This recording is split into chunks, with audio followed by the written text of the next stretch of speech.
Chapter 235. Li Tai left in satisfaction. This satisfaction was not only because he had listened to the novel for the entire afternoon, but also because he had taken away a luxurious caravan that he had always dreamed of. After watching the little fatty leave, Li Zishuan called for San Bao and ordered, San Bao, get a few people to pull out 4 carriages and send them to the Qin Manor, Cheng Manor, Yuqi Manor, and Yo Manor. Tell them that it is inconvenient for me to go out during my confinement period. Ask those uncles to bear with me. Yes, young master, San Bao replied. Remember to be polite. Oh, right, pull out another carriage and send it to the East Palace. Li Zishuan thought for a while and said, Yes. San Bao accepted the order and left. Xiaoxi, come and help me grind the ink. In the study room, Li Zishuan was writing rapidly. He was writing a letter to Ma Zhou and telling him some things. Not only was it about the recruitment of merchant ships to follow the army to the south that Li Tai had mentioned, but he also had many things to tell Ma Zhou about the Datong daily novel section. Meng Wenhao's attitude towards novel writers today was a warning to Li Zishuan. It seemed that whether it was in the modern era or the ancient era, many people thought that writing novels was not a proper occupation and was useless. No wonder Datong Daily had been published for so long.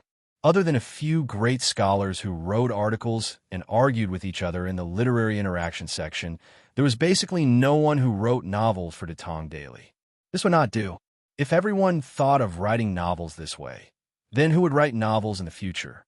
Li Zishuan planned to stay at home and play cards with his wife, sleep, and read novels in the future. Therefore, he was writing a plan for Ma Zhou to hype up the rise of the novel and encourage everyone to write to Datong Daily.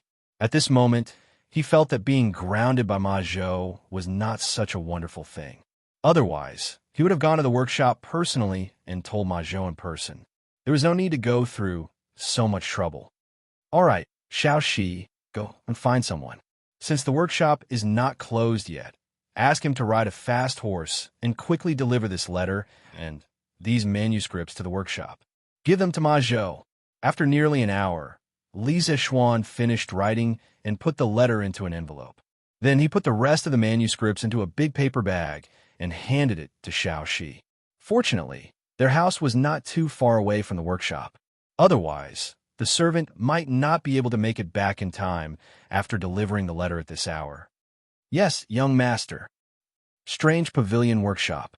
Now, Ma Zhou had recruited many scholars to be his assistants.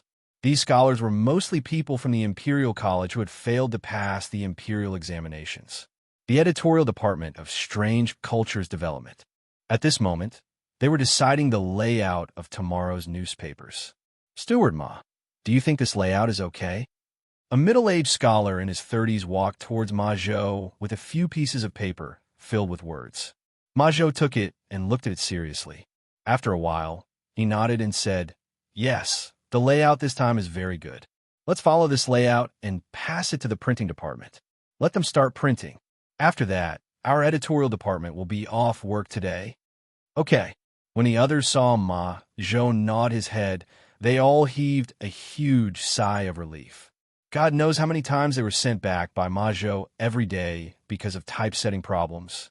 Although the salary given by Core Culture was high, the requirements were also high. Old Ma, surely send a letter over. The person who came was none other than Pang Feiji.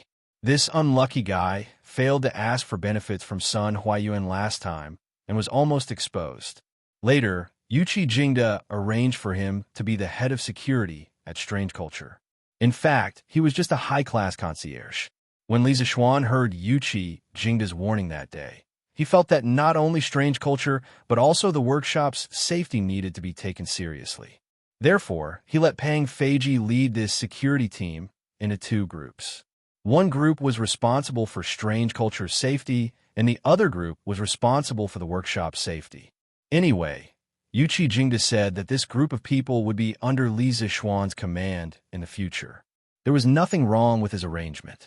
After this guy was arranged to come over, he usually ran between both sides. At Strange Culture, in order to make up for his image in Sun Huayuan's eyes, he was very diligent and rushed to do everything. At first, The rest of the people were worried sick. Pang Feiji was stealing their jobs. Therefore, these 2 days, Sun Huayuan clearly felt that the people in the workshop were much more enthusiastic than before. However, Pang Feiji was not a greedy person. When he was serious, he was quite loyal. After all, this guy had been in the military for so long. He was very experienced in dealing with people. In the past 2 days, there were quite a number of people who had received small favors from him. In private, everyone called him Brother G or Brother Chicken. At the workshop, Ma Zhou was one of the big bosses in the workshop. Of course, he was also someone Brother Chicken wanted to curry favor with.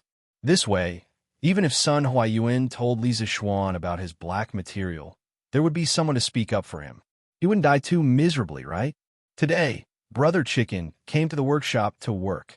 When he encountered the matter of delivering a letter to Ma Zhou, Brother Chicken did not hesitate to take over Song Xiaoxi's job and come personally to deliver the letter. Ma Zhou took the big bag of documents curiously. As he opened it, he said politely, "Thank you for your trouble, Pang Sigi. It's nothing. Take your time, Master Ma. I'll take my leave first." Brother Chicken knew very well that he had to make up for his sins, even if he had to kneel down. Now, that Sun Huayuan had something on him, in strange culture and the workshop, he had to act like a grandson until the end. Okay, Ma Zhou nodded. Brother Chicken slowly left. Ma Zhou opened the paper bag and took out the envelope and the manuscript of A Mortal's Journey to Immortality. He first put the manuscript aside, then opened the envelope. He opened the letter and read it seriously. Other than the occasional sound of other people packing up, the room was silent for a while. After a while, Ma Zhou put away the letter and said to the few editors who were packing up to go home, "Don't pack up anymore. Don't send the typesetting just now to the printing department. Redo it all. I'm afraid none of you will be able to go back tonight." Why is this happening? Steward Ma, what happened? If we don't go back now, where will we stay tonight? Yeah, if we don't leave now, there will be a curfew later. The editors were dumbfounded. Even though they knew that Ma Zhou had a high position in the workshop, in the face of such a rude request, they could not help but refute. Ahem, the boss has new instructions. Tomorrow's newspaper has to be redone. Everyone, work harder. Once you're done, you can rest in the workshop. Today's salary will be 5 times the usual salary. It was indeed unkind to ask people to work overtime at the last minute. Ma Zhou thought about it and decided that he could only use money to increase their work enthusiasm. Wow, 5 times. Let's do it. Let's do it. Chapter 236. Tisk TSK. Xiaoxian sure knows how to enjoy life. This carriage will be my ride in the future. Haha. Cheng Mansion. The servants of the Li residence were ordered to deliver the limousine. Cheng Yaojin saw that the carriage's design was strange. Originally, he just wanted to take a look. After all, he liked to ride a horse and not sit in a carriage. But when he saw it, he immediately fell in love with the luxurious interior. He comfortably sat on the sofa and did not want to get down. "Dad, this carriage was given to me by Xiaoxian. I thought you don't like to ride in carriages?" Cheng Chumo followed him into the carriage. When he heard the second half of Cheng Yaojin's words, his face fell, and he gloomily said, "Bullsh asterisk T, did Xiaoxian say that this carriage is for you? You're clearly giving it to me, okay? Besides, I used to like riding horses and not riding carriages, but that's because the carriages in the past can't be compared to this one." Cheng Yaojin sat on the sofa and patted the table in front of him. He said to Cheng Yaojin angrily, "Dad, when the first carriage was made, I asked Xiaoxian for it. Now that this one is here, you can't take it for yourself." Cheng Chumo was not willing to give up just like that. "Humph. You old geezer, how dare you snatch things from your son?" At this time, a slightly stout woman in purple came up. She was Cheng Chumo's mother, Cheng Yaojin's wife, Pei Tsuyun, the daughter of Shanghai Pass's commander-in-chief Peirenji, and the elder sister of Sui and Tang's third hero Pei Yuanqing. For thousands of years, the Pei family had produced great figures in each generation. It was indeed a wonder in Chinese and foreign history. In China's historical dramas, there were several dramas that depicted the Pei family, such as Westlake, Li Huinyang, Pei Heng's encounter with the Immortal, and The Legend of the White Snake. In the famous drama, The Legend of the White Snake, Fahai was the son of the Tang dynasty politician and calligrapher Pei Xiu. In history, Fahai was a positive character. However, after the novels of the Ming and Qing dynasties came out, Fahai became a negative character. A while ago, Madame Pei brought her second son, Cheng Chuyang, back to her hometown to visit her parents. She had not been in Chang'an for a long time. Madam, I was just joking with Chonyo. Huh. Sheng Yaojin quickly got up and awkwardly smiled. Oomph. Madame Pei snorted. Only now did she look at the interior of the carriage. Gradually, the envy in her eyes became stronger and stronger. The interior of this car is so beautiful. This seat is so comfortable. Master, with this carriage in the future, this concubine will bring Chu Mo and Chu Yang back home to visit their parents. This concubine will not have to suffer the hardships of traveling. Madame Pei sat here and there in the carriage. After a while, she also liked this carriage. From her words, it seemed like she also wanted this carriage. Cheng Chumo had a tragic look on his face. He had just chased away a vicious wolf, and now a fierce tiger had appeared. Qin Manor. Huayu. Although this carriage is comfortable, I still prefer to ride a horse. This carriage is for you to use. Qin Xiong sat on the sofa in the carriage and took a sip of tea as he spoke to Qin Huayu. Recently, his health had improved a lot. He had no problem playing with a gun, riding a horse, or dabbling in hunting. If this carriage had been delivered a month ago, Qin Xiong would have gladly accepted it. However, he had finally recovered from his illness. How could he be willing to stay in a carriage? Thank you, father, Qin Huayu said happily. Qin Xiong did not care about this carriage, but it did not mean that Qin Huayu did not care about it. He had been eyeing Li Zixuan's carriage for a long time. Yes, although this carriage is comfortable, Huayu, you must not lose your ambition because of it. Qin Xiong stroked his beard and smiled. Yes. Eastern Palace. After the carriage was delivered, Li Chengxian immediately went in to enjoy it. Then, he sat on the sofa and did not want to get down. This thing was more comfortable than a bed. Why is there such a big carriage in front of Brother Crown Prince's palace? Changle's voice came from outside the carriage. Li Chengxian opened his eyes and shouted, Changle, I'm here. Brother Crown Prince, why are you sitting in a carriage for nothing? Changle suddenly heard Li Chengxian's voice and was shocked. Then, she said, Brother Crown Prince, I'm coming in too. After saying that, the little girl nimbly jumped into the carriage. Then, she opened the curtains and was dazzled by the luxurious interior. Changle, why are you here? Sit down and have a cup of tea. Li Chengxian stood up and said. Changle nodded. She walked to the opposite side of Li Chengxian and exclaimed, Brother Crown Prince, your carriage is really big. It's like a small room inside. The thing to sit on is so soft. How is it? Do you like it, Changle? Li Chengxian poured a cup of tea for his sister and said with a smile. Yes, I like it. Brother Crown Prince, are you giving this carriage to me? When Changle heard Li Chengxian's question, her two small eyes curved into two small crescents. Usually, after Li Chengxian's words, he would give her a carriage. No. Li Chengxian's face darkened. He hurriedly shook his head and said, I only said that if Changle likes it, you can come and sit here often. I didn't say that I would give it to you. He had just enjoyed it for a while. How could he bear to give this carriage to someone else? Even if it was his most beloved sister. If this kind of carriage was sold in the market, he would be willing to buy one for Changle. However, the problem was that he had already sent people to inquire about it. Obviously, there were no shops that sold this kind of carriage. Brother Crown Prince is so stingy. Changle wrinkled her cute little nose and said unhappily, Li Chengxian was sweating profusely. However, he was somewhat quick-witted. He rolled his eyes and said with a smile, Changle, if you want this carriage, you can ask Li Zixuan for it. I heard from Qingke that the Li residence has many of these carriages. Now, in the entire Tang dynasty, only Li Zixuan has these carriages. It is said that he specially built a batch of carriages to pick up his bride when he gets married. This move is called diverting trouble. Li Chengxian thought proudly in his heart. When Chang'e heard this, she didn't clamor to ask Li Zixuan for a carriage as Li Chengxian expected. Instead, he saw the little girl leaning on the table with one hand supporting her cheek. She said with a yearning expression, "Brother Xiaoxian is so good to Sister Yushi. I wonder if Chang'e's future husband will be so good to Chang'e." Brother Crown Prince, it is said that the imperial family has no familial ties. The children of the imperial family have no love and have to follow their parents' orders.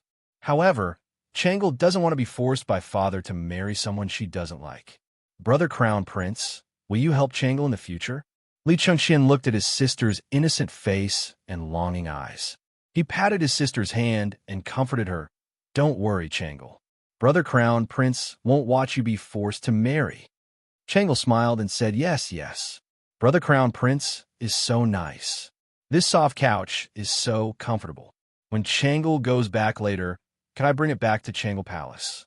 Li Chengxian, Chapter 237. Newspaper for sale. Newspaper for sale. The freshly printed Tang Dynasty Daily. Today's headline: His Majesty wants to send Navy to escort fleet to the south to trade for food.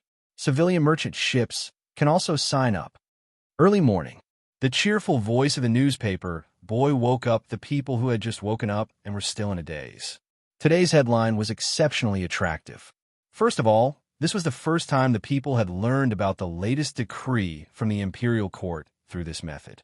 Secondly, the decree itself was already very attractive. Sending an army to escort merchant ships was something that the people and merchants had never heard of before. "Xiaolu, go buy me a copy of the newspaper." A voice full of vigor came from a luxurious carriage. "Yes, master." Today, after hearing the headlines in the newspapers, the merchants who were interested in the news sent their servants to buy the newspapers. Xianxia Restaurant. Within 5 days, the imperial court will prepare a fleet of 500 ships. 7 days later, Hejin County Prince Li Xiaogong will personally lead a navy of 20,000 to escort the fleet to the south. They will trade silk and porcelain for food. In a small country like Nanyang, rice is ripe 3 times a season. Spices are everywhere. A piece of silk or porcelain can be exchanged for dozens of loads of food and countless spices. The barren land of the South Sea is actually so rich? Brother Zhihua, you have traveled extensively and are very knowledgeable. Is what the newspaper says true? A plump middle-aged man in a blue shirt was reading the newspaper. He couldn't help but ask in surprise. The skinny man opposite him was reading the newspaper seriously. He didn't even raise his head when he heard the question. It should be true. I have heard many seafarers talking about this before. Moreover, this newspaper is from Chitsu culture, and Chitsu culture is Lord Li's business. I am very sure that this news is true. These two were the regulars of Xianxia Restaurant who had tasted the immortal drunken wine. They were also wealthy merchants. Otherwise, they wouldn't have come to Xianxia Restaurant every day. Then why don't we see any merchant ships going south to purchase goods? Feng Zhihua said impatiently. Brother Shifan, think about it. The vast ocean is filled with countless dangers. There are also pirates. Which merchant ships would dare to go out to sea? Oh, I see. But now, these problems are no longer problems. Shifan, continue reading. The ministers of the imperial court all agreed that 500 ships were far from enough. They specially recruited merchant ships from the common folk to accompany the army to the south. The army will protect the merchant ships, and the merchants will only have to pay 5% of their profits to the imperial court. Merchants who were willing to join the imperial court's fleet had to report to the Ministry of War within 7 days and send their ships to the Ba River in the east of the city. After 7 days, they would head south with the army. This was a business that was guaranteed to make a profit. And it's a huge profit. Feng Zhihua sighed after reading the news. Brother Zhihua, do you want to participate as well? Little brother, I remember that your family has more than a dozen large ships that often transport goods on the Grand Canal, right? Liao Shifan added. Feng Zhihua pondered for a moment. Then he slapped the table and said, Participate? Why wouldn't I participate? Shifan, if you want to go, I have a way to get you 8 big ships in a short period of time. It's up to you if you're willing. If you trust me, then come with me to the south. You'll definitely make 10 times the profit. Liao Shifan said happily, of course, I trust Brother Jihua. I'm willing to go south with you. Haha, that's great. I'll have to get a few more ships and buy some porcelain and silk. Let's get started. Brother Jihua, wait. There's another piece of news at the end. The imperial court has issued a decree to encourage the common folk to raise chickens on a large scale. For every 100 chickens raised by a household, their taxes will be reduced by 10% next year. When the rent is collected next year, each village will calculate the number of chickens in each household and report it to the local government. The government will reduce the taxes based on the number of chickens reported. Brother Jihua, what does the imperial court mean by this decree? I don't understand it anymore. Feng Jihua paused and read the news carefully. He couldn't help but frown. I don't understand the imperial court's intention either. Liao Shifan thought for a moment. Suddenly, his eyes lit up. Brother Jihua, I think there's something to be gained from this. Why don't we sell some chickens? Feng Jihua was stunned for a moment, but after a moment, he shook his head and said, no, we don't have time recently.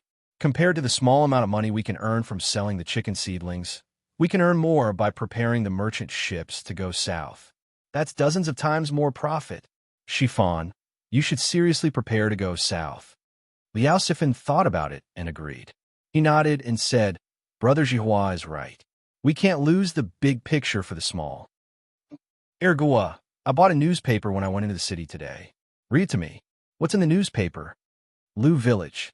A dark-skinned man in his 30s called over a naughty kid who was about 10 years old. Okay, second Uncle Lu, let me read the newspaper. I haven't read today's legend of a mortal's journey to immortality yet. The naughty kid said excitedly when he heard that there was a free newspaper to read. It should be a free novel to read. Smack! The dark-skinned man hit Gua's head with a rolled-up newspaper and scolded him jokingly. Read your head. You only know how to read novels all day. You don't even know how to go to school. If your father finds out, he'll beat your ass. Read to me what's in today's newspaper first, then read the novel. Oh, the naughty kid rubbed his head and answered in a muffled voice. Then, he took the newspaper and asked in confusion, Second uncle, where do I start? Start from that headline. Today, I heard the newspaper boy say that the imperial court is recruiting merchant ships to go south. Read it quickly, kid. The dark-skinned man thought for a while and said, Ergua searched for a while and found today's headline. He started reading. Within 5 days, the imperial court will prepare a fleet of 500 ships. 7 days later, Hejian County Prince Li Shaogong will personally lead a navy of 20,000 to escort the fleet to the south. They will exchange silk and porcelain for food. Tsk, too bad I don't have a ship. Otherwise, I could follow the imperial court's army to Nanyang and make a fortune. Ergua, continue reading. Next one. The dark-skinned man sighed after listening to the headline. The imperial court has issued a decree to encourage people to raise chickens on a large scale. For every 100 chickens raised by a family, the tax next year will be reduced by 10%. When the rent is collected next year, the number of chickens in each family will be counted and reported to the local county office. The county office will reduce the corresponding tax according to the reported number. Stop. Ergua, are you sure you're not mistaken? Is that really what it says? The dark-skinned man was as excited as a 300-pound child. He pressed on Ergua's shoulder and said excitedly, It hurts, second uncle. Let go of me first. The naughty kid was in so much pain that tears were about to flow out. The dark-skinned man let go of his hand embarrassedly and said, Cough, then quickly take a look again. Is it like what you said just now? The naughty kid looked at it again. After confirming that there was no mistake, he said affirmatively, Second uncle, that's what it says. I'm sure I'm not mistaken. Hey, second uncle, where are you going? Don't you want your newspaper? Haha, kid's mother, give me money. I want to go to the city to buy chicken seedlings. The dark-skinned man's excited cheers spread far and wide. Today was destined to not be peaceful. The 2 imperial court decrees written in Datong daily were like a storm that swept through the entire Chong and city and the surrounding villages in an instant. Chapter 238. The people who were swept away by the storm of the new policy started to move. Some bought chickens, some looked for boats. People came and went on the streets. It was very lively. "Boss, do you still have any chicks?" "What? No more. The market has only been open for less than 2 hours. How can there be no more?" In the East Market, a man in a gray undershirt was shouting at a vendor who was selling chicks. "Boss, hey, don't go. How much are the remaining chicks? I want them all." "What? 100 coins for one? Why don't you go rob a bank? Wasn't it 80 coins a while ago? Buy it or not. If you don't buy it now, it will be more expensive in the future." Previously, the Li and Chung families had bought chicks without restraint. At one time, the price of the chicks had been raised from 50 to 125 coins. Later, after Wang Rini had transported 80,000 chicks from the south, the Li and Chung families no longer bought chicks. The market of chicks in Chang and had gradually calmed down. The price of chicks had gradually dropped from 125 coins to 125 coins. Now that the imperial court had introduced the policy of reducing taxes on raising chickens, the people were crazily fighting for chicks. Many chicken vendor stocks were quickly sold out. After the other chicken vendors came to their senses, they quickly organized people to buy chicks from other places. At the same time, they raised the price of chicks, intending to make a fortune. You mortals! So pitiful. Mei Jun, who had come to Chang and to sell eggs today, looked at the villagers who were rushing to buy chicks and sighed with a superior expression. Since Mei Village had been divided into Li Zishuan's fief, they only needed to pay rent to Li Zishuan, the big landlord, every year.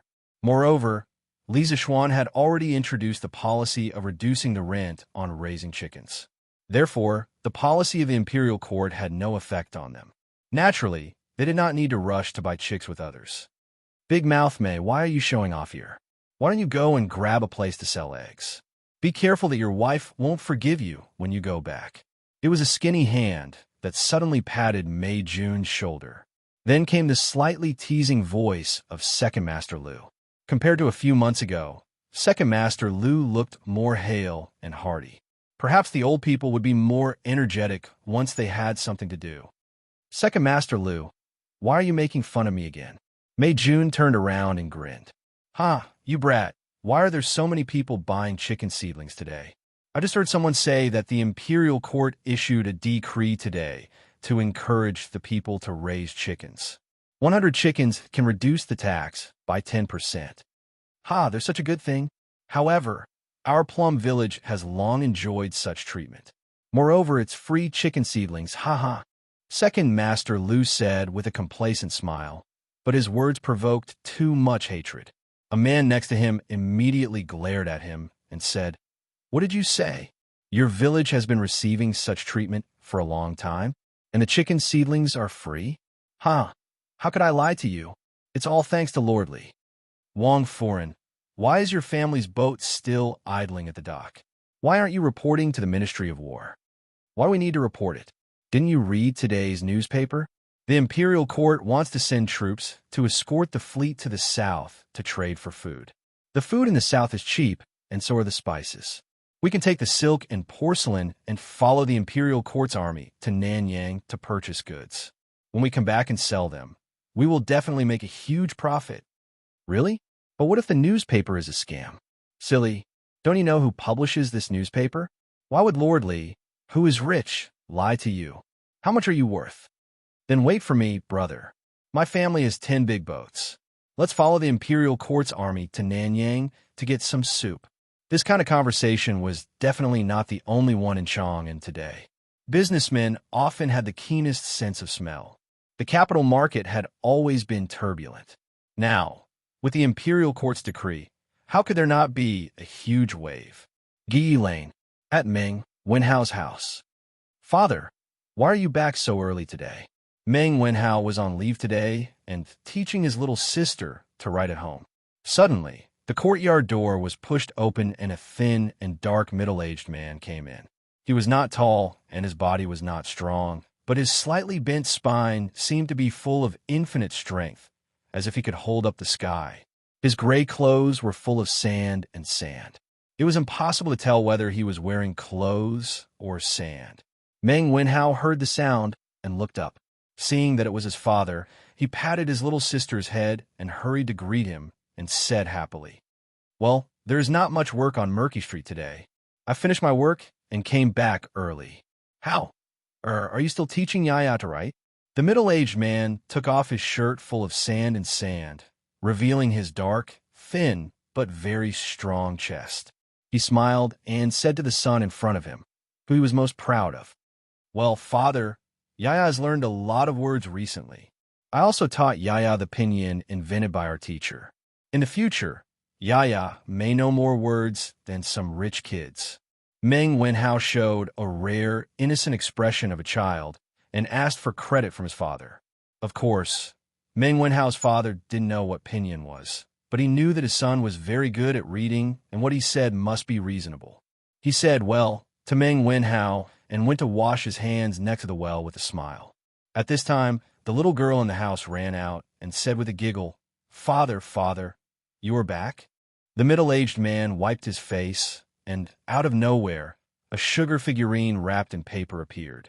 Then he squatted down, squinted his eyes, and smiled at his daughter.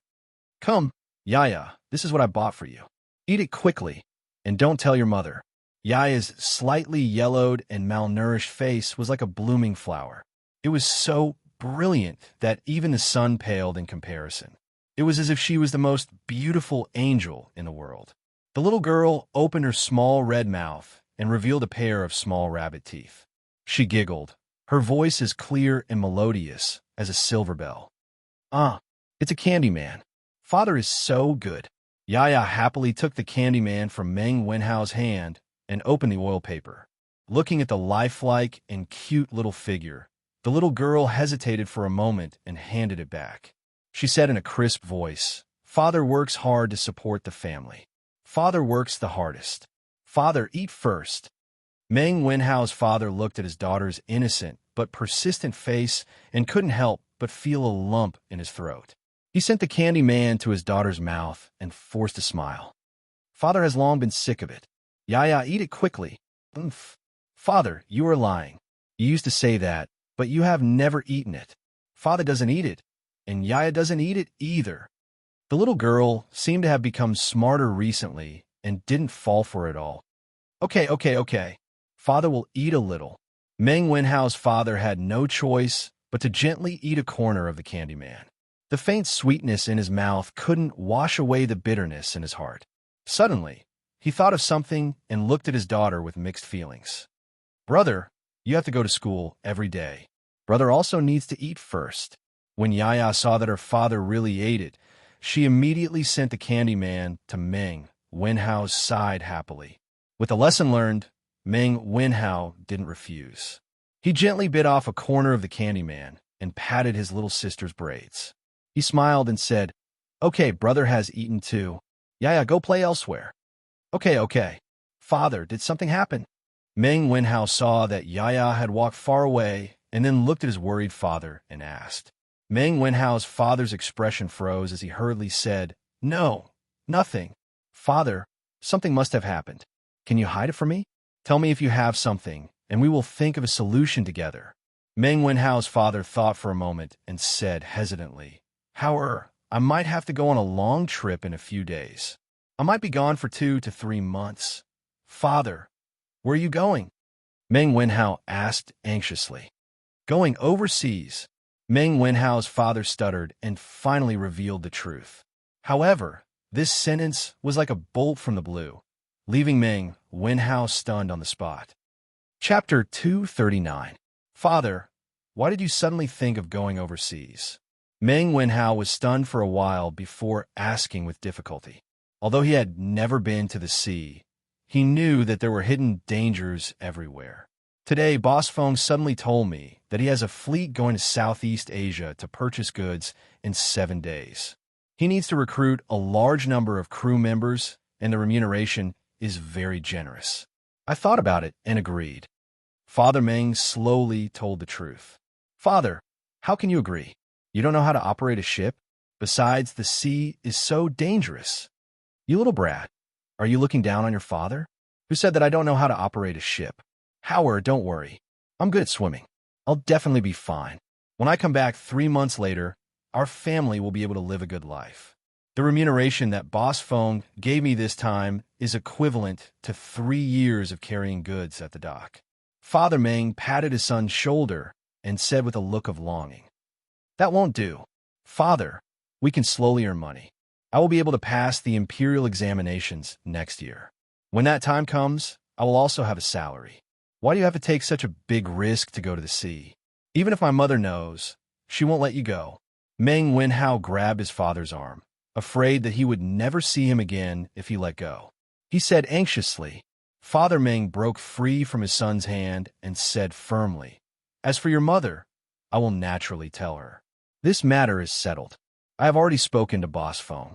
After settling down at home these few days, I will go out to sea with them. However, you don't have to worry.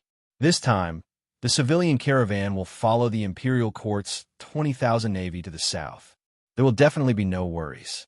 After saying that, he ignored his son's persuasion and went straight to get water for a bath. Unexpectedly, today's newspaper not only caused a hurricane among the farmers and merchants, but the young people were also shocked by a few lines of words in a corner of the newspaper. "Damn, you can play like this?" Sun family. Sun Ziffin was leaning on the couch and reading a record of a mortal's journey to immortality peacefully. When he saw the end of the 3rd chapter, he was still a little unsatisfied. Who knew that there were a few lines of small red words at the end of the article? He took a closer look and was so shocked that he almost swallowed his tongue. He saw the words written on it. "Extravagant extravagance, moved to tears. Sir's talent deserves this reward." Li Zixuan from Chong and Yongla Lane rewarded Leather Knight with 1,000 strings of cash. This book is too well written. Let's reward you and hope that the following chapters will be even more exciting. There was also a notice that read, "Congratulations to Li Zixuan for becoming the first Golden Alliance leader in the legend of a mortal's journey to immortality." From today onwards, Datong Daily would launch a tipping function. Readers could go to the Chitiu Pavilion Workshop to tip their favorite novels or articles. In the future, the editorial department of Datong Daily would set up many offices in various regions. Readers who live far away from the workshop could also head to the offices nearby to tip. Datong Daily's editorial department would split the reward 50-50 and send it to the author. The person who gave the reward would also receive the corresponding title of the work. The specific level of the title would be determined by the amount of reward. Apprentice, 1 coin and above. Apprentice, 500 coins and above. Disciple, 2 strings and above. Deacon, 5 strings and above. Branch leader, 10 strings and above. Hall leader, 20 strings and above. Protector, 30 strings and above. Elder, 40 strings and above. Sect leader, 50 strings and above. Grandmaster, 70 strings and above. Silver Alliance leader, 100 strings and above. Golden Alliance leader, 1,000 strings and above. The corresponding badge of the title would also be awarded to the readers who tipped. This badge was specially made and would definitely not be counterfeited. The names of the top 10 readers who tipped the most will be hung at the bottom of the book. In addition, the Tang Daily is sincerely open to all scholars in Tang Dynasty. Once the novel is accepted, in addition to the split of the reward, we will also give you a guaranteed base price of at least 5 coins per 1,000 words. The salary will be paid monthly and will be sent to you by a special person.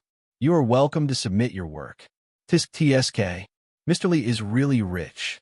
He gave out 1,000 strings of cash just like that.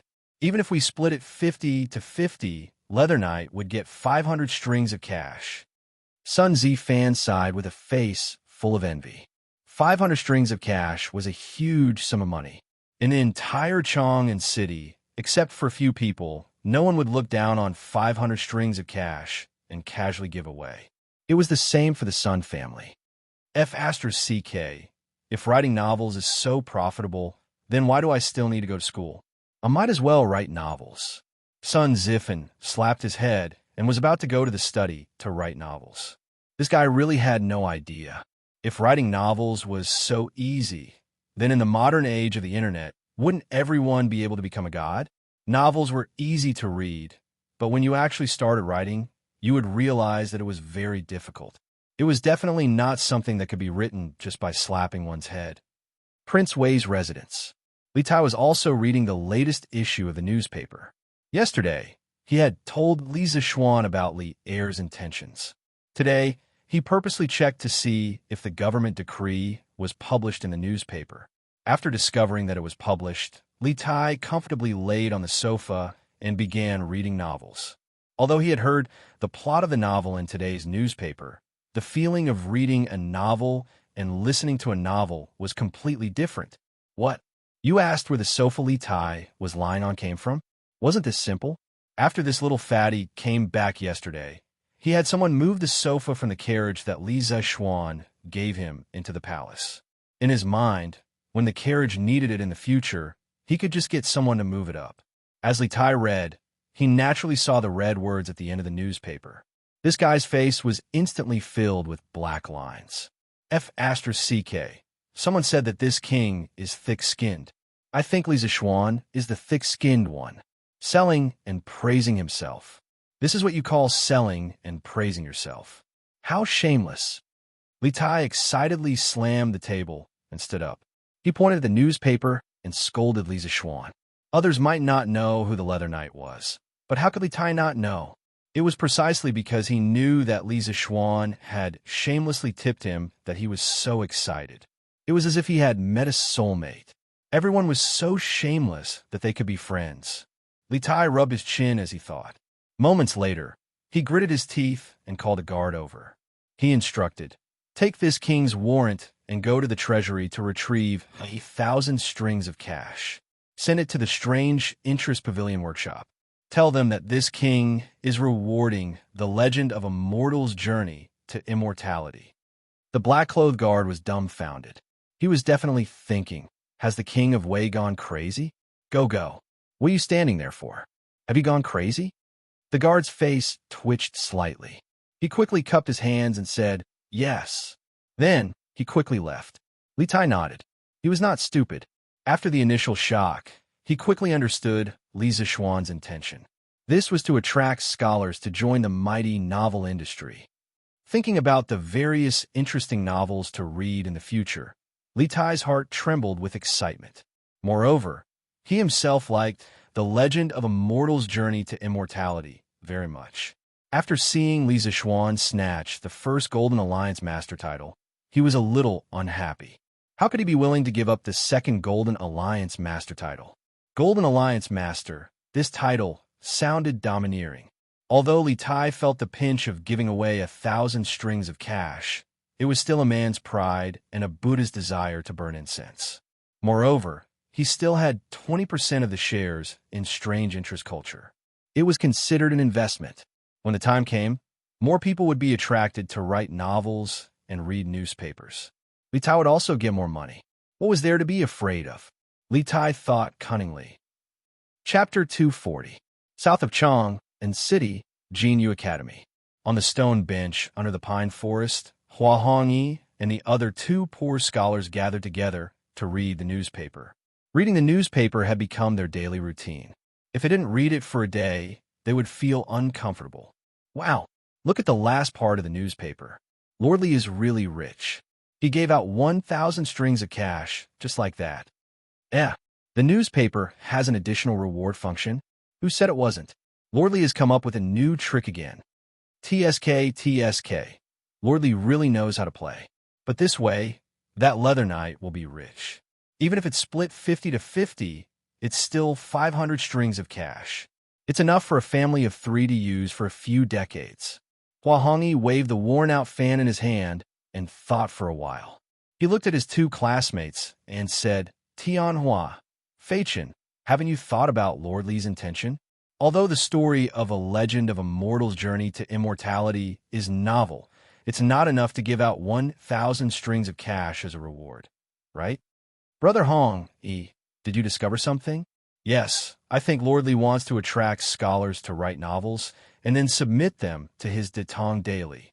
Looks like it's true, but Lord Li is too generous with his money. Hua Hongyi nodded and said, yes, when Lord Li makes a move, It's always a big deal. With him doing this, I'm afraid many people will rush to write novels. That would have to be written by them first. It has to be something that the supervisor of the workshop likes. Why don't we give it a try too? After all, Lord Lee's reward is so generous. That's right. Fachin is right. What if Lord Lee takes a fancy to what we write? Then even if no one gives us a reward, according to the guaranteed price they said, it's 5 strings of cash for 1,000 words. If we write 10,000 words a day, it'll be 50 strings of cash. That's close to 2 strings of cash a month. It's really not low. Brother Hongyi, what do you think?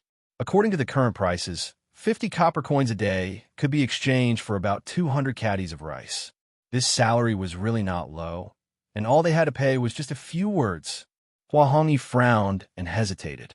The salary is indeed not low, but have you thought about what to write?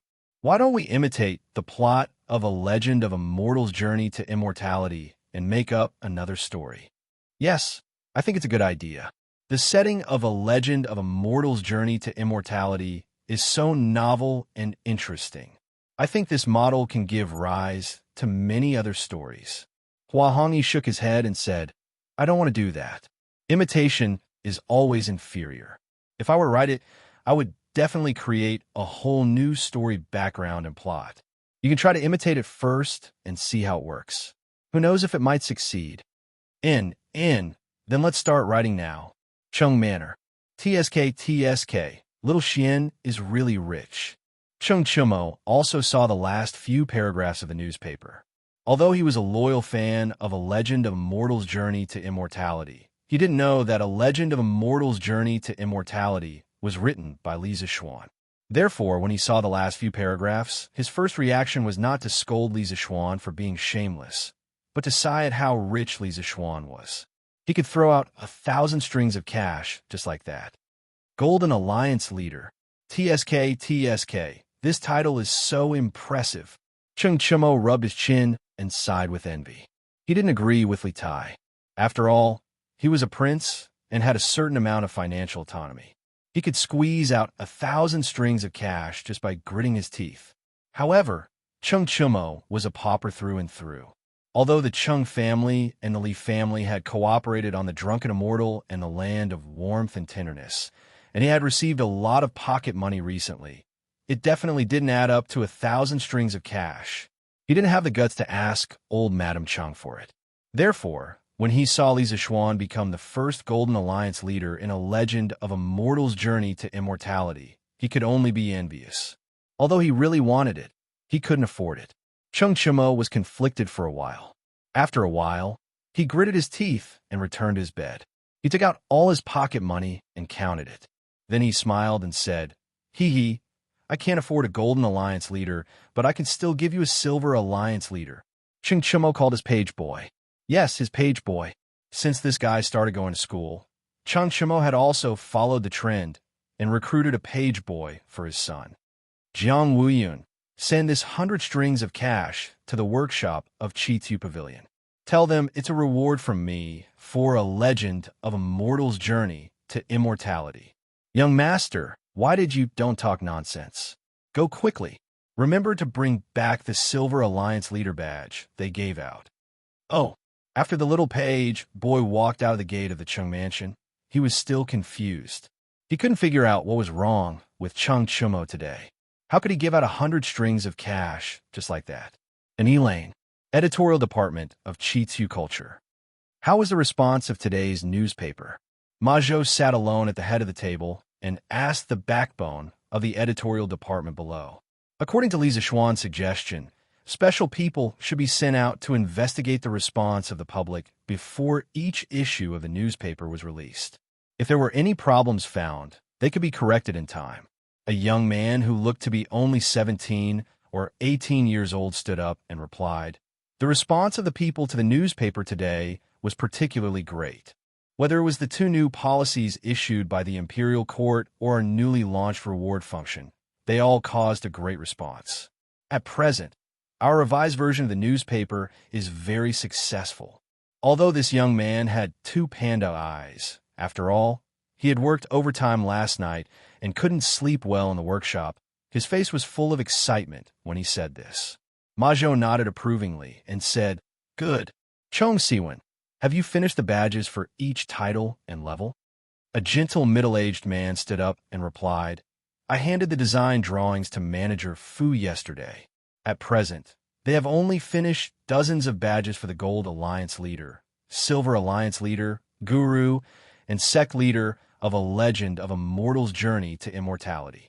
They are still rushing to make the badges for the other levels. Well, you should urge them on this matter.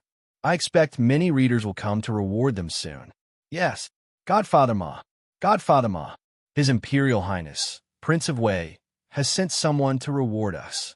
Song Xiaoxi ran in, panting, and reported. "How much was the reward?" 1,000 strings of cash. Hiss, then quickly go and give the Gold Alliance Leader badge to him.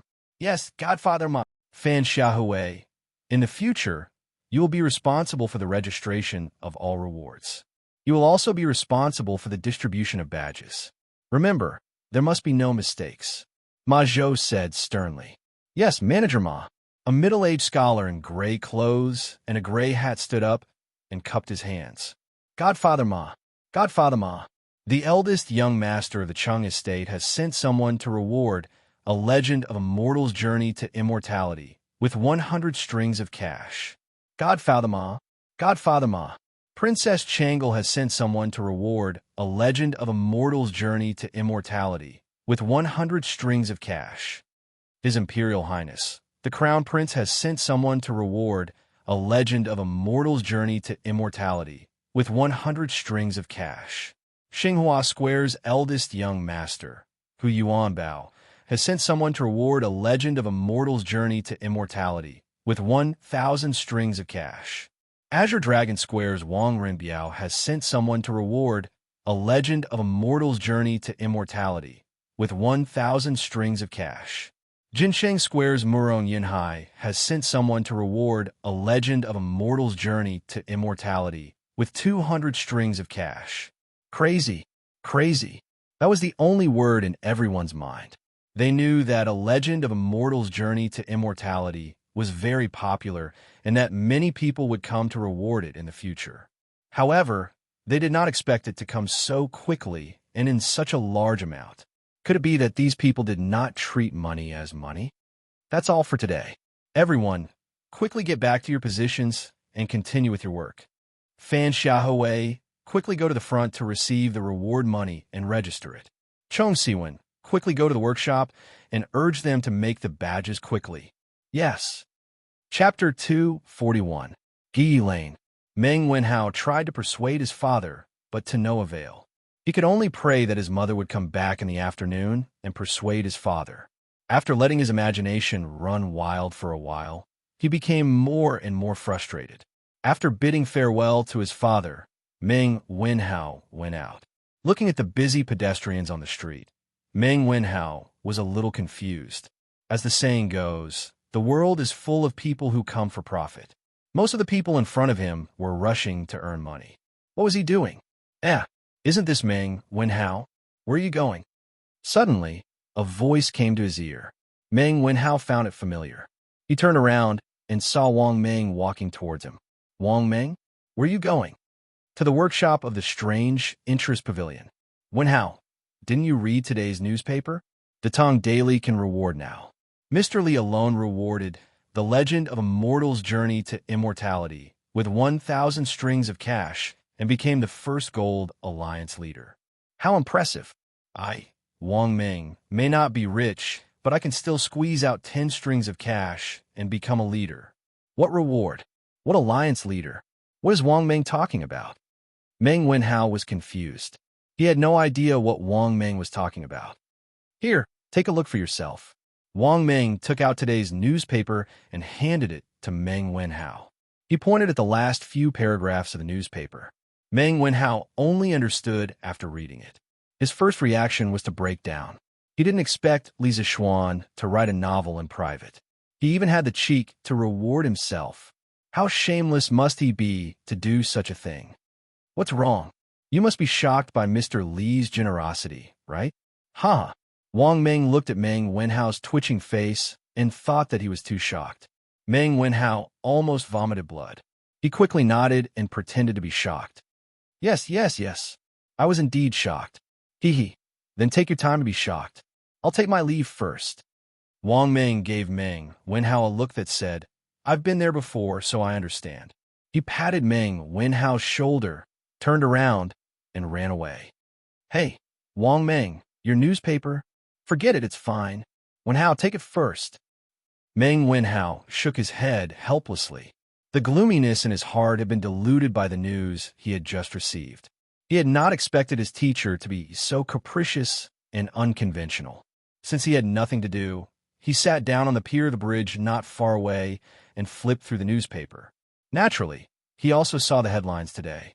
He saw the news that the imperial court was recruiting trade caravans from the people to follow the army to the small Nanyang country to trade. So this is actually true. The imperial court's navy is really going south with them. Meng Wenhao muttered to himself. He had thought that his father was just trying to comfort him when he said that the imperial army would come along. He didn't expect it to be true. At this moment, he was slightly relieved. From this piece of news, he understood why Boss Feng suddenly decided to go out to sea. It was all because of this decree issued by the imperial court. But why would the imperial court make such a big move at this time to go south to exchange grain? Would there be a change in the grain supply of the Great Tang in the future? The intelligent Meng Wenhao soon thought of the deeper reason behind this decree. However, he was only guessing and could not be sure. Li residence. Li Zixuan was not idle at this moment. There were big shots coming to his house today. They were Qin Shubao and Li Xiaogong. To the people, the decree issued by Li Er to go south to exchange grain was very sudden and very puzzling. The highest commander of this decree was Li Xiaogong. As a member of the Li Tang Empire and Li Er's trusted right-hand man, Li Xiaogong was, of course, one of the few people who knew the real reason for this military operation. It was because he knew that he had to come personally to see Li Zixuan. There were some things he needed to ask in person. However, he had never interacted with Li Zixuan before. It was very awkward for him to suddenly visit. So he asked Qin Xiong to be the middleman. Uncle Qin, you're here. This is?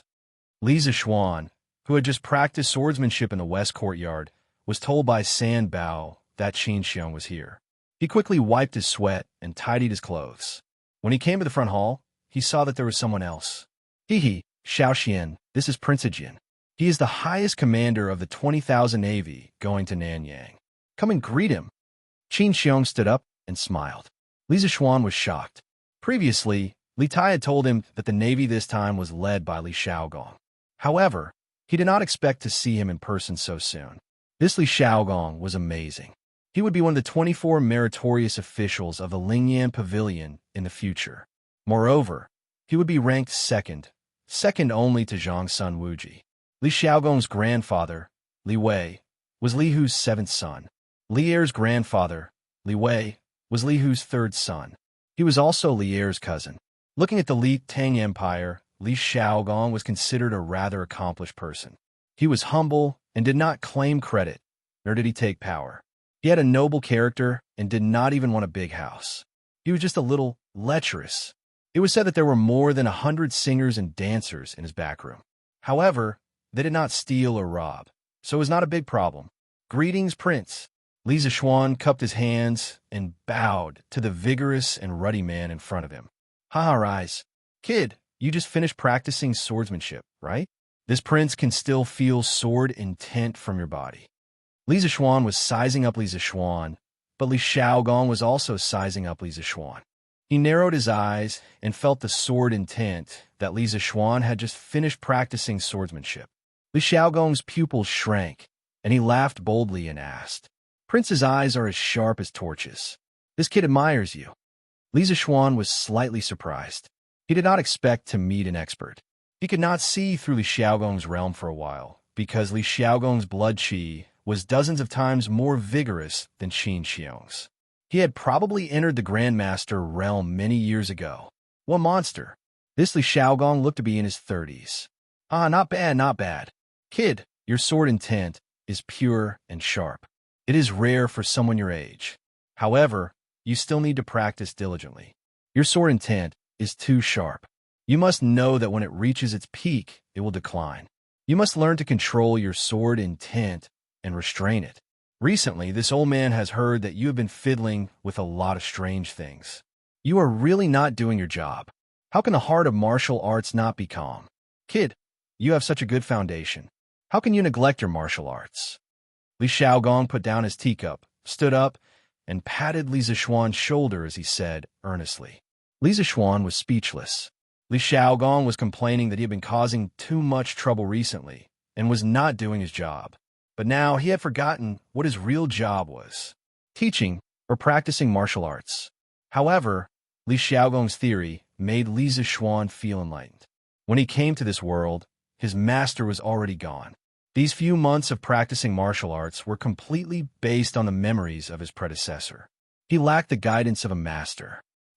Chapter 242. You are right, Your Highness. My master passed away early, and there was no one to urge me on, so I couldn't help but slack off these few months. In this kind of situation, you couldn't reason with your elders, quibble, or find all kinds of excuses. The best choice was to follow their words and retreat in order to advance. This was the experience that Li Zixuan had summed up in countless battles. "Ah, you are worth teaching." Li Xiaogong's forthright laughter soared into the sky. He patted Li Zixuan on the shoulder and said, "This king knows that you have been assigned to the directorate by his majesty, but you still have to find time to practice martial arts." Ahem, I'm being a bit nosy, don't blame me, kid." Li Xiaogong suddenly realized that he wasn't here to preach, but to do something else. He couldn't help but feel a bit embarrassed. "What are you talking about, Your Highness? I'm already very grateful that you can give me some advice. Please have some tea. Uncle Qin, please have some tea too." Although Li Zixuan was complaining in his heart, he didn't show it on his face. He poured a cup of tea for the two of them and personally served it to them. After taking the teacups, Qin Xiong began to talk about the main topic. "Xiaoxian, I came with His Highness to talk about the grain trade in the south. There are some things that His Highness needs to ask you face to face. I hope that you can answer truthfully. Some things are related to the lives of tens of thousands of soldiers." Li Xiaogong also nodded and said, "Shu Bao is right. The locust plague prophecy was proposed by you, and the 3 ways to deal with the locust were also thought of by you. I thought that it would be better to ask you, the person involved." Li Zixuan had already expected this. He cupped his hands and said, "Feel free to ask, Your Highness. I will tell you everything I know." "Good." Li Xiaogong pondered for a moment. His sharp eyes rested on Li Zixuan's face for a while, and then he said, "Boy, you told His Majesty that there would be a plague of locusts in June next year. Since His Majesty and several important ministers believe you, then this old man will also believe you for the time being. But how did you know that the small country of Nanyang would be rich in grain? Have you also been to the sea?" Li Zixuan felt Li Xiaogong's sharp gaze. He didn't dare to hesitate. The relevant thoughts flashed through his mind, and he answered, "My master did take me to travel around the world in his later years. I've been to a small country in Southeast Asia a few times. I have a little understanding of the local conditions and customs there. At that time, I was indeed amazed by the rice that matured 3 times a year." "Then how did you get out of the sea?" Li Xiaogong continued to ask. "A merchant ship, about 70 to 80 feet long and 10 feet wide. My master and I entered the Yangtze River from Yuezhou. The Yangtze River was called the Jiang in ancient times. After the Sui dynasty, it was called the Great River and the Yangtze River. Following the river, we passed Ezhou, Hangzhou, Xinzhou, and entered the East Sea from Yangzhou. Because the merchant ship was small, it couldn't withstand too much wind and waves. Our ship sailed not far from the coast. We went all the way south and entered the South Sea through Liuqiu. Taiwan was called Liuqiu in the Tang dynasty." "That's right. Finally, my master and I arrived in Myanmar. After traveling around the countries in the South Sea for 2 months, my master and I turned back the way we came." This was Li Zixuan's current state. He had no choice. If he didn't tell the truth, Li Xiaogong would definitely not believe him. If he didn't tell the truth, he would be done for. Of course, he only made up the experience.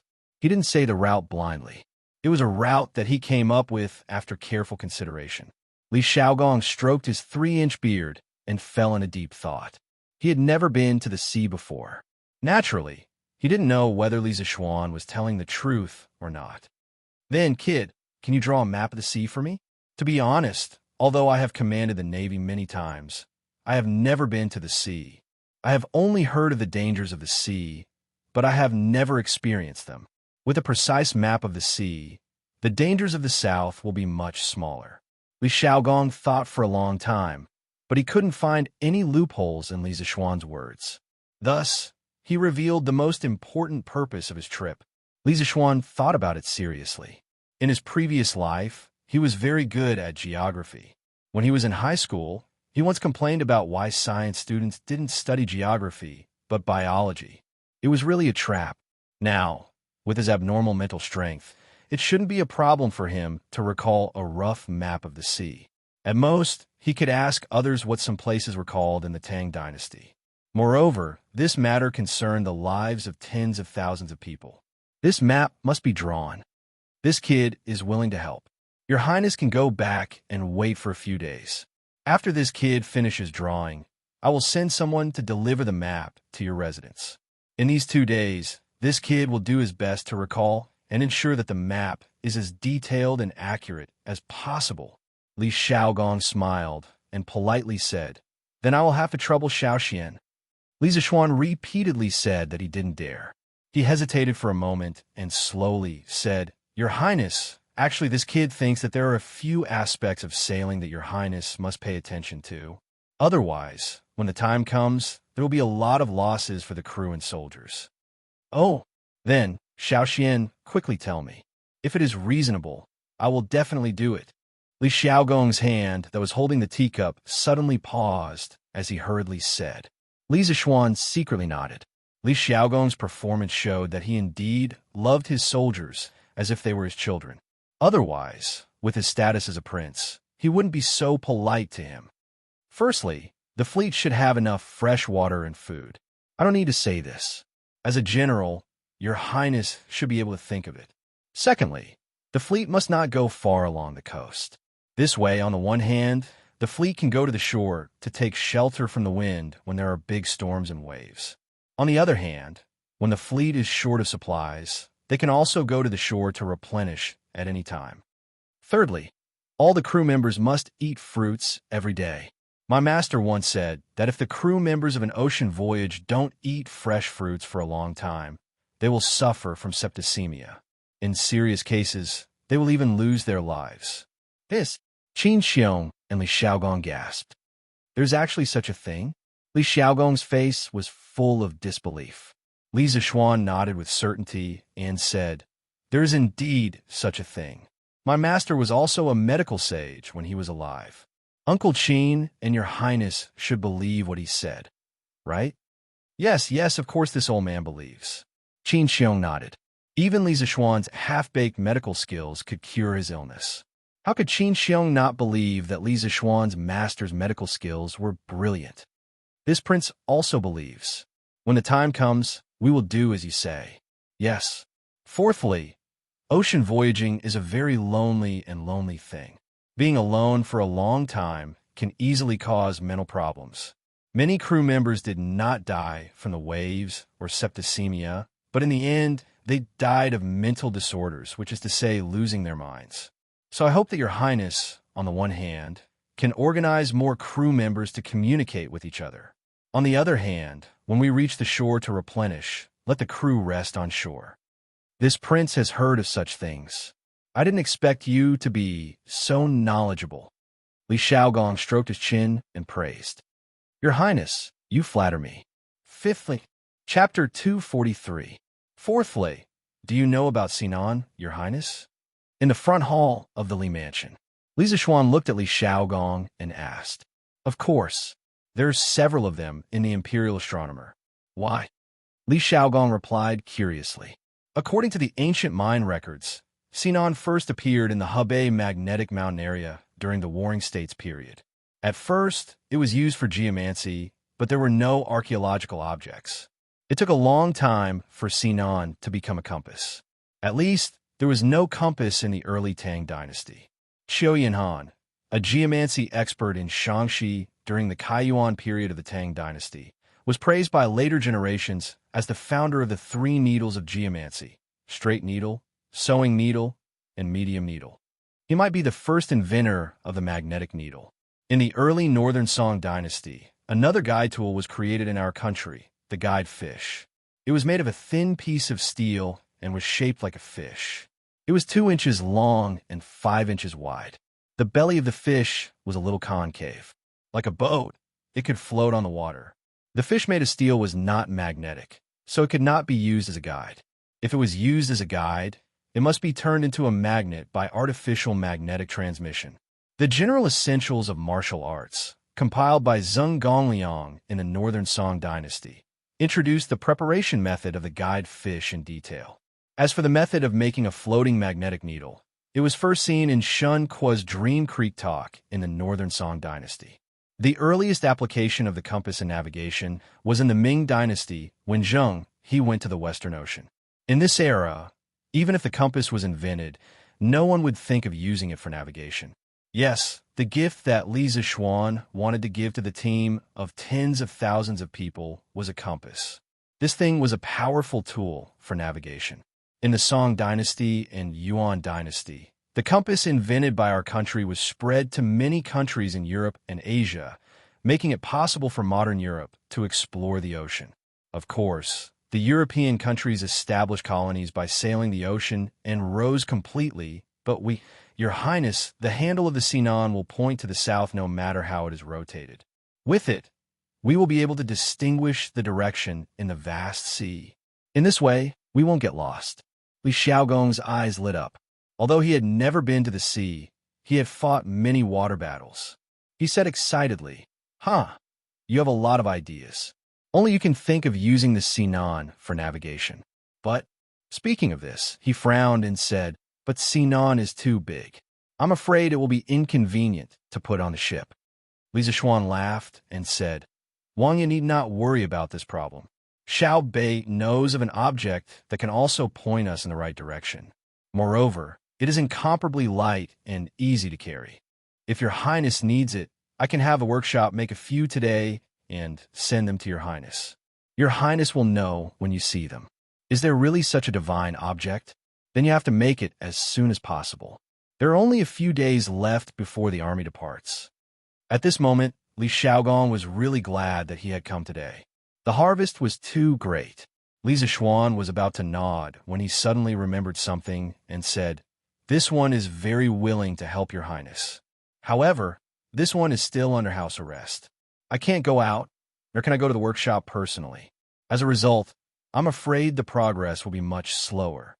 Although the house arrest order allowed him to have many days off, it was indeed inconvenient for him to go out if he had something to do. For example, when he came up with the idea yesterday, he had to trouble himself to write down the changes of the Datong daily. How could it be more convenient to say it in person? Li Xiaogong said indifferently, This is not a big deal. I'll go to the palace later and ask His Majesty to suspend your house arrest order. The military situation is urgent. I'm sure His Majesty will make an exception for such a small matter.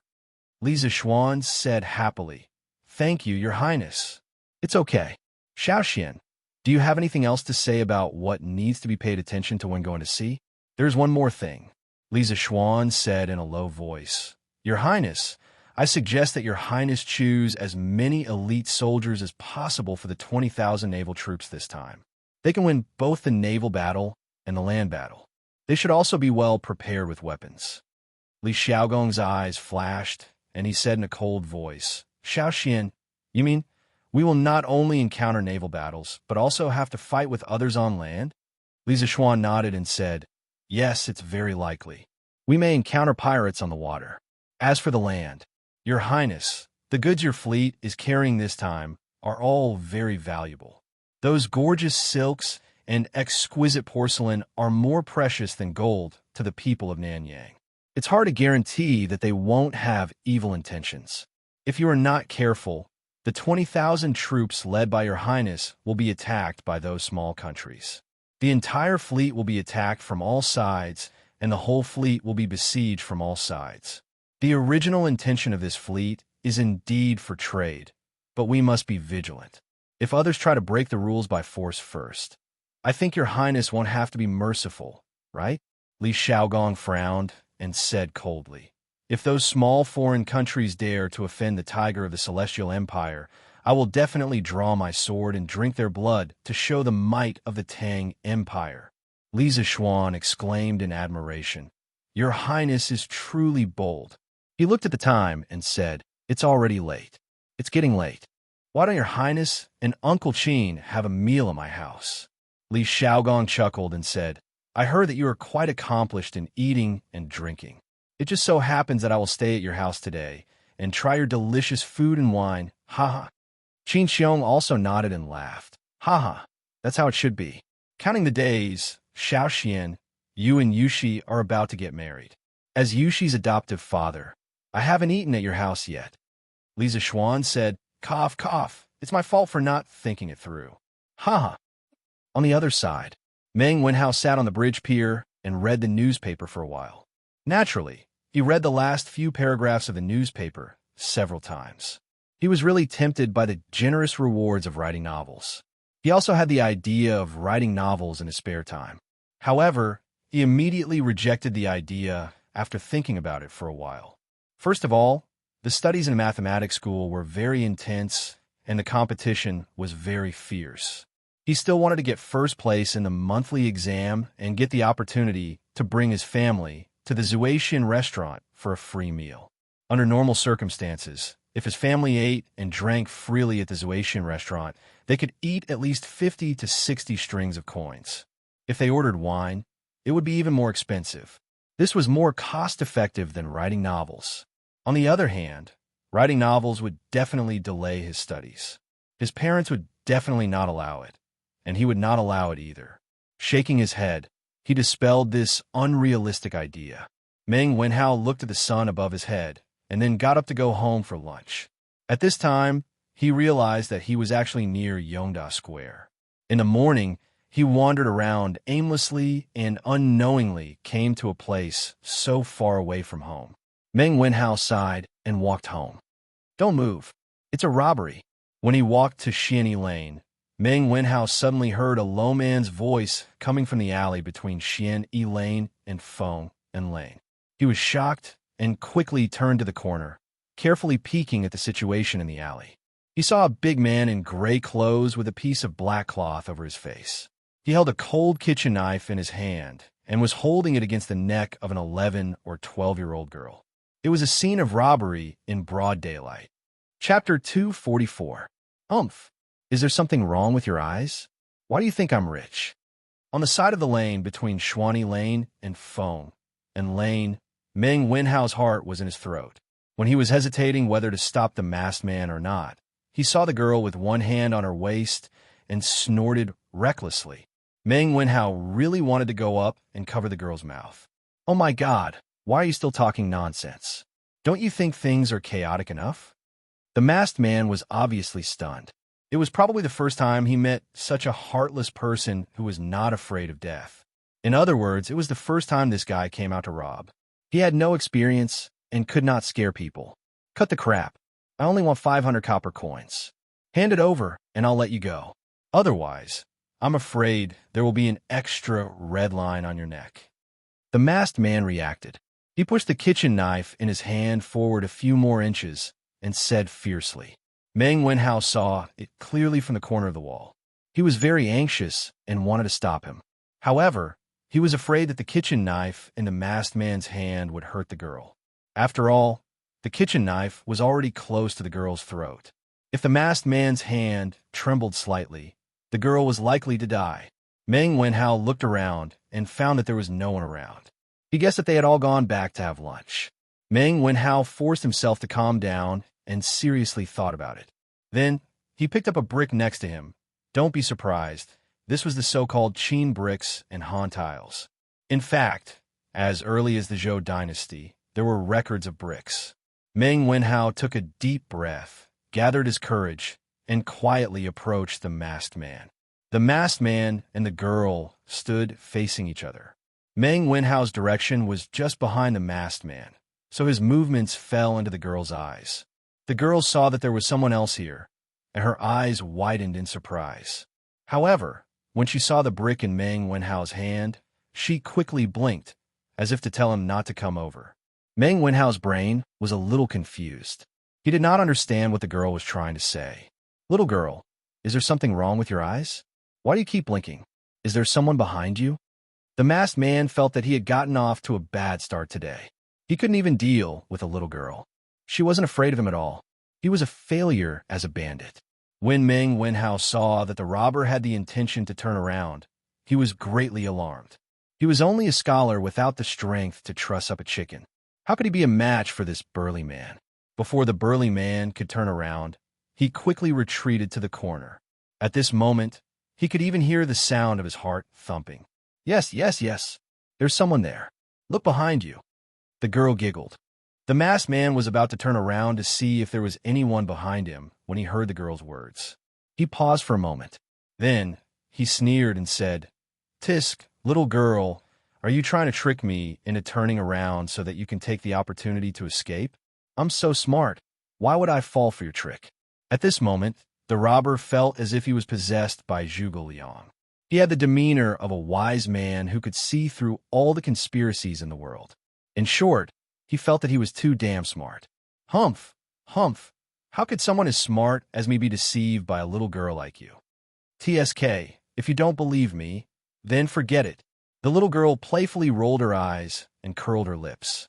When the robber saw her reaction, he was even more certain that his judgment was correct. He couldn't help but feel proud in his heart. "Don't talk nonsense. Quickly take out the money. No one will come to this alley at this time. Little girl, don't waste your time. No one will come to save you." As the robber spoke, he pushed the kitchen knife forward a little. On the girl's white and tender neck, there was already a faint trace of blood. "But I really don't have 500 coins. Feeling the coldness on her neck, the little girl pitifully said. The robber really wanted to curse at this moment. How could there be such a person who cared more about money than life these days? He swept his eyes over the girl's body and saw that the girl was wearing coarse hemp clothes with patches. There were no gold hairpins or silver ornaments in her hair. He couldn't help but frown. Why did he pick such a poor person to rob? Was he really blind? The robber quickly shook his head. At this time, he definitely couldn't admit that it was his problem. He could only go down this path to the end. Suddenly, he saw that there was a jade bracelet on the girl's wrist. He quickly said excitedly, "Hee, who said you don't have it? I see that the jade bracelet on your wrist is worth about 2 strings of coins. Quickly give it to me." After saying that, he pretended to be fierce, of course. This expression was in vain because his face was covered and the girl couldn't see it. His left hand squeezed the girl's shoulder. The girl's face clearly turned pale, but she didn't cry out in pain. She quickly protected the jade bracelet on her left wrist with her right hand and anxiously said, "No, this was left to me by my mother. You can't take it away. Hey, I don't care who left it to you. Quickly take it out, or else." As he said that, he gestured with the kitchen knife in his hand and threatened, "Do you want the jade bracelet or your life? Choose one." Meng Wenhao was so anxious that his forehead was sweating. He secretly scolded the girl in his heart for being so stubborn. Why was she still hesitating at this time? After a moment of stalemate, the girl finally took off the jade bracelet on her wrist and reluctantly handed it to the masked man. "Here, for you." "Hee, that's more like it." The masked man took the jade bracelet and smiled proudly. "Okay, I'll keep my word.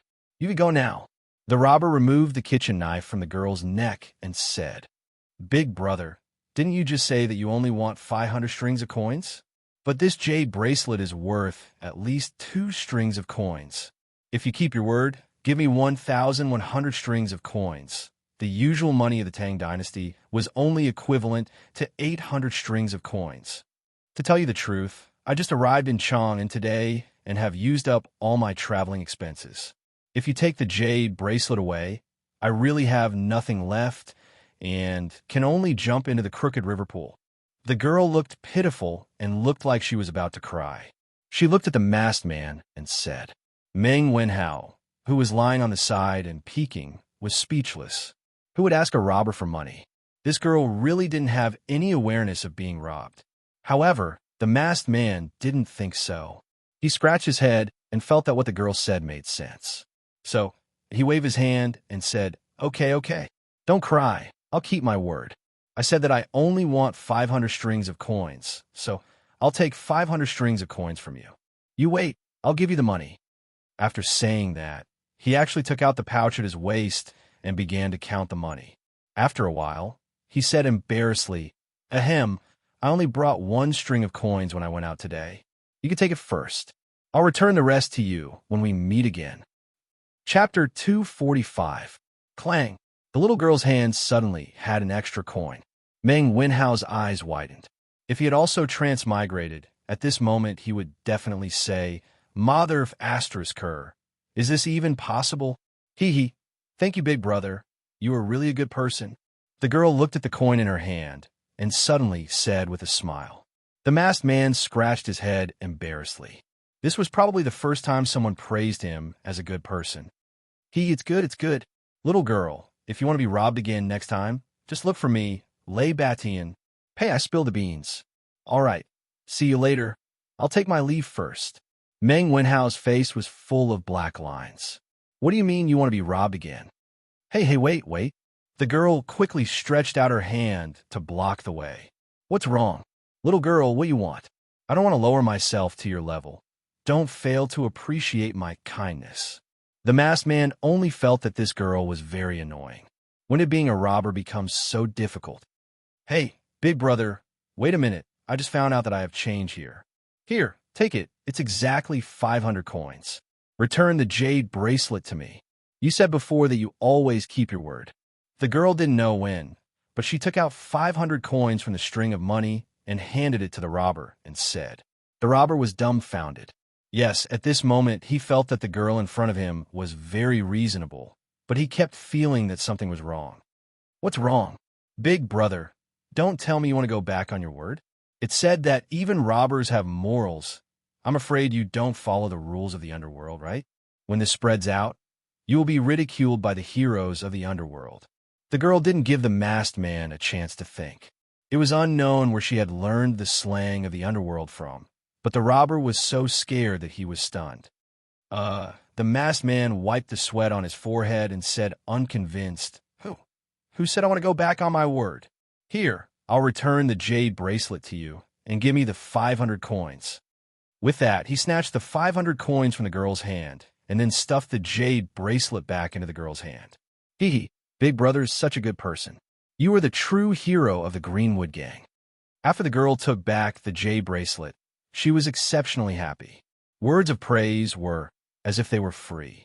The masked man was even happier with his daughter's compliment. He waved his hand and said, all right. I'll take my leave first. See you again. After he finished speaking, he swaggered to the other side of the alley with a heroic look on his face and gradually disappeared from sight. Silence.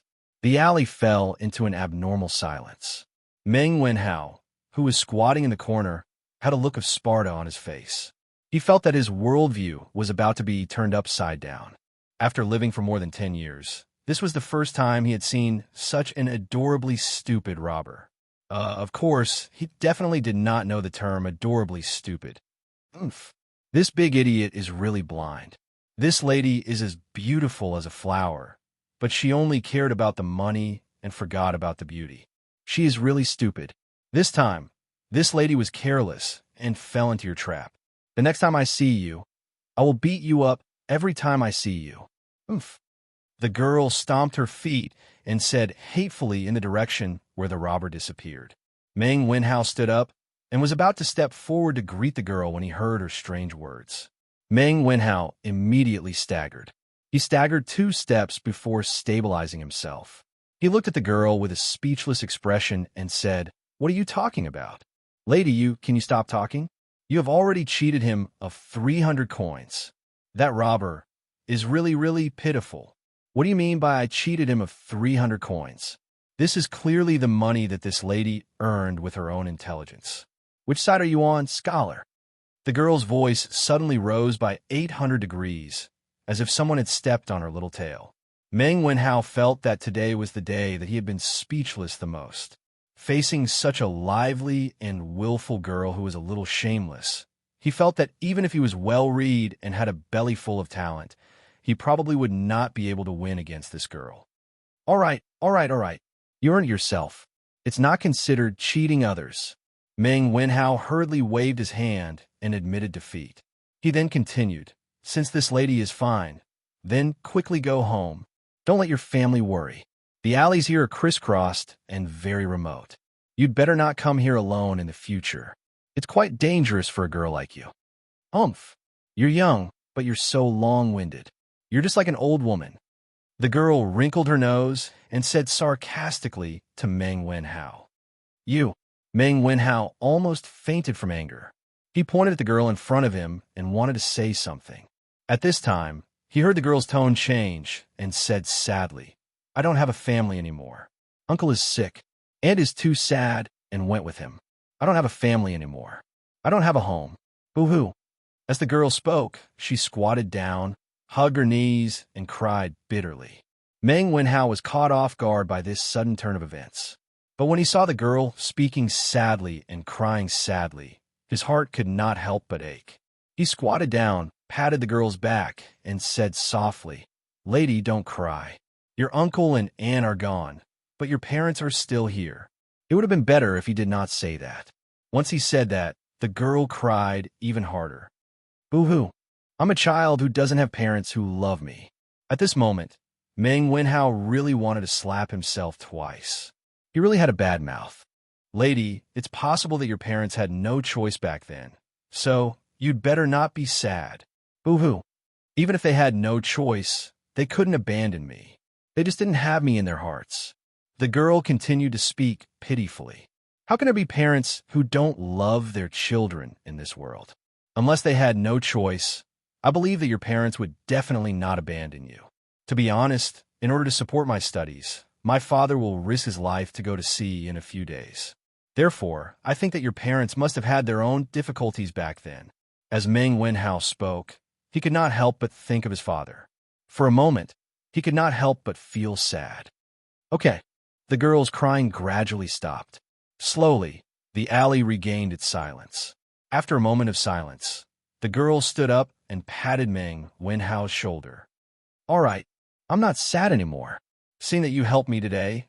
Oh no, you almost helped me today. I'll treat you to lunch. One in front and one behind. One crying and one laughing. It was as if she had become a completely different person in an instant. Meng Wenhao touched his nose. He felt that if he stayed with this girl for too long, his nerves would definitely be damaged. No need. I still have to go home to eat. Fisk, why are you dawdling? It's rare for me to treat someone to a meal. How dare you not give me face? All right, let's go then. Hee hee, that's more like it. What's your name? Meng Wenhao, what about you? My name is Li Yu. You can call me Little Yu. Chapter 246. At the Li residence, both host and guest enjoyed themselves to their heart's content. The Li residence truly lives up to its reputation for good food and wine. Lord Li, you've given birth to a good son. You can enjoy the rest of your life in comfort. Li Xiaogong's face glowed as he ate. It was clear that he had drunk a lot of wine, but his speech was still rather clear, so he probably wasn't drunk. Your Highness is too kind. My son is naughty and likes to cause trouble. I hope that your Highness can take care of him in the future. Li Xiaogong and Xianxia, the two big shots of the imperial court, had come to the Li residence as guests. Naturally, Li Jingma had to accompany them to drink. He was now more and more convinced of his son's abilities. First, Li Xiaogong got to know several state dukes, then the crown prince and King Wei, and now Li Xiaogong, a prince with real power and prestige in the military, had come. Sometimes, Father Li couldn't help but wonder if he should find some time to gather all the servants in the house and train them. Well said, well said. Other than being a little lazy, this boy is outstanding in all other aspects. Li Xiaogong smacked his lips as he reminisced about the wine he had just drunk. Qin Xiong was somewhat depressed. He was half a patient, so he naturally didn't get a share of the wine at noon. Little Xian, you have to pay more attention to that tool for navigating. In addition, think about the things you need to pay attention to in the next 2 days. Do you have anything else to add? Only when we're well prepared will we have fewer casualties. This old man doesn't wish for these fine sons of my great Tang to die in the vast ocean instead of on the battlefield. In the end, they'll end up in the belly of a fish, unable to even retrieve their bones. Qin Xiong couldn't help but exhort as he looked at Li Zixuan, who was still picking his teeth. Shu Bao's words are reasonable. Brat, you have to be 120% focused on this matter. Don't slack off in the slightest. Hearing this, Li Xiaogong patted Li Zixuan's shoulder and said, Hiss. Li Zixuan really wanted to say, what the F***CK. This slap almost drove his toothpicking arm into his gums. Yes, in ancient times, it wasn't called a toothpick, it was called a toothpicking stick. Oh, Uncle Qin and His Highness are distracted. I know what's important. Li Zixuan sucked in a breath of cold air and replied incoherently. Hey, all right, old Master Li. Since that's the case, this prince will not impose on you any longer. This prince will make a trip to the imperial palace in a while and explain the pros and cons to His Majesty.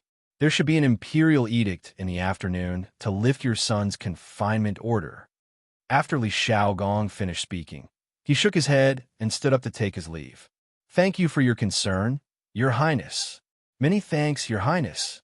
Old Man Li and Li Zixuan hurriedly got up and cupped their hands in thanks. Ha!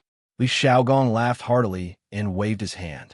He looked at Qin Xiong and said, Shu Bao, do you want to come along? Qin Xiong nodded and bid farewell to Li Zixuan. This old man will take his leave first.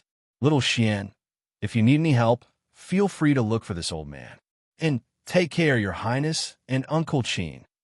As expected, less than an hour after Li Xiaogong left, an eunuch came to the Li residence to announce that Li Zixuan's confinement order had been lifted ahead of schedule. He also strictly ordered Li Zixuan to make use of the time to make tools to identify the direction and was not allowed to slack off in any way. Phew! Since Li Zixuan's wording in the imperial edict was rather strict, it made people feel that if Li Zixuan did not complete the task in the next few days, he would be beheaded. Therefore, after the eunuch left, Li Du's parents chased him out of the house. All right, Sambao, let's go to the workshop. He had thought that he was a complete shut-in. Even if he was grounded, it would not affect his comfortable life. He did not expect that shut-in to have such a restless heart. The main thing was that in this era, there were no computers and no internet. Even if he stayed at home, he could not stay at home, not to mention the internet. As long as he had a computer and could play single-player games at home, Li Zixuan could stay at home. Fortunately, the confinement order had been lifted and he could go out. Otherwise, he would have gone crazy if he had to stay at home for 5 days. Although there were conditions for lifting the confinement order in advance, a small compass was a piece of cake for a graduate student in precision instruments like him. Yes, young master, Sanbao answered excitedly. Other than Li Zixuan, Sanbao was the happiest person to have his confinement order lifted. This meant that he could go out in a luxury car again. This was the hidden benefit of being an experienced driver. The horse carriage moved slowly on the streets of Chong and City, getting further and further away. Meng Wenhao, I'm very happy today. What do you want to eat? Just order hee. In a roadside noodle shop in the East City, Liu touched the 300 copper coins that she had just earned in her purse. She was full of confidence and had the attitude of a nouveau riche. You order. Also, you have no relatives or friends in Chang'an. I advise you to save the 300 copper coins. Meng Wenhao said worriedly. On the way, through chatting with each other, he had a rough understanding of Liu's current situation. The little girl's adoptive parents, who were also her uncle and aunt, used to live in Bingzhou, which was also Taiyuan. In the 13th year of Sui Day, 618 AD, Liu, who was still in swaddling clothes, was entrusted to Fu Lingyan and Lu Yixue, Liu's adoptive parents, by a mysterious couple. They said that they would come back to take her away in 2 to 3 months or a year. The Fu family was a large family in Taiyuan, and Fu Lingyan was somewhat knowledgeable. He saw that the couple was in a sorry state, and their expressions were rather panicked. He could even faintly see traces of blood on their clothes. He guessed that the couple might have encountered a very thorny problem. He instinctively wanted to keep the couple at the door. After all, the world was in chaos at the time, and no one was willing to fall into inexplicable trouble for no reason. Fu Lingyan was about to refuse when Lu Yixue tugged at his arm and looked lovingly at the little girl in swaddling clothes. They had been together for more than 10 years. How could Fu Lingyan not understand his wife's thoughts? He could not help but feel a pain in his heart. After being married for so many years, although they were very loving, they did not have a child. They had seen many famous doctors, but it was to no avail. The child had become a knot in their hearts that they could never get rid of. Looking at it now, his wife probably wanted to adopt the baby girl. In the end, Fu Lingyan gave in and adopted Li Yu. He had asked about the couple's identity, but they refused to tell him. Instead, they wanted to give him a large sum of money to raise their daughter. Of course, Fu Lingyan didn't lack the money, so he refused. Just like that, Li Yu was settled in the Fu family. The only thing her parents left behind was the jade bracelet. Lu Yixue was a mother for the first time. Naturally, she was very excited. Although her identity as a mother could be taken away at any time, she still treated Li Yu as her own. What she did for Li Yu was even more than what a real mother would do. Just like that, the Fu family had a little cutie. A little cutie that could be taken away at any time. Li Yu was in such a happy environment, waiting for her birth parents to come, who knew that in the 6th month of that year, peasant uprisings would spread throughout the country. Li Yuan, who was guarding Taiyuan at the time, and his second son, Li Shimin, took advantage of the situation to rebel. He called back his eldest son, Li Jiansheng, and his fourth son, Li Yuanji, from Hudong, west of today's Yongji, Xianxia. He sent Lu Wenjing to the Tujue to ask Shibi Khan to send troops to help. He also recruited troops to attack Guangzhou. The Central Plains fell into the flames of war. Taiyuan, as the place where the dragon rose, was naturally the first to bear the brunt. Various mountain bandits took advantage of the chaos to commit crimes, burning, killing, and robbing. The Fu family was also affected. To escape the chaos of war, Fu Lingyan decided to move his family to the south. Chapter 247. In order to let Li Yu's biological father and mother find Li Yu in the future, Fu Lingyan left a letter in the main hall of the house before he left. He explained that the Fu family had moved south to avoid the chaos of war and asked them to search the Jiangnan area after they found the letter. In this chaotic world, human lives were worthless. Fu Lingyan didn't know if a mere letter could reach Li Yu's parents, but he had tried his best and had a clear conscience. Along the way, they naturally met many bandits. Their lives were on the line many times, and Fu Lingyan also suffered many internal injuries. In the end, the Fu family settled down in Jiangnan. At this time, Fu Lingyan had used up all the gold, silver, and valuables he had brought with him when he left Bingzhou. Most of them were given to the bandits, although they could no longer live a luxurious life. Because of Li Yu's participation, the husband and wife were able to live happily. The man was in charge of the external affairs while the woman was in charge of the domestic affairs. Their lives were still quite good. Chuyan village was surrounded by mountains on 3 sides. It was like a paradise. There were wars everywhere, but Chuyan village wasn't affected at all. The Fu couple sat in the village and watched the change of dynasties, the fall of the Sui, and the rise of the Tang. They also watched Li Er kill his brother and father and usurp the throne. In the blink of an eye, it was the first year of Jingguan. Fu Lingyan had been tortured by pain for more than 10 years. He finally couldn't take it anymore and passed away. Lu Yixue was too sad and depressed. Her body was deteriorating day by day. Before she died, she told her daughter about what happened back then. She guessed that Li Yu's parents were probably from a rich family, because the jade bracelet was extraordinary. She also suggested that she go to Chang and to find out where her parents were. Li Yu was smart and alert since she was young. She stumbled alone and miraculously reached Chang, a city with the meager wealth left behind by Fu Lingyan and his parents. After entering the city, she was confused by the crisscrossing streets in Chang and city. That was why she encountered bandits near Shuani Lane. I invited you to a meal out of goodwill, but you don't know what's good for you. You're lecturing me. If you don't order, I'll order. At Chin's noodle shop at the entrance of the East Market, The two of them sat under the awning outside and started bickering. Boss, give me 2 bowls of egg noodles. No, 1 bowl of egg noodles, and the other bowl without eggs. Umph. Liu gave Meng Wenhao a provocative look. Meng Wenhao was speechless. Okay, dear guests, the total is 18 copper coins. The fat boss shouted and bent over with a smile. He was worried that the 2 children would not pay after eating because from their clothes, they did not look like rich people.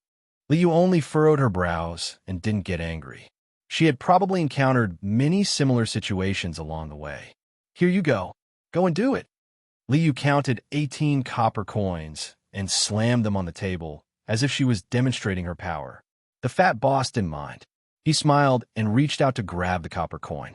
Suddenly, a hand appeared out of thin air. Wait! Meng Wenhao stood up and grabbed the fat boss's hand. What happened?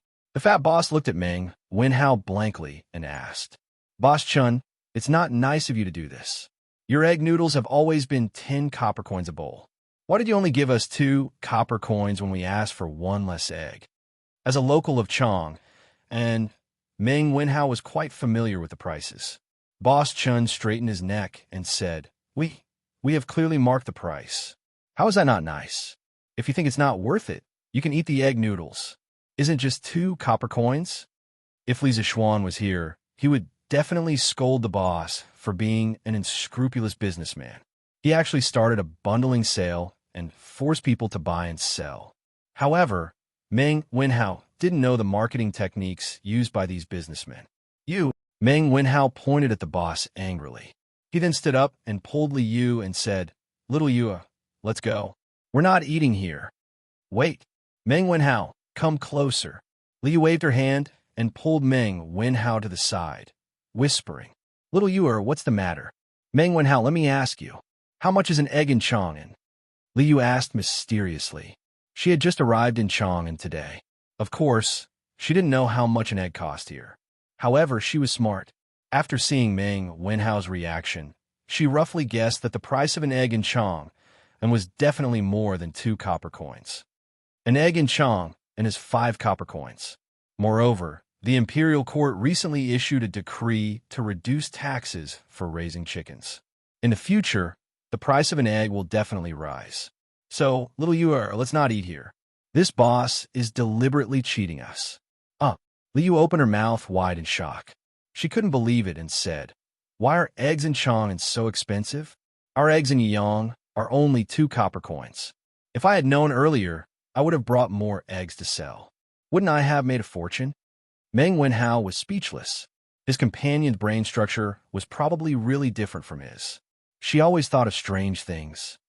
I'm just joking. Why are you looking at me like that? Li Yu was annoyed by Meng Wenhao's look of looking at her, as if she was crazy. Ahem, it's nothing. Let's go to another place to eat. Hey, 2 customers. Are you still eating or not? Don't hinder our business.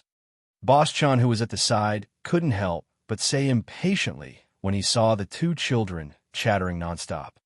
Not eating. Eat. Just eat. Meng Wenhao and Li Yu each had their own opinions. The 2 of them were like natural enemies. They had only known each other for less than half a day and had already bickered countless times. Are you still eating or not? Eat. I'm the one paying. Of course, I'm the one who has the final say. Little Yu. Meng Wenhao wanted to persuade her, but he saw Li Yu's eyes flash with a hint of slyness. She even winked at him. Meng Wenhao had just seen this scene. Wasn't it when she cheated the robbers in the morning? Thinking of this, Meng Wenhao quickly shut his mouth. He began to mourn for the fat boss in front of him. He just didn't know how Little Yu was going to deal with it this time. Meng Wenhao was a little excited. All right, then give me 18 copper coins first. The fat boss sighed and said with a smile. No. Boss, we don't want what we ordered just now. Change the order. Li Yu shook her head and smiled mischievously. Then, what do you want to eat? Boss, you just said that egg yang chun noodles cost 10 copper coins, and normal yang chun noodles cost 8 copper coins. Is that right? Yes. That's right. Huh. Li Yu smiled proudly and finally revealed her foxtail. She said slyly, Boss, give us 10 bowls of egg yang chun noodles. We don't want noodles, we only want eggs. Here, 20 copper coins for you. What? The fat boss was dumbfounded. It was as if he was struck by lightning. He was stunned on the spot. Chapter 248. Miss this. How can you eat Xianxia egg noodles without noodles? The fat boss was stunned for a moment before he reacted and smiled bitterly. Why not? If others can eat Xianxia noodles without eggs, why can't I just eat eggs without noodles? Liu frowned and pretended to be unhappy. But this is against the rules. We don't want to do business with you. You should go elsewhere. The fat boss could not argue with her and could only chase her away. You just think that you will lose money by selling like this, right? You just charged 8 coins for a bowl of Xianxia noodles without eggs. Why didn't you think that you will lose money by setting the price like this? A black-hearted boss like you should be sent to the authorities. Liu said angrily with her hands on her hips. What's wrong? I don't know. I just came. It seems that the boss purposely set the price to cheat outsiders. Is that so? Chin's noodle house was located at the entrance of the East Market.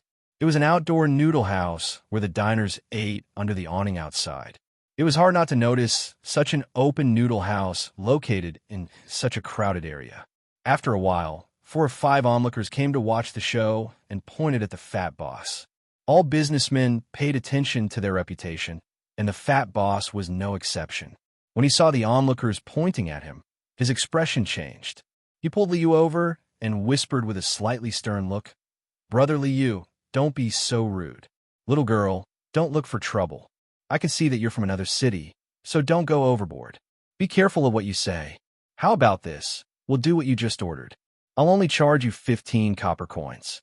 You two eat quickly. Let go, Boss Chen, what do you want?" Meng Wenhao, who was at the side, didn't have time to react. When he did, he quickly pulled Liu behind him and angrily said to the fat boss. Liu stood behind Meng Wenhao with an inexplicable look in her eyes. "How dare you threaten me? Everyone, please be the judge. This restaurant's Xianxia egg noodle soup costs 10 copper coins per bowl, but the boss charged 8 copper coins per bowl for the ordinary Xianxia egg noodle soup without eggs. Now the eggs in Chong and cost 5 copper coins per bowl. Don't you think this boss is evil?" Liu pointed at the fat boss and said to the crowd, "Wow, the owner of this shop is really evil. Yes, I really didn't expect this. I've been to this shop before. The boss here is indeed quite evil." The onlookers understood what had happened and criticized the fat boss one after another. Seeing that he had been pointed at by thousands of people, the fat boss's expression flashed with a trace of viciousness. He shouted, "Little girl, you forced me to do this. Dabao, Airbao, come out quickly and chase these 2 bastards away. Father, they're here." In the house, 2 huge young men immediately came out. They were about 7 feet tall, 2 meters, and were obviously much taller than the average person. Moreover, they were bigger than the fat boss. What was even more amazing was that the 2 of them looked exactly the same. They should be twins. As soon as the 2 7-foot giants appeared, everyone was shocked. Meng Wenhao and Liu were dumbfounded. They looked up at the 2 giants, and the onlookers who were watching the show became nervous. They didn't dare to point at the fat boss anymore. The fat boss was very satisfied with the crowd's reaction. He nodded his head and pointed at Meng Wenhao and Liu. He said to his 2 sons, "Dabao, Airbao, these 2 kids are causing trouble. Quickly throw them away. Father will make good food for you later." "Okay, Father." Not sure if it was Dabao or Airbao, but they answered excitedly. The 2 giants then walked towards Meng Wenhao. "Stop, under the Emperor's feet. Boss Chen, you purposely hurt people like this.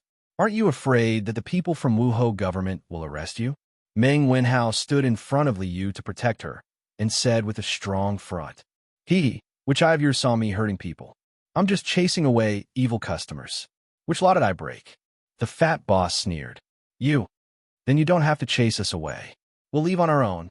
Meng Wenhao was furious, but considering Liu's safety, he could only give in temporarily. "Fat boss, then it's best not to. Why should we leave? I don't believe that in front of so many people. What can you do to us?" Before the fat boss could finish, Liu used the numbers advantage and interrupted him. "Hey, little girl, You don't know the immensity of heaven and earth. I'll see who will help you today. The bow go. Yes, father. The two giants did not hesitate and walked towards them. Pung pung. Those who were close to them could even hear the tremors of the earth. It was easy to imagine how huge these two giants were. The crowd that Liu relied on did not follow her expectations and came out to fight for justice. Instead, after feeling the terrifying aura of the two giants, they scattered like birds and beasts.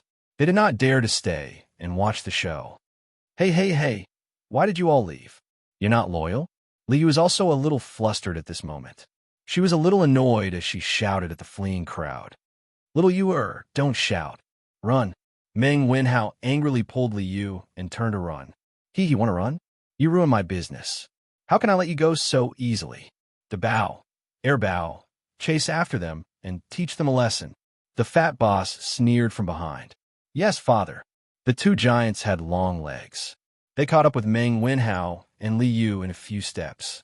Two big hands appeared behind Meng Wenhao and Liu's neck. Then, the two giants lifted Meng Wenhao and Liu up from behind. Hey. Damn fatty, what are you doing? I don't like people like you. Liu's legs were kicking wildly, but he did not forget to talk nonsense. Meng Wenhao really wanted to go over and cover her mouth. This was a classic example of cheating teammates. You're the damn fatty. A flash of anger flashed across the giant's face as he threw Liu out. The other giant also threw Meng Wenhao out. Liu was so scared that she screamed with her eyes closed in the sky. All right, stop screaming. You didn't fall to your death. Li Zishuan looked at the little girl who was still screaming in his hand and couldn't help but be speechless. He also wanted to let go, but this girl not only kept screaming, her hands and feet also kept swinging randomly. If he let go, this girl would fall to the ground. Fortunately, Li Zishuan's strength was great, so he was able to carry one person with each hand. Meng Wenhao was still fine. Although he was scared and pale, he was still quiet. Sir, why are you here? Chapter 249. East Market, not far from Chen's noodle shop. Meng Wenhao, who was still in shock, stood on the ground and looked at Li Zishuan. I'm fine. Liu, who was lifted in the air, screamed for a while. She realized that she hadn't landed on the ground, so she opened her eyes in surprise. Li Zishuan saw that the girl had returned to normal, so he put her down and said to Meng Wenhao, If I came a little later, you two would have been buttocks, right? Coincidentally, Li Zishuan had just been released from his house ban. On his way to the workshop, Li Zishuan happened to see Meng Wenhao arguing with the fat boss. Li Zishuan sat in the carriage and listened carefully to their argument. After he figured out the cause of the matter, he wanted to come over and take a look. Then he saw Meng Wenhao and Liu being thrown into the air by the giant baby. In a moment of desperation, he didn't care about anything else. He used cloud-piercing steps and saved the two children, preventing their buttocks from being buttocks. Meng Wenhao scratched his head awkwardly and said, Sorry for the trouble, sir. Hey, it's no big deal. Li Zishuan waved his hand and didn't care. Wow, you're Meng Wenhao, sir? How can you be so young? Shouldn't sir be an old man with a white beard? Also, why do you know martial arts? Liu's heart was quite big. Just now, he was almost scared half to death. Now that he heard the conversation between Meng Wenhao and Li Zishuan, it was as if he had discovered a new continent. He circled around Li Zishuan and sized him up while sighing. Li Zishuan, little Yu, don't be rude. This is my sir.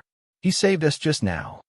Meng Wenhao wouldn't argue with Liu about other things, but when it came to his sir, Meng Wenhao wouldn't allow Liu to be rude. I'm fine. Li Zishuan waved his hand and looked at the two children. He joked, Wenhao, take your little girlfriend and stay by the side. Let me have a good talk with this shop owner. He had been watching for a while and naturally saw Meng Wenhao shielding Liu behind him. He could not help but tease him. However, he was naturally wasting his feelings. How could the ancients have the concept of boyfriend and girlfriend? In ancient times, free love was not advocated. If two people wanted to confirm their relationship, they had to be engaged before they got married. Before that, the relationship was just a normal relationship. It cannot be called a boyfriend and girlfriend relationship. Sir, What little girlfriend? As expected, Meng Wenhao was dumbfounded. Where did this madman come from? How dare he meddle in other people's business? Don't think that just because you know a few tricks, you can learn to fight for justice. The fat boss originally thought that with his two sons involved, there would definitely be no suspense, so he didn't pay much attention to this side. However, when he inadvertently glanced over and saw that Meng Wenhao and Li Yu were still acting as if nothing had happened, he immediately walked over and scolded Li Zixuan. How dare you? Are you blind? Why don't you look at this? As a lackey, San Bao was very conscious. When he saw the fat shop owner's arrogant attitude towards his young master, he quickly jumped out and scolded him. However, before he could finish, Li Zixuan stopped him. San Bao, you go to the side too. This shop owner bullied his student. How could he let him off so easily? If he allowed San Bao to announce his name and identity, wouldn't it be too boring? Yes, young master. San Bao scratched his head and replied before quickly retreating to the side. Bullying children with brute force. What kind of ability is that? Are you two going to come at me together, or three at once? Li Zixuan did not waste time with the fat shop owner. He was dressed in a white shirt and stood with his hands behind his back as he spoke calmly. Invisible pretentiousness was the most fatal. His image of an otherworldly expert had really stunned Meng Wenhao and Li Yu. The two children looked at Li Zixuan with hearts in their eyes, looking like modern brainless fans. Three at once. The fat shop owner was stunned. After a while, he reacted and said angrily, Arrogant. Dabao, Airbao, teach this brat a lesson. Yes, Dad. The two giant babies, one with Raging Bull Charge and the other with Mount Tai Crush, pounced on Li Zixuan with great momentum. Li Yu, who was standing at the side, saw the momentum and swallowed her saliva with difficulty. At this moment, she finally understood that she was courting death just now. Li Zixuan was not frightened by the momentum. These two were just boorish people who only knew how to use brute force to suppress others. Although there was a saying that one can defeat 10, their strength was far from that level. In terms of strength, these two giant babies would not be able to defeat Li Zixuan even if they worked together. Li Zixuan stood at the same spot without moving. He still had a calm expression on his face. Seeing the two giant babies getting closer and closer, Li Yu whispered to Meng Wenhao, Wenhao, is your master scared out his wits? Oh no, your master looked quite handsome just now, but he's going to be crushed into a meat patty soon. Meng Wenhao frowned and said unhappily, Don't talk about my master. Li Zixuan, who was standing at a distance, could not help but twitch his mouth. Although the little girl's voice was soft, it could not escape his abnormal hearing. However, it was not the time to care about this, because one of the giant babies was about to hit his stomach, and the other one had already soared into the sky and pressed down with the momentum of Mount Tai. Meng Wenhao, Li Yu, and San Bao held their breaths nervously and widened their eyes. On the other side, the fat boss's mouth flashed a trace of a sinister smile. Li Zixuan stretched out his hands very slowly, but it happened to block the two giant babies. The Raging Bull could not move forward anymore, and the Mount Tai was directly held above Li Zixuan's head with one hand. Silence. Silence. Silence. What kind of scene was this? A weak scholar, with his left hand holding a rude giant, and with his right hand holding a fat man as big as Mount Tai. This scene deeply shocked the hearts of the onlookers. Was he still human? Regardless of whether it was the fat boss, Meng Wenhao, Li Yu, or San Bao, they all opened their mouths wide and looked as if they had seen a ghost. Haha, San Bao. Take it, these are your two brothers, Dabao and Airbao. The three of you can make up the auspicious three treasures. Li Zixuan laughed and used some true qi in his palms to shake the two giant babies to San Bao's feet and throw the other one directly. He also just remembered that the names of these two giant babies were somewhat related to San Bao, so he said with some mischievous interest, Young master, San Bao doesn't have a brother. San Bao has been an orphan since young. San Bao did not know what the auspicious three treasures were, so she said with a confused face. Chapter 250. Wenhao, why don't you introduce them to me? In the carriage, Li Zixuan looked at the two children and asked with a smile. After he showed his strength, the fat boss was so scared that he wet himself. He quickly came up to apologize. From the beginning to the end, he didn't even need to reveal his identity. This was what Li Zixuan always believed in. He used strength to convince people and not to use power to suppress people. With his current status, he didn't need to be so calculated with these people. They were all trying to make a living, and it wasn't easy for them. There was no need to kill them because of this. After punishing the father and son, Li Zixuan brought Meng Wenhao and Li Yu into the carriage. After all, the environment in his carriage was much better than the small noodle shop. Meng Wenhao felt that Li Zixuan was looking at him, and Li Yu strangely. He scratched his head and pointed at Li Yu. Sir, I am Li Yu. Sir, you can call me Lil Yu. I came to Chang and to look for my family. This carriage is really big. Sir, your family must be very rich. Without waiting for Meng Wenhao's introduction, Li Yu introduced herself. After this girl got on, her eyes wandered around the carriage. The luxurious interior shocked her. Little Yu. Li Zixuan was thunderstruck. He muttered to himself and then looked at Li Yu. With a strange expression, he asked, Little Yu, have you heard of someone called Hua Wuke? Hua Wuke? Never heard of him. What a weird name. Li Yu sat on the sofa and thought for a while. Then she rolled her eyes. Li Zixuan really wanted to tell her that the two of them were good brothers in a certain dimension. However, this would cause a lot of questions. He suddenly remembered that Li Yu said that she came to Chang and to look for her family. He asked, Little Yu, what is the name of your family? Tell me, and I might be able to help you. Li Yu, who was enjoying herself on the sofa, froze when she heard that. However, she didn't cry this time. She said bitterly, I came to Chang to find my parents, but I don't know what their names are. Taiji Palace, Sweet Du Hall. Li Er looked at Li Xiaogong, who was staggering out of the door, and shook his head. He smiled helplessly at Zhang Sun beside him and said, Sigh, no one can resist the temptation of the drunken immortal. Even Xiaogong is addicted to it. Zhang Sun smiled and said, Your Majesty, Li Zixuan seems to have a new idea. I don't know how his brain works, but he keeps coming up with new and strange ideas. As for Chengxian and Xianxia, Li Zixuan sent someone to deliver a type of carriage yesterday. I want to take a look. Sitting in that carriage was incomparably comfortable. I didn't feel any bumps at all. It was truly too miraculous. Oh, with such a good thing, this stinking brat actually didn't give me one. How preposterous. When Li Er heard this, he was first slightly surprised. Then he said somewhat angrily, Puchi. Zhang Sun covered her mouth and laughed. Your Majesty, as the ruler of a country, how can you be angry with a child? After laughing, she poured a cup of tea for Li Er and continued. Actually, speaking of which, I have seen Sinan. It is indeed cumbersome. I don't know what Li Zixuan will come up with this time.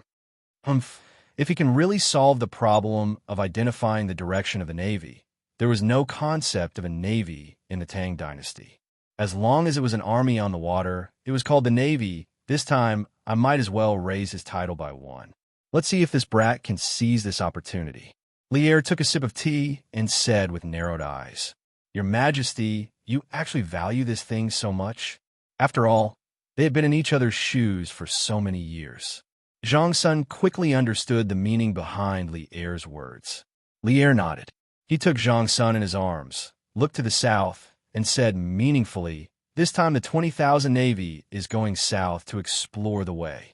If the small country of Nanyang is really as rich as Li Zixuan said, then when the Tang dynasty is really at peace, it is not impossible. It had to be said that Li Er was a very pioneering monarch. Unlike other monarchs of later generations who blindly pursued the idea of governing the country with benevolence and righteousness, who thought that they were the best country in the world and disdained to compete with the surrounding small countries for benefits, Li Er had always pursued the way of being a saint inside and a king outside. In terms of internal governance, he selected capable people and paid attention to the people's livelihood. In terms of ethnic relations, Li Er not only used force to conquer the tribes that caused border troubles, but also paid attention to comforting the tribes that came to submit to him with benevolence. This was a saint inside and a king outside. All of his actions were carried out with the starting point of the internal stability and prosperity of the Tang dynasty as the starting point. To a certain extent, Li Er was a very aggressive monarch.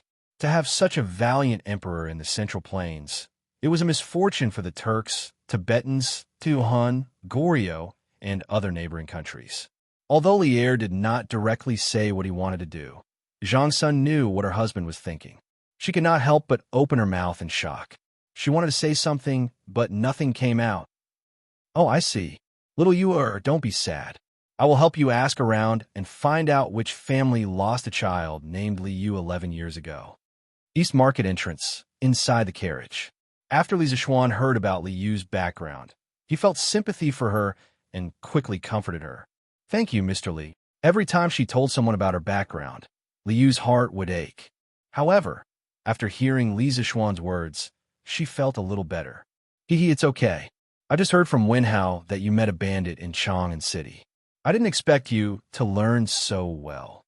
In order to ease the atmosphere, Li Zishuan talked about the interesting story of Li Yu and the bandit. "Mathematics? What is mathematics? I have never been to school. It's just that the bandit was too stupid. That's why I was able to get away with it." Li Zishuan could not help but mourn for the bandit. He failed to rob and was cheated of his money. After that, he was scolded as a fool. No one could be as unlucky as him. However, this little girl had never been to school. Her reaction was so fast, and her logical ability was so strong. It was really rare. "Little you have no relatives or friends in Chang'an City. How do you plan to settle down?" Li Zishuan thought about it and asked. Li Yu's face turned bitter. She touched the 300 coins in her purse and said, "Ah, how about I stay in an inn?" Li Zishuan laughed and said, "With your 300 coins, I'm afraid you can only stay in an inn for 10 days at most. Don't you need to eat? Also, you have used up all your money and you haven't found your parents. Where are you going?" Li Yu was speechless for a moment. Meng Wenhao looked at Li Zishuan and begged, "Sir, how about you help me?"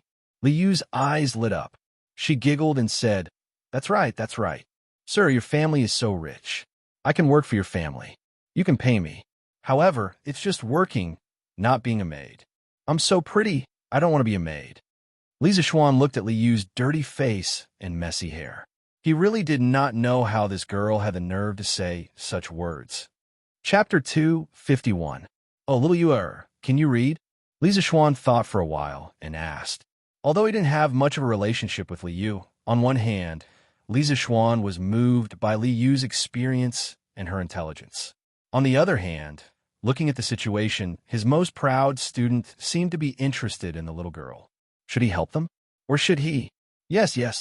When I was young, my aunt taught me how to read.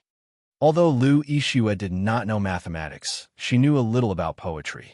In addition, she treated Li Yu as her own daughter. Of course, she would take the time to teach Li Yu how to read.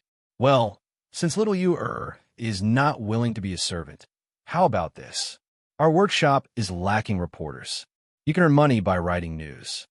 Li Zishuan thought for a while and suddenly slapped his thigh and said excitedly. This little girl's mind was jumpy and she had a weird personality. Her words were also humorous. He wanted her to try being a reporter and see how it would turn out. What is a reporter? What is news? Li Yu felt that the people in the city were not friendly. They kept saying words that the people in the countryside had never heard of. Meng Wenhao also looked at Li Zishuan curiously. After reading the newspaper for so long, he knew what news was, but he did not know what a reporter was. Li Zishuan took a few newspapers from the table and handed them to Li Yu. Little Yu take a look at what the news is about. Then, the reporter is the person who writes the news. I call him a reporter. If you can write a similar article, then come work in the editorial department. For every article you write, I will give you 100 coins. How about it? Okay. Li Yu was extremely excited and quickly agreed. Meng Wenhao's eyes flashed with envy. Even if she only wrote one article a day, she could earn 3,000 coins a month. This salary was not low. Li Zishuan smiled and looked at Meng Wenhao. Wenhao, why are you out today? Aren't you studying at home? All right. Sir, the newspaper said that the imperial court sent the navy to escort the fleet to the south. Do you know about it? Meng Wenhao just remembered the reason why he came out today.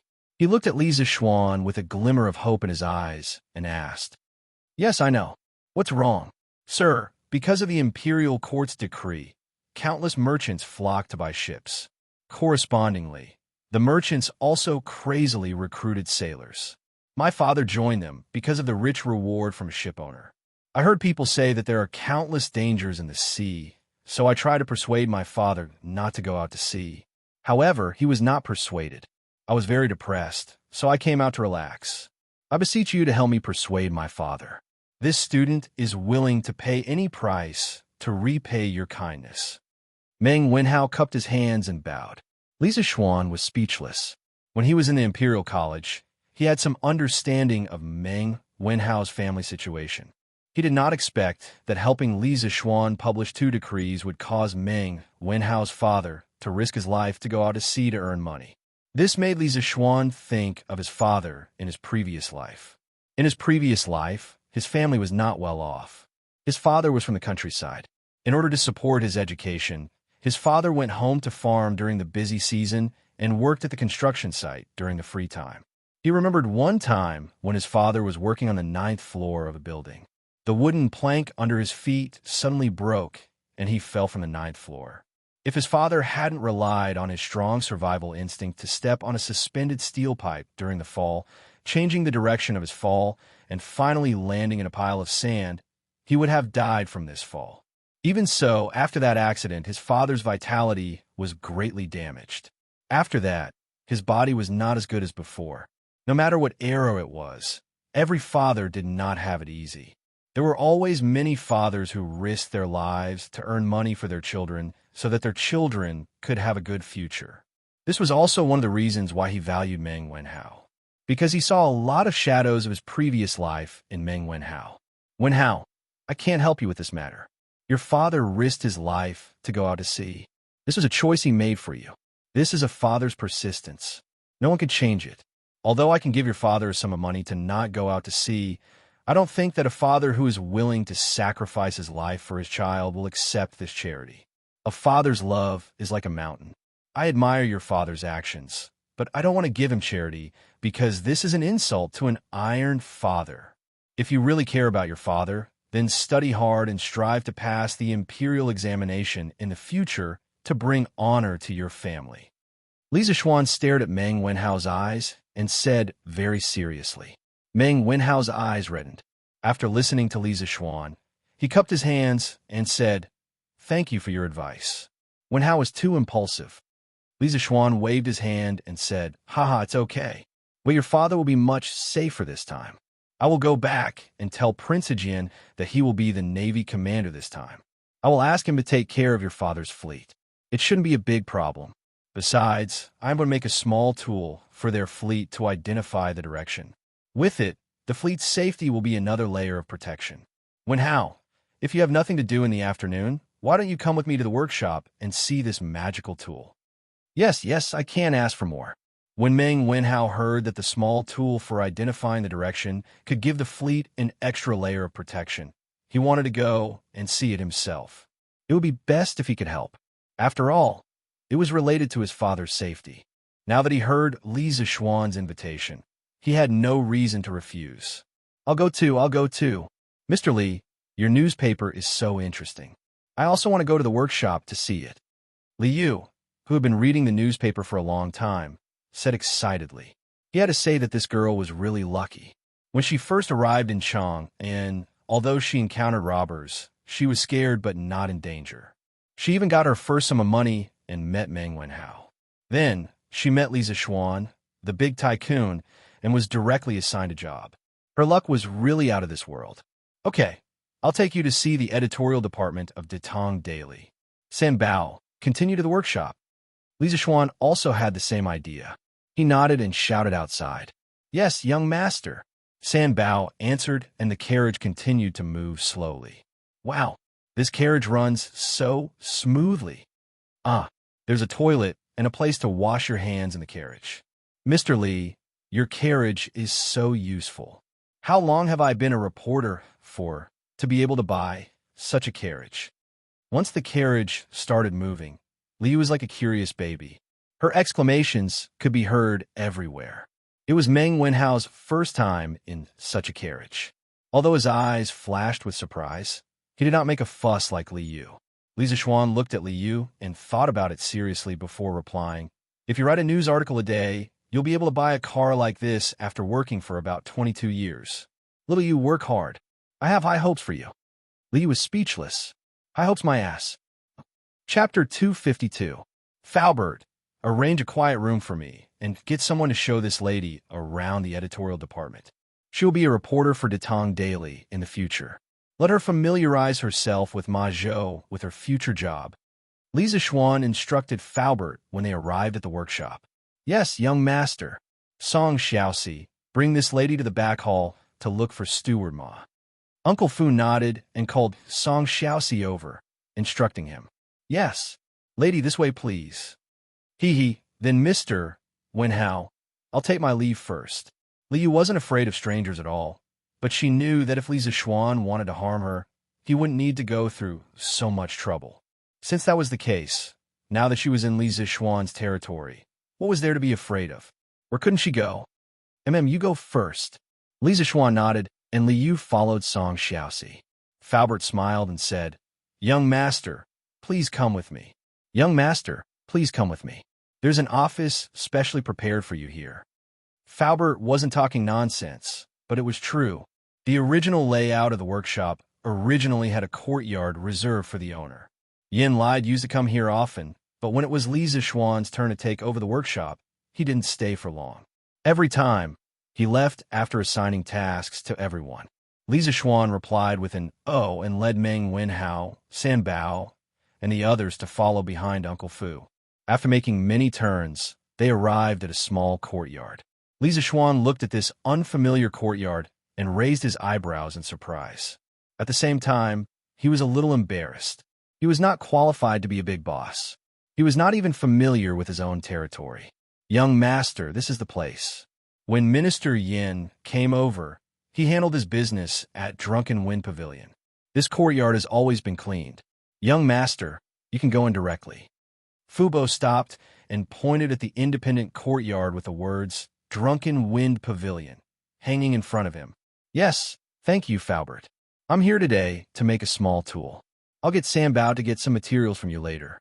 Faubert, you can give me whatever you want. If you have something to do now, you can go ahead." Li Zixuan nodded his head in satisfaction. This office was not bad, compared to the laboratory he had been in his previous life. Although this place did not have the professional modern laboratory equipment, the environment was good. Such a quaint, independent courtyard, if placed in the modern era, would be worth more than all the equipment in his laboratory combined. As for the professional equipment, it's fine if I don't have it now. I have so much stock in my mind. Why would I be afraid that I can't upgrade the industrial foundation of the Tang dynasty? Young master, this old man will take his leave first." Faubert cupped his hands and walked away with a smile. Although he didn't know what Li Zixuan was up to, he would know when the time came. There was no need to rush. "Iron Egg, where's your master?" Today, Li Tai had come to look for Li Zixuan to continue listening to his novel. As usual, this fellow didn't let anyone announce his arrival and directly swaggered in. However, he couldn't help but feel a little puzzled when he found nothing. Seeing Iron Egg passing by, Li Tai quickly stopped him and asked. Iron Egg was speechless. It was rare to see someone like Li Tai walk into someone's house and look for the owner. "Your Highness Prince Wei, my master went to the workshop." "He went to the workshop? How is that possible? Isn't he still under house arrest?" The news that Li Zixuan's house arrest was lifted in advance hadn't reached Li Tai's ears yet. Therefore, the little fatty was surprised. "His Majesty lifted my master's house arrest and asked him to make some small tools to guide the way for the fleet in 7 days to prevent them from getting lost on the sea." Iron Egg explained patiently. "Since there's something so interesting, I'll go take a look too." When Li Tai heard this, his interest was immediately piqued. Aside from a novel, what he admired the most was Li Zixuan's ability to stir up trouble. Scooters, curved plows, immortal drunkenness, and luxury caravans were all new items that were popular in Chang'an. Now that there was obviously something fun to do, Li Tai naturally wanted to personally take a look. Hey, Your Highness, wait. I'll go too. Aren't you going to review your lessons? I'm done. Sir, do you think it's okay this time? In Drunken Wind Pavilion, Meng Wenhao was assigned by Li Zixuan to magnetize the embroidery needle. He bitterly ground the needle on a magnet for nearly half an hour before showing it to Li Zixuan again. Li Zixuan took it and sucked on the small iron nail next to it. After finding that the magnetism was good, he nodded and said, "Well, it's okay." Then he fixed the magnetic needle on a very thin piece of wood and put in a bowl of water with the piece of wood. The tip of the magnetic needle turned for a while and pointed to the south. Li Zixuan smiled and said, "Wenhao, look, with this you could tell north from south, right?" Meng Wenhao came forward and looked at it. He was surprised and said, "It's true." Li Zixuan smiled and said, "Haha, this is called a compass." Later, paint the two ends of the needle with different colors. Paint the end that points to the north red and the end that points to the south white. In the future, no matter when and where, as long as people have this compass, they will be able to tell north from south. Master, this is a good idea, but I really don't understand. This needle is just ground on a magnet. Why can it tell the direction? Meng Wenhao exclaimed in admiration. Then, he frowned deeply and asked doubtfully, "What good thing? Let me see." At this time, Li Tai directly pushed the door open and ran overexcitedly. Master, Iron Egg was not as arrogant as Li Tai. He respectfully greeted Li Zixuan, but he felt a little guilty. After all, at this time, he should be reviewing his homework at home. Xianxia, Iron Egg, you're here? Li Zixuan nodded and did not say much. Next, he needed to spread some knowledge of physics. Iron Egg came at the right time, so he did not need to explain alone in the future. Master, this is the tool you made to tell the direction. Isn't it too simple? Li Tai looked at the simple compass in the bowl and complained. Haha, it's so simple. Why didn't anyone come up with it in the past few hundred years? Xianxia, don't be so arrogant. Many new things are very simple when they first come out, but what they represent is the progress of civilization. This is a qualitative leap. Moreover, this compass is only a prototype now. I will ask Faubert to make some modifications on this foundation. When the time comes, it will look a lot better. Li Zixuan smiled faintly. Li Tai listened and thought seriously, then nodded and said, Master, you're right. I'm arrogant. So this thing is called a compass. Can you tell me how this compass can tell the direction?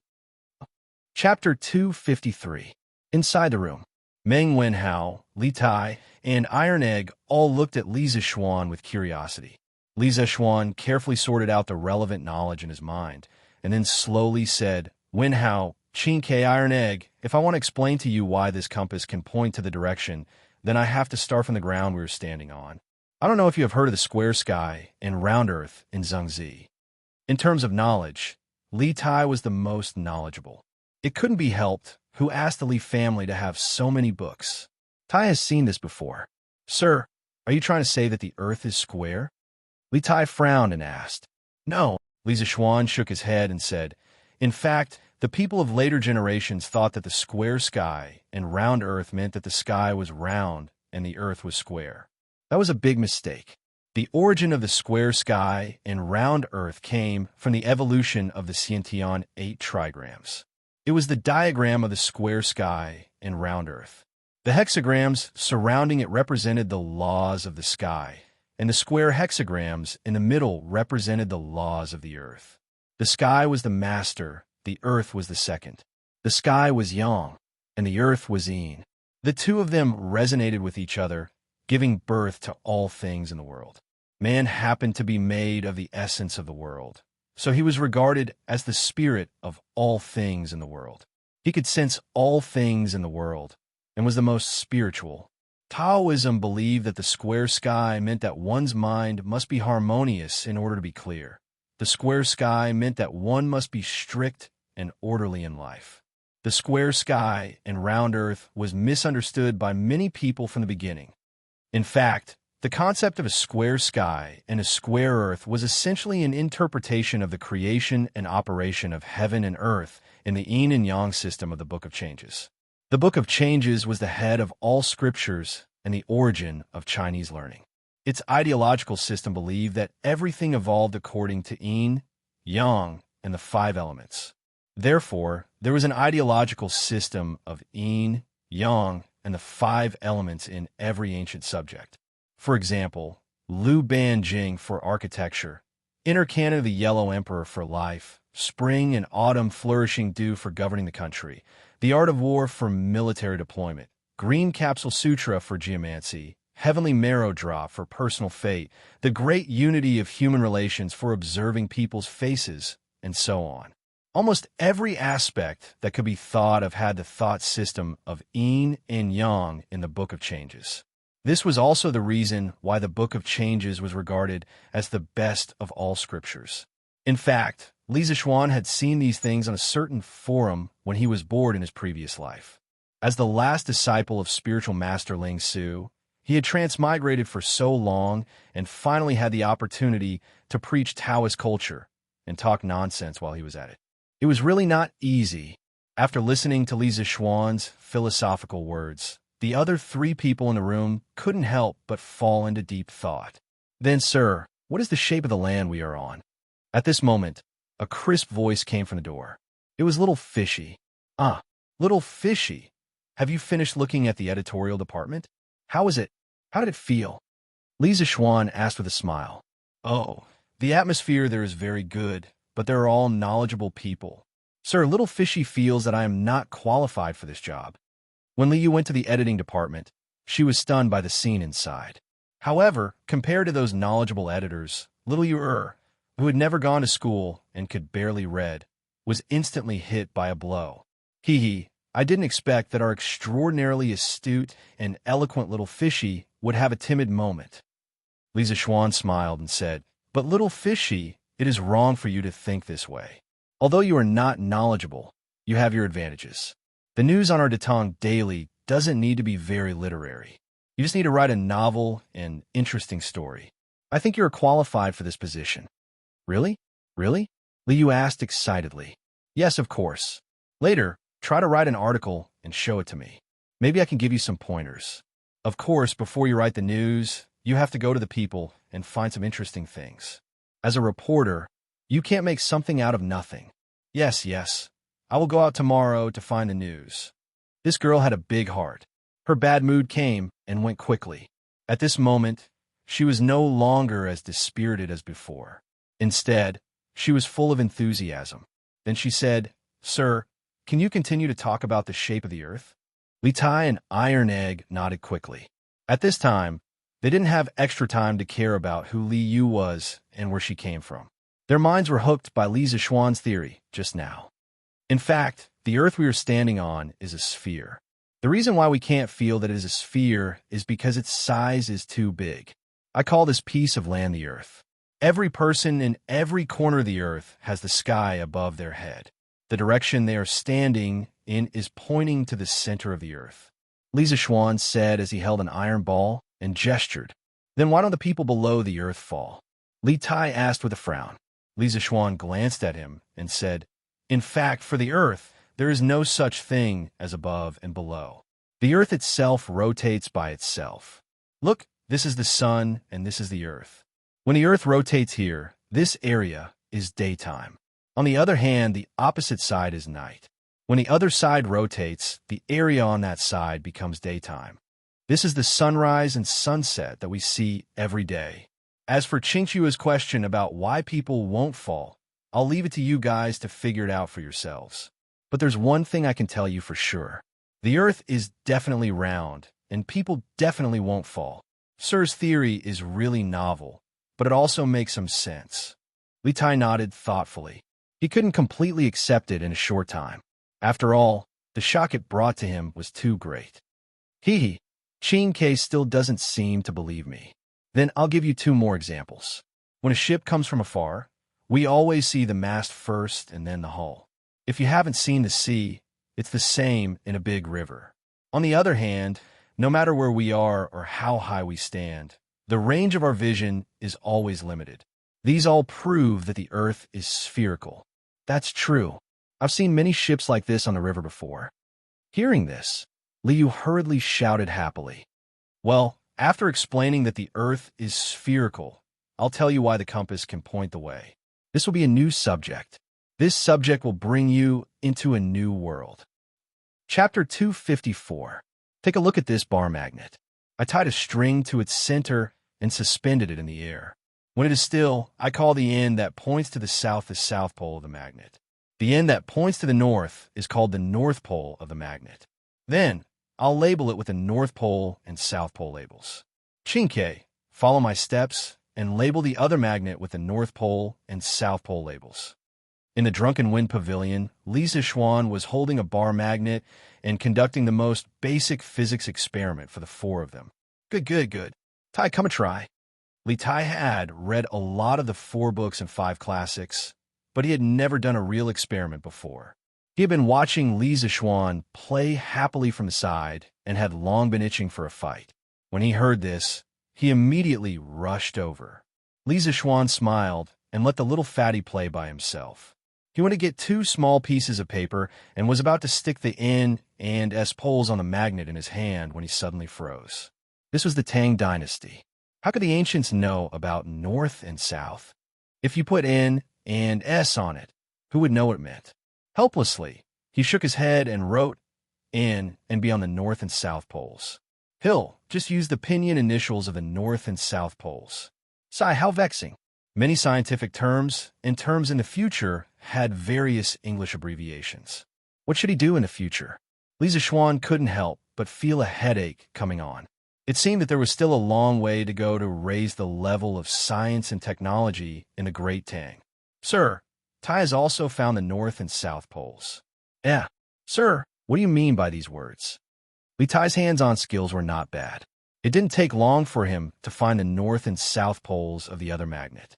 But when he saw the 2 letters Xianxia had marked, he was immediately confused.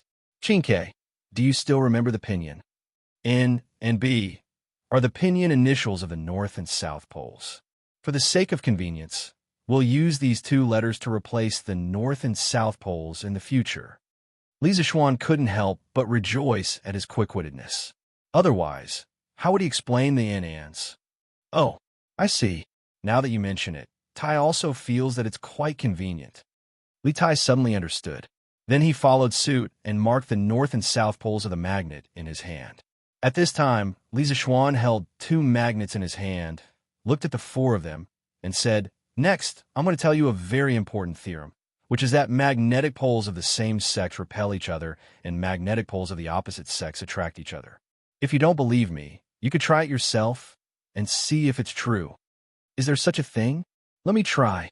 Liu took 2 magnets and started the experiment. Although she didn't know pinyin, she could still tell if the 2 letters were the same. It's really like that. Sir, why is that? And what does this have to do with the compass being able to point the way?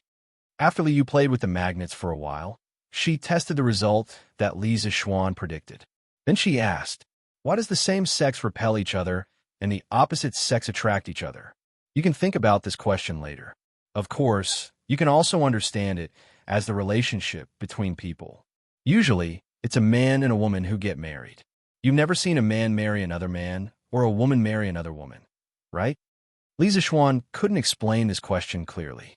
At that time, the physics teacher only said that it was a theorem and asked everyone to remember it. As for why the same sex repel each other and the opposite sex attract each other, he didn't know. He could only say that he didn't understand. Huh, Liu smiled and said, Sir, this is really interesting. Ahem. As for how this theorem is related to the compass, I can only say that it's very related. In fact, the Earth can also be seen as a big magnet. One of its poles is near the geographical North Pole, which can also be called the South Pole of the geomagnetic field. The other pole is near the geographical South Pole, which is the North Pole of the geomagnetic field. According to the principle of the same sex repel each other and the opposite sex attract each other, our magnets and magnetic needles can point to the north and south under certain conditions. Xianxia began to teach them about the geomagnetic field. It was the first time the children heard such a novel theory, and they all widened their eyes. How is that possible? How can the Earth we're standing on be a magnet? Li Tai muttered to himself. His face was full of disbelief. This shocking theory had completely overturned his worldview. Huh. Li Zixuan smiled and didn't say much. He walked to the nearby tables and started to draw. A real compass used for navigation couldn't be so crude and simple. It didn't have any technical content. In fact, the core of a compass, other than the magnetic needle, was its central axis. It had to consider the balance of the needle and the friction during rotation. Li Zixuan designed the central axis as a step axis. He drilled a hole slightly larger than the diameter of the thin end of the step axis at the center of gravity of the magnetic needle. After the magnetic needle was inserted into the thin axis, he tried to deform the thin axis and rivet the magnetic needle onto the thin axis. He controlled the deformation of the thin axis to prevent the magnetic needle from being riveted. At this time, the magnetic needle could rotate around the thin axis, but it couldn't leave the thin axis. As for the cover of the compass, he could only use glass. In the past, he was lazy and didn't make glass. He didn't expect that he still couldn't avoid glass. This time, he might as well make glass.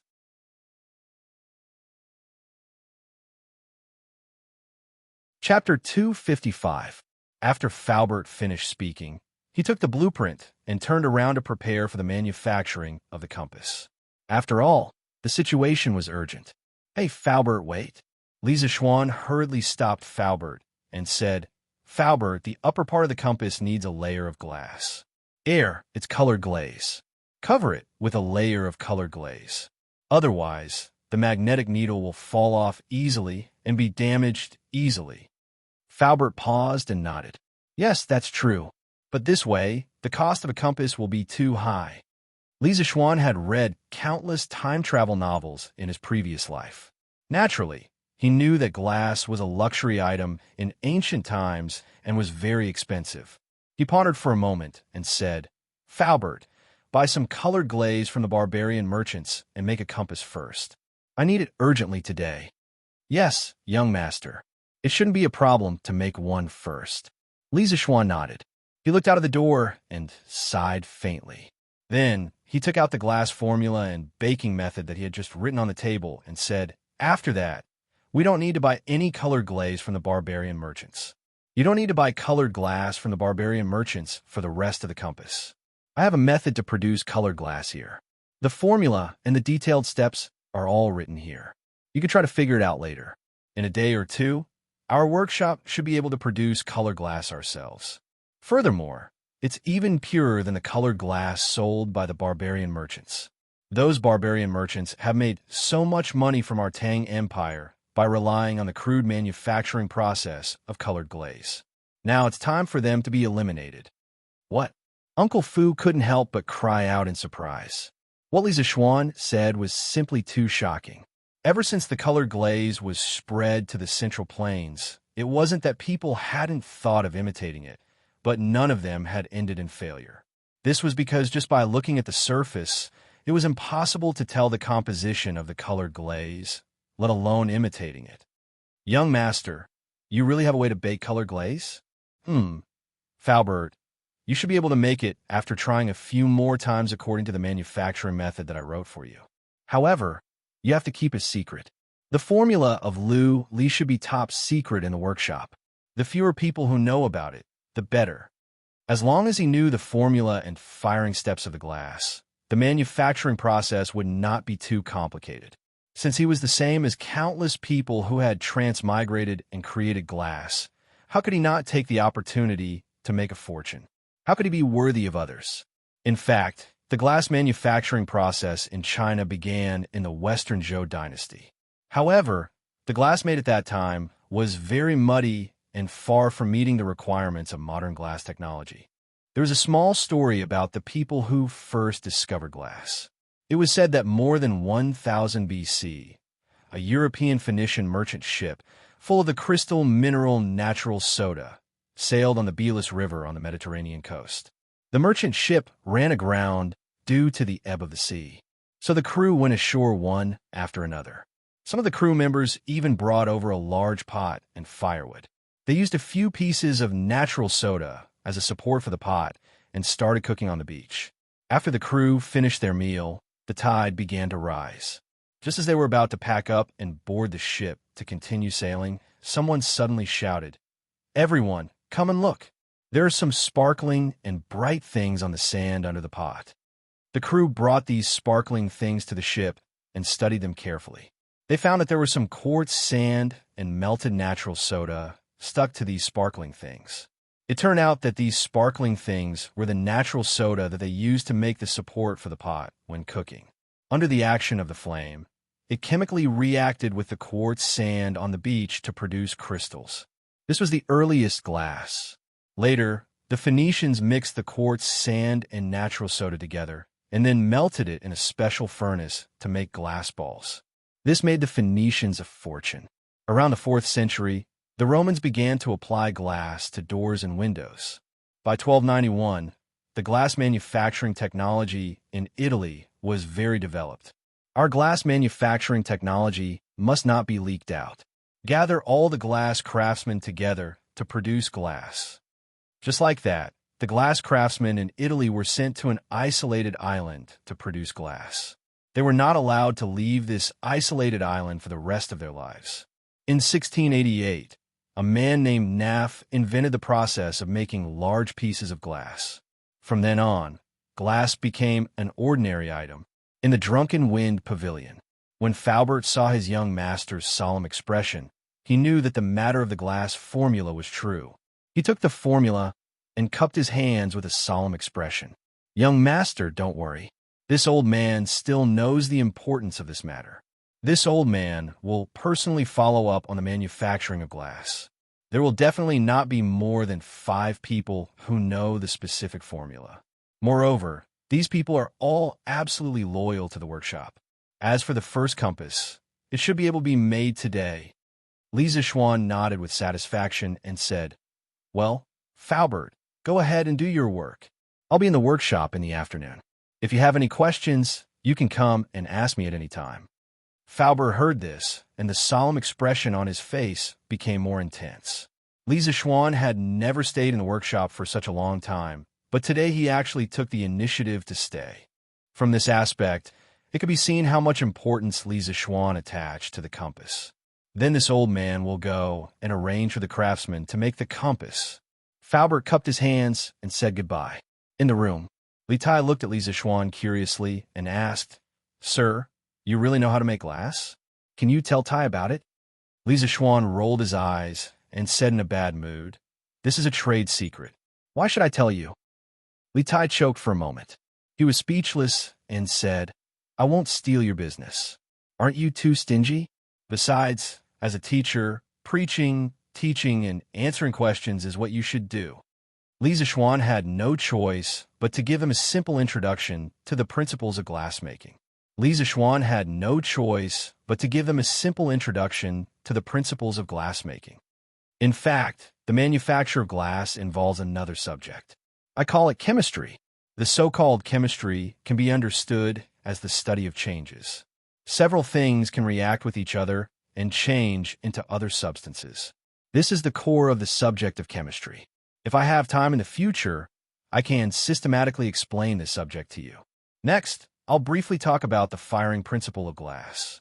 Li Zishuan slowly gave Li Tai, Meng Wenhao, and the others a rough explanation of the reaction between the various components in the glass-making process. Of course, he couldn't go into too much detail, or it would involve a lot of fundamental questions.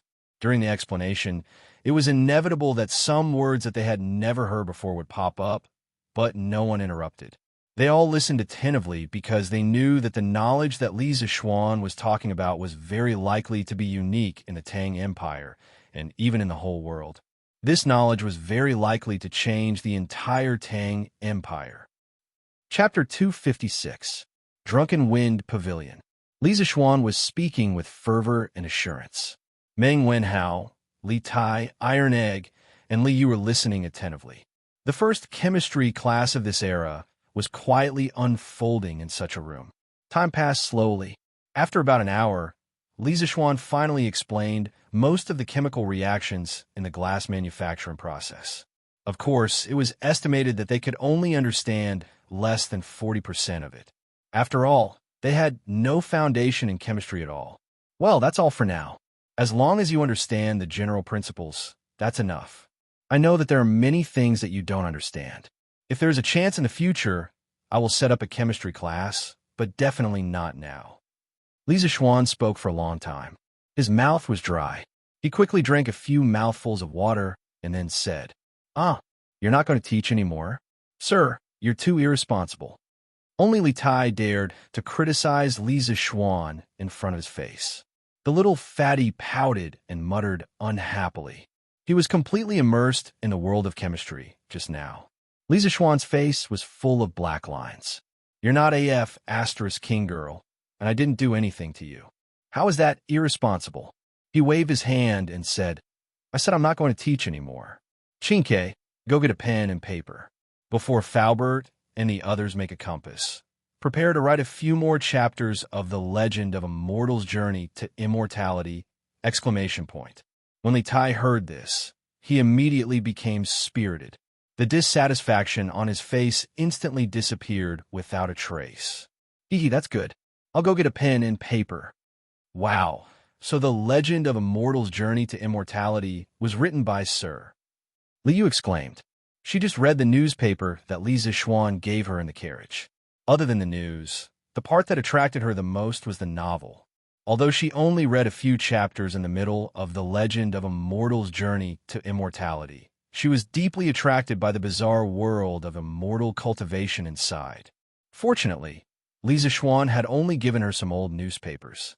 If she were to read today's issue, the expression on her face would not be one of shock, but of vomiting blood, because in this edition of the newspaper, she could see Li Zixuan rewarding himself. "Little you, I gave you the newspaper in the carriage just so you could read the news. Why did you go read novels?" When Li Zixuan saw how excited the little girl was, he knew that she had read a lot of novels in the carriage earlier. Li stuck her tongue out awkwardly. She was speechless. After a while, Li Tai got a pen and paper. Everything was ready. Li Zixuan looked at the four of them, then continued to talk about the legend of a mortal's journey to immortality. Continuing from last time, today we will start from chapter 34, Blinking Swordsmanship. Blinking Swordsmanship? Han Li repeated the name of the swordsmanship to himself. Yeah, what do swordsmanship and blinking have to do with each other? Isn't the name funny? Have you practiced this swordsmanship before? Han Li asked with concern. Of course not. Who would practice a martial art that doesn't even use true qi? Isn't it just for show? Not to mention me, ever since it was created, no one has practiced it. Today's opening was more exciting. When the words blinking swordsmanship came out, it immediately attracted the attention of Li Tai and the others. In fact, even Li Zixuan admired the imagination of the original author of Mortal, Wang Yu. To be able to come up with such a novel swordsmanship, this novel swordsmanship was even more attractive to people like Li Tai and Meng Wenhao, who had never been in contact with online literature. In a way, the blinking swordsmanship created by the first generation of the 7 Invincible Elders was probably the technique that had the greatest impact on Han Li's life. Of course, the blinking swordsmanship was not a true technique. It could not even be considered a swordsmanship. Instead, it was more like a killing encyclopedia. Its goal was to make use of all available factors and seize a fleeting opportunity to kill an enemy who was stronger than oneself in the blink of an eye. From the original book, it could be seen that Han Li had been on the path of cultivation for nearly 3,000 years. His realm had risen from that of a mortal to that of a great ascension ancestor. His techniques had also been constantly upgraded. However, this martial art created by a mortal had always influenced him. From this, one could see the power of the blinking swordsmanship. Stealing secret manuals, surprise, 3 untrainables, meeting a spy at night, abnormal conditions, origin of the secret technique, message appearing at night, cloud-winged bird. Everything was ready. In the blink of an eye, another 10 chapters have been talked about. Almost 2 hours later, Faubert finally walked in with a small wooden box. "Young master, look, the first compass has been made." Faubert looked a little tired, but more excited. It could be seen that he had spent a lot of effort on this first compass. Li Zixuan took the box and opened it. He saw a palm-sized compass with a wooden casing lying quietly in the box. As for why the casing was made of wood, it was mainly because iron would interfere with the pointing of the compass. In this era, copper was mainly used to cast copper coins. It was even more precious than iron, so it was not conducive to popularizing. Li Zishuan took out the compass and held it in his hand. The magnetic needle rotated with the dial. When it stopped, he could immediately identify the 4 directions from the dial. Well, that's great. Faubert, thank you for your hard work. Li Zishuan looked a little excited. The degree of perfection of the first compass had exceeded his imagination. Although the pointing of the compass was certainly not absolutely accurate, because the north and south poles of geomagnetism did not completely coincide with the north and south poles of geomagnetism, there was magnetic declination. This had been mentioned by the scholar Xianxia of the Northern Song Dynasty in Dream Creek writings, but to be able to achieve this step was really very good. At least for this time's fleet to go south, this compass could be called a divine tool. The final difference between having and not having a compass was really big. It's not hard. Young master, the materials for making glass have been prepared. This old man has decided to start firing the glass tonight. After all, time waits for no one. Faubert said with a smile. Li Zishuan couldn't help but say, Faubert, you are so old. It's better not to stay up late. You don't have to worry too much about the glass. According to the method I wrote, it should be able to be made in 2 or 3 days. Young master, you don't have to worry about this old man's body. This old man has just turned 60 this year. I have been working my whole life. My body has always been healthy. Besides, when the time comes, I will just be watching from the side. It won't take much physical strength. I will be fine. Faubert's face was glowing. From his complexion, he indeed looked more energetic than some people in their 60s. Perhaps a person's heart was full of enthusiasm, which could indeed make his body more energetic. Well, anyway, in any case, your health is the most important. You are now the pillar of our workshop. Li Zishuan saw that Faubert was insistent. He could only compromise helplessly. Thank you for your concern, young master. This old man will go back to work. Faubert was touched. He cupped his hands and said, Okay. Chapter 257. Since today's goal has been achieved, let's go back. Li Zishuan put the compass back into the wooden box and smiled happily. Hey, mister, wait a minute. Where will I live? I can't live in the workshop, right? Xiaoyu jumped out and asked. Li Zishuan patted his head. He almost forgot about it. I'll have Uncle Fu arrange for someone to bring you to the broker.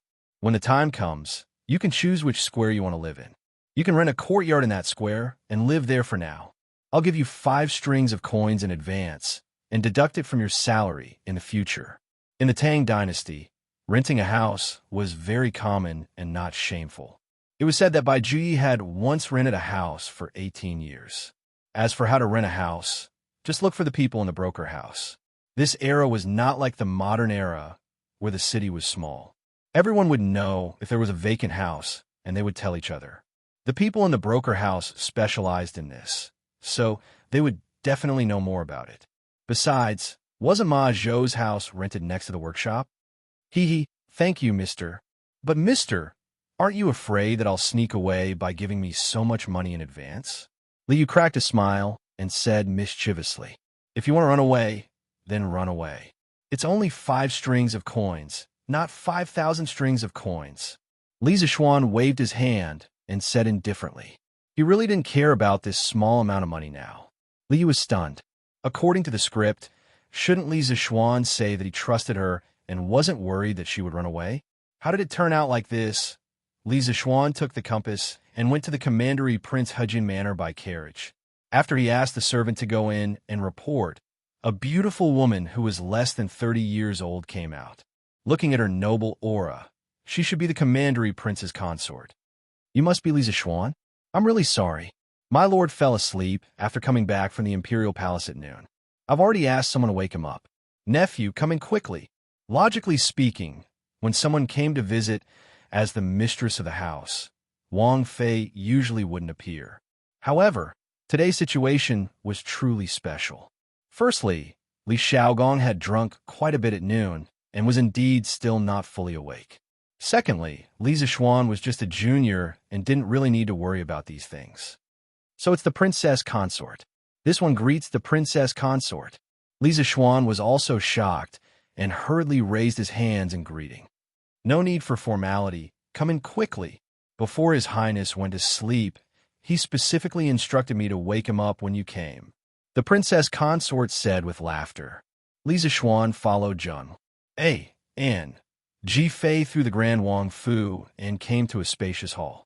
After sitting down, seeing that Li Xiaogong had not come yet, Zheng A and Ji Fei started to chat with Li Zixuan about daily life. Things like how old he was, who was in his family, if he was married, and so on. Li Zixuan did not dare to show any impatience on his face. Of course, he did not dare to stare at Zheng A and Ji Fei. This guy hugged the teacup. As he politely answered, he submissively stared at the teacup as though there was a flower inside the teacup. It wasn't that he couldn't be seen, but this princess consort was too beautiful. Li Zixuan was afraid that if he looked at her too much, he would get chicken eyes. He wasn't chicken bro's chicken. Haha, little Xian, you've come? Don't tell me you've already finished that little tool for identifying directions? Just as Li Zixuan was silently criticizing Li Xiaogong for marrying such a beautiful wife and not dying of silence, Li Xiaogong's laughter came from outside the room. Just as he finished speaking, he saw Li Xiaogong, dressed in dark yellow robes, walk in with an imposing presence. Greetings to the Lord. Haha, rise, rise. The two greeted each other, and Li Xiaogong sat next to the princess consort. At this time, Li Zixuan took out the sandalwood box containing the compass from his sleeve and handed it in front of Li Xiaogong. He said with a smile, Lord, this is the tool this little one made to find directions. It's called a compass. Take a look. Li Xiaogong said with a smile. You are really efficient. As he spoke, he took the sandalwood box. After opening it, he took out the palm-sized compass and then examined it in his hand. He saw the small magnetic needle that was thick in the middle and thin at the ends had a paper dial. After the initial spins, it finally stabilized. Li Xiaogong looked at the direction marked on the dial and then looked at the direction in reality. He couldn't help but exclaim in shock. Miraculous, really miraculous. Such a small thing can point out north, south, east, and west so quickly. It really is miraculous.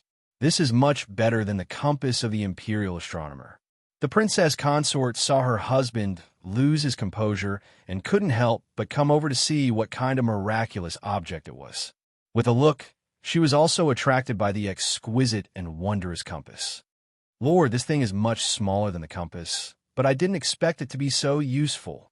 And the speed at which it points directions is so fast. Yes, it is so. Little Xian, this thing you made is very good. This prince heard that you have a workshop. That will save us a lot of trouble. This time, there are about 1,300 ships going south, including the civilian ships. You can have your workshop make 1,000 compasses first. At this time, Li Xiaogong was even more confident about leading the navy down south to trade for grain. He waved his hand heroically and said. Li Zixuan's knees weakened and he almost knelt down. He could not calculate things like Li Xiaogong. It would take at least half a month to make 1,000 compasses. That was because all of the fine components had to be polished by hand. Lord, it is not easy to make this compass, and it is not cheap to make. If you want 1,000, even if the court is willing to pay, our workshop cannot make it in 7 days. Li Zixuan spread his hands with a troubled expression. How expensive can such a small thing be? Boy, don't fool Ben Wang. Li Xiaogong said with a frown. Lord, this boy does not dare to fool you. Look at the cover of this compass. It is made of colored glass. The small needles inside have to be polished by old craftsmen in our workshop to be perfect. Calculating this, the cost of one compass is at least 3 or 4 strings of coins. To ensure that he would not lose money, Li Zixuan started to pour out his grievances and calculate the cost for Li Xiaogong. TSK, it really is color glass.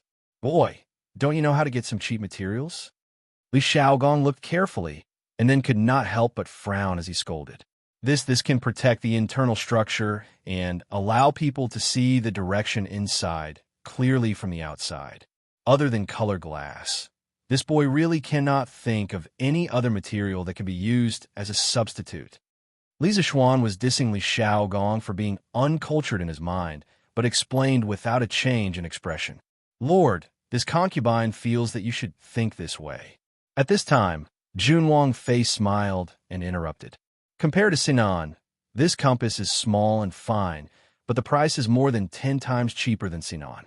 If you think like this, don't you feel that this compass is much cheaper? Wow, Junwang Fei is really a godlike teammate. Li Zixuan furiously praised Junwang Fei 6666666 in his mind. He had not been lying when he estimated the cost. However, that was only when the workshop did not have the ability to make glass. Right now, the workshop would probably be able to produce glass in a short while. At that time, the cost of this compass would probably not even be enough. The fleet would definitely make a lot of money heading south this time. In comparison, it was not too much for him to earn this little bit of money, right? Yes. Wang Fei's words are very good. Boy, come with Ben Wang to the palace to see His Majesty. This matter needs to be decided by His Majesty in the end. Hearing Junwang Fei's analysis, Li Xiaogong's expression turned joyful as he stood and laughed. Chapter 258. The sun was setting in the west. Looking at the time, it would not be long before all the shops closed. However, Li Zixuan was forcefully dragged by Li Xiaogong to the palace. Are you still worried about the curfew? What should I say to you? It's just a curfew. In a while, His Majesty will give you a warrant. The patrolling marquis will naturally not make things difficult for you. The officials will also open the doors for you. What are you afraid of? In the Li family's luxurious limousine, Li Xiaogong saw Li Zixuan looking at the sky outside the window from time to time. He pondered for a moment and understood what Li Zixuan was thinking. He comfortably leaned on the sofa and said unhappily, Ugh, Li Zixuan thought that it was true. He secretly thought that he was used to being an obedient child. Your Highness is right. However, your carriage is really comfortable, especially this stool. Sitting on it is soft, even more comfortable than lying on a bed. Brat, how about you give me one later? Li Xiaogong was like some of the big bosses in modern times. He sank his entire body into the sofa. He used his hand to touch his old waist and sighed in satisfaction. Your Highness, the production of this carriage is currently not enough. However, in a few days, there will be a batch of carriages to sell. At that time, I will give you another one. How about it? Li Zixuan silently cursed Li Xiaogong in his heart. He was afraid Li Xiaogong had drunk too much. Otherwise, he would not be rubbing his old waist now. At the same time, he was somewhat regretful. If he knew that he would be going to the palace with Li Xiaogong, he would not have taken a carriage when he came. Bam! Li Xiaogong patted the armrest of the sofa and said angrily, Brat, don't play dumb with me. 2 days ago, you just gave a carriage to Xu Bao and Jia. You don't have one when it's my turn? Are you afraid that I won't give you money? These words were a bit shameless. At this moment, Li Zixuan really had no choice but to give it. Otherwise, he would offend the other party. How would I dare? That brat will have someone send a carriage to your Highness tomorrow. Li Zixuan said with a pained expression. He swore to himself that he would never take a carriage to visit someone's house again before the caravan was mass-produced and sold. Every time he took a carriage, there would be one less caravan. As a person, one shouldn't act tough. Fisk, look at your stingy appearance. Although this carriage is a little luxurious, this prince can still afford it. Later, this prince will have someone send the money for the carriage to your house. Li Xiaogong curled his lips and mocked. Your Highness, this really isn't a matter of money. It's just that this kind of carriage is really too rare. This little one originally built this carriage to prepare for next month's wedding. My original intention was not to make money. Hearing Li Zixuan's words, Li Xiaogong's face turned red. As an elder, it was really shameful to steal someone's wedding car. Cough, cough. Oh, this king just remembered that Xiaoxian will be getting married soon. At that time, this king is afraid that this king won't be able to make it back in time. However, Princess Consort will definitely personally go to congratulate on behalf of this king and present a large gift. In other words, this king would still want this carriage, but when you get married, this king will compensate you with a large gift. Li Zishuan rolled his eyes in his heart. He pretended to cup his hands and said, "Thank you, your highness." "Huh, you're welcome, you're welcome." Li Zishuan, This is the tool you made to distinguish directions? Taiji Palace. Lier held the newly made compass in his hand and looked at it curiously as he asked. Yes, this humble subject calls this a compass. In the past, when passengers were at sea, they mostly relied on the sun, moon, and stars to distinguish directions. However, when it's cloudy and rainy, they can't distinguish between north, south, east, and west. With this compass, even if it's cloudy and rainy, they won't get lost. Li Zishuan bowed and answered. Lier fiddled with the compass for a while and found that it was indeed convenient. Thus, he said, "Not bad. To be able to make such an exquisite and practical compass in such a short time. I'm afraid that in the entire Tang Empire, only you can do it. How much does it cost to make?" As an emperor, Lier was very qualified. The first thing he thought of was whether it was worth it or not, unlike Li Shaogong, who directly asked for 1,000. Replying to your majesty, the cost of one compass is about 3 or 4 strings of coins. Your majesty, please don't think it's expensive. I'm sure you know the approximate cost of the glass and the exquisite mechanism inside. So this humble subject didn't say much. As Li Zishuan spoke, he secretly looked at Li Er's expression. It wasn't easy to earn money from an emperor. You're quite honest this time. How about this? According to the 4 strings of coins for one, the Imperial Court's fleet will purchase 200 compasses. As for the civilian merchant ships, have them buy from you. You must ensure that every 5 ships have at least 1 compass. Lier knew a thing or two about the prices of goods in Chong, and he silently calculated in his mind, then nodded and made his decision. Your Majesty is wise. Li Zishuan inwardly breathed a sigh of relief and hurriedly began to flatter the emperor. You brat. This time, the Imperial Court's fleet is going south. If they make a loss, this humble subject will settle the score with you. Lier heard Li Zishuan's insincere flattery and laughed as he scolded. Hee, your majesty, don't worry. This time, the Imperial Court will definitely make a profit and not a loss. At least 10 times the profit. If sea trade couldn't make them rich, then what business in the world could? Li Zishuan was still confident about this. That's for the best. You brat. You should be rewarded for making such a powerful maritime weapon. However, the Imperial Court has been preparing for the southern expedition recently, so it's not appropriate to give out excessive rewards. How about this? When the fleet returns, if it's really as you said, this humble subject will be rewarded and you will be promoted. How about it? Merits should be rewarded, and mistakes should be punished. Lier knew how to use people, so he naturally knew how to make his subjects submit. Thank you, your majesty. What I have done is what I should do. I've never coveted rewards. When Li Zishuan heard that he would be promoted, he was a little excited. A while ago, he had wanted to be a marquis. He didn't know if he could directly be promoted to a marquis this time. In a moment of pride, he couldn't help but say a few more words to show his loyalty. However, Lier didn't fall for it. Oh, is that so? Then pretend that this humble subject didn't say anything. Li Zishuan was speechless. Lier's last sentence was, of course, a joke. As a monarch, he naturally wouldn't do anything that went back on his word. Leaving the palace, Li Zishuan held the warrant that Lier gave him.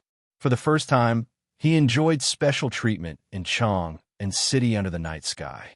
Along the way, he defeated 5 obstacles and 6 generals, and finally returned home. Xian, why are you back so late today? The doors are all closed. How did you get in? Madam Li and Father Li had been waiting in the hall. Seeing that Li Zishuan had returned, Madam Li hurriedly stood up and asked, Mother, it's the thing that His Majesty asked me to do. It's already done. Just now, I was delayed in the palace for a while. Here, I used the warrant that His Majesty gave me to pass the inspection of the patrolling marquis.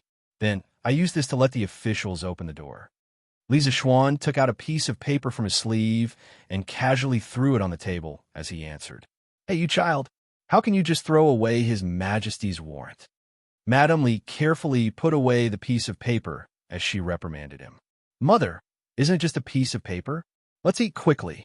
After eating, I still have to mark the papers for the students. Not bad. After staying in the Imperial College for so long, you've made some progress. Father Li's face was full of smiles as he comforted him. Chapter 259. Gently in the night, the stars are shining. Teacher's room is bright all night. Every time I walk past your window, the bright light shines on my heart. Every time I think of you, my beloved good teacher, a burst of warmth surges in my heart, nurturing a new generation of hard-working garters tonight. The light is still bright, painstakingly writing your teaching materials. My tall figure is reflected in your window. It was already late into the night, but Li Zixuan's room was still brightly lit. His figure bent over a few tables as he graded papers was reflected on the oil paper on the wall, making people involuntarily think of the nursery rhymes sung by the people's teachers, who said that he was always slacking off and not doing his job. Li Zixuan felt that he was very dedicated to his job right now. He had no choice but to be dedicated to his job. The weekend break was almost over, and Su Hongji was still urging him to get more papers. In the room, Xianxia finished grinding the ink and leaned over a small table at the side. She supported her chin and looked at her young master working there. Li Zixuan was handsome to begin with, and it was said that a man was even more handsome when he was serious. Now that he was marking papers and frowning from time to time, he looked even more charming under the soft candlelight. Young master looks really good when he is serious. Xianxia supported her chin and couldn't help but think. When she reacted, her cheeks quickly turned red. Amazing. TSK. I didn't expect this. Meng Wenhao is really going to explode this time? Li Zixuan didn't feel the flirtatious atmosphere at all. He also didn't notice that his servant girl had fallen in love with him. This fellow was still looking at Meng Wenhao's test paper and was still sighing. The questions he had set for the weekly exam were quite difficult for the students from the School of Mathematics. He had thought that they would be lucky if they could pass. If they could get 80 points, they would be considered excellent. He had never expected Meng Wenhao to make such a big news this time. Including the additional questions, Meng Wenhao had scored a total of 101 points, which was 10 points more than the second place, Bruiser. This was unbelievable. Young master, it's almost midnight. You should go to bed early. When Xianxia heard Li Zixuan mumbling to himself, she instantly woke up from her fantasy. She hurriedly got up and cut the wick of the candles on the table as she asked with concern. The Li family was rich, so naturally, they used high-quality white wax candles, unlike the poor families who still used oil seals. Not only were the candles dim, but they were also smelly. So fast, but we haven't even started to draw the map of the fleet heading south. Li Zixuan patted his head. When a person was working seriously, time passed too quickly. Forget it, I'll do it tomorrow. Staying up late will affect my work efficiency. There was no room for carelessness in the drawing of a sea map. He had to be extremely careful. With his current mental state, he was afraid that he wouldn't be able to draw a perfect sea map. Xianxia will go and make the bed for young master now. Xianxia, why is your face so red? No, young master, you're talking nonsense again. It seemed that her little maidservant's thoughts were somewhat unhealthy. Then should he go with the flow and do something shameful? Li Zixuan expressed that he was very conflicted in his heart. Newspaper for sale, newspaper for sale. The freshly baked Datong Daily. Today's headline: Interesting Pavilion Workshop creates magical nautical artifact. No longer afraid of getting lost in stormy weather at sea. Only 10 copper coins for a copy. It was difficult for the citizens of Chang and city to sleep in under normal circumstances. The sound of the morning drum in the morning was the first wave of alarm clock. Not long after, the sound of the newspaper boys selling newspapers in the streets and alleys became the second wave of alarm clock. Fortunately, there was a curfew in Chang and city. The people basically didn't have a nightlife and generally didn't stay up late. They woke up early and gradually got used to the noise in the morning.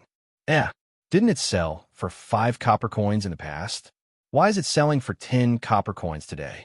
Are you trying to raise the price on purpose? Yes, yes. Why did it suddenly become 10 copper coins? Isn't this cheating, people? After the citizens finished their breakfast, they went to buy a copy of the newspaper, as usual. In the end, they found out that the newspaper was selling for 10 copper coins. Instantly, many people couldn't bear it and shouted one after another. Uncles, aunts, brothers, and sisters, it's not what you think. The reason why the price of today's newspaper is increased is because there is a last-minute edition. The content of today's newspaper is equivalent to twice as much as usual. You can take a look. There are 2 copies of today's newspaper. Normally, there's only 1 copy. Naturally, it will be sold for 10 copper coins. Please forgive us. Seeing that he was being condemned by so many people in the blink of an eye, the newspaper boy hurriedly told them what Ma Zhou had told them in the morning. Only then did the crowd avoid a commotion. I see. It seems that I have misunderstood this little kid. Yes, it used to be 5 copper coins for a copy. Today it's 2 copies for 10 copper coins. He didn't raise the price maliciously. I knew it. Don't you know who is the one who runs the Datong daily? It's Lordly. This is the god of wealth. Why would he be greedy for your few copper coins? Yes, yes. Then, kid, give me a copy of the newspaper. Give me one too. Give me 2 copies. Reasonable people were still in the majority.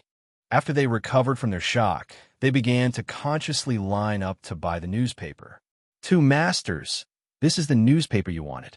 But today's newspaper is 10 copper coins for a copy. It said that the content is more than before.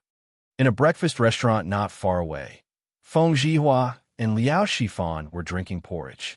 At this time, a waiter ran over and handed them a newspaper. Oh, not bad, not bad. The newspaper used to be good, but the content was too little. Now, there's finally more content. Feng Zhihua's expression revealed a trace of joy. With their status, they would definitely not line up like others to buy the newspaper. Naturally, there would be a waiter willing to serve them. This was the charm of money. Feng Zhihua took the newspaper, then took out a string of money and threw it to the waiter. Here, it's your reward. Thank you, master. Thank you, master. The waiter quickly bowed and thanked him. Then, he very consciously left quietly. Oh, I just finished eating. Let's see what's added to today's newspaper. Feng Zhihua said with a smile as he handed a copy of the newspaper to Liao Shifan. Yes, I heard from a newspaper boy that the strange interest pavilion has made another nautical artifact. I don't know what it is, but I have to take a good look. Our fleet will be going to sea soon. Although Liao Shifan had not finished eating, he also put down his chopsticks at this moment, took the newspaper, and began to read it. After reading it, the 2 of them both felt that buying the newspaper today was really worth it, because half of today's news section was introducing nautical precautions, essential nautical tools, and the local customs of the small countries in the South China Sea. This was simply a travel guide, specially prepared for the 2 of them. Chapter 260. TSK. Isn't the title a little shameless? Brother Feng, what do you think of this compass? Liao Shifan couldn't help but ask after reading the news in his hand. Feng Zhihua read it in detail, but he hadn't finished reading it. He didn't even raise his head when he heard Liao Shifan's question. I think this compass is very good. Shifan, you haven't been to the sea before, so you don't know the dangers. I've heard a few sailors describe their experiences at sea. The vast sea was boundless. If it was a sunny day, it would be fine, as one could determine the direction according to the sun, moon, and stars. However, if it was a rainy day, the scenery in all directions would be the same, and one would not know which direction to sail in. If you accidentally enter deeper waters, you won't have the chance to go ashore anymore. But with this compass, it's different. Even if we're unfortunate enough to leave the fleet, we can still use the compass and the map to find the right direction. Do you think this compass is useful? Sailing on the sea is so scary. It seems like this compass is really necessary.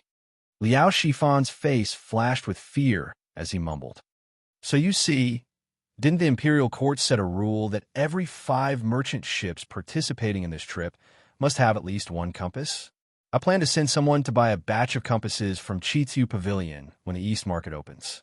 Feng Zhihua said with an indifferent expression.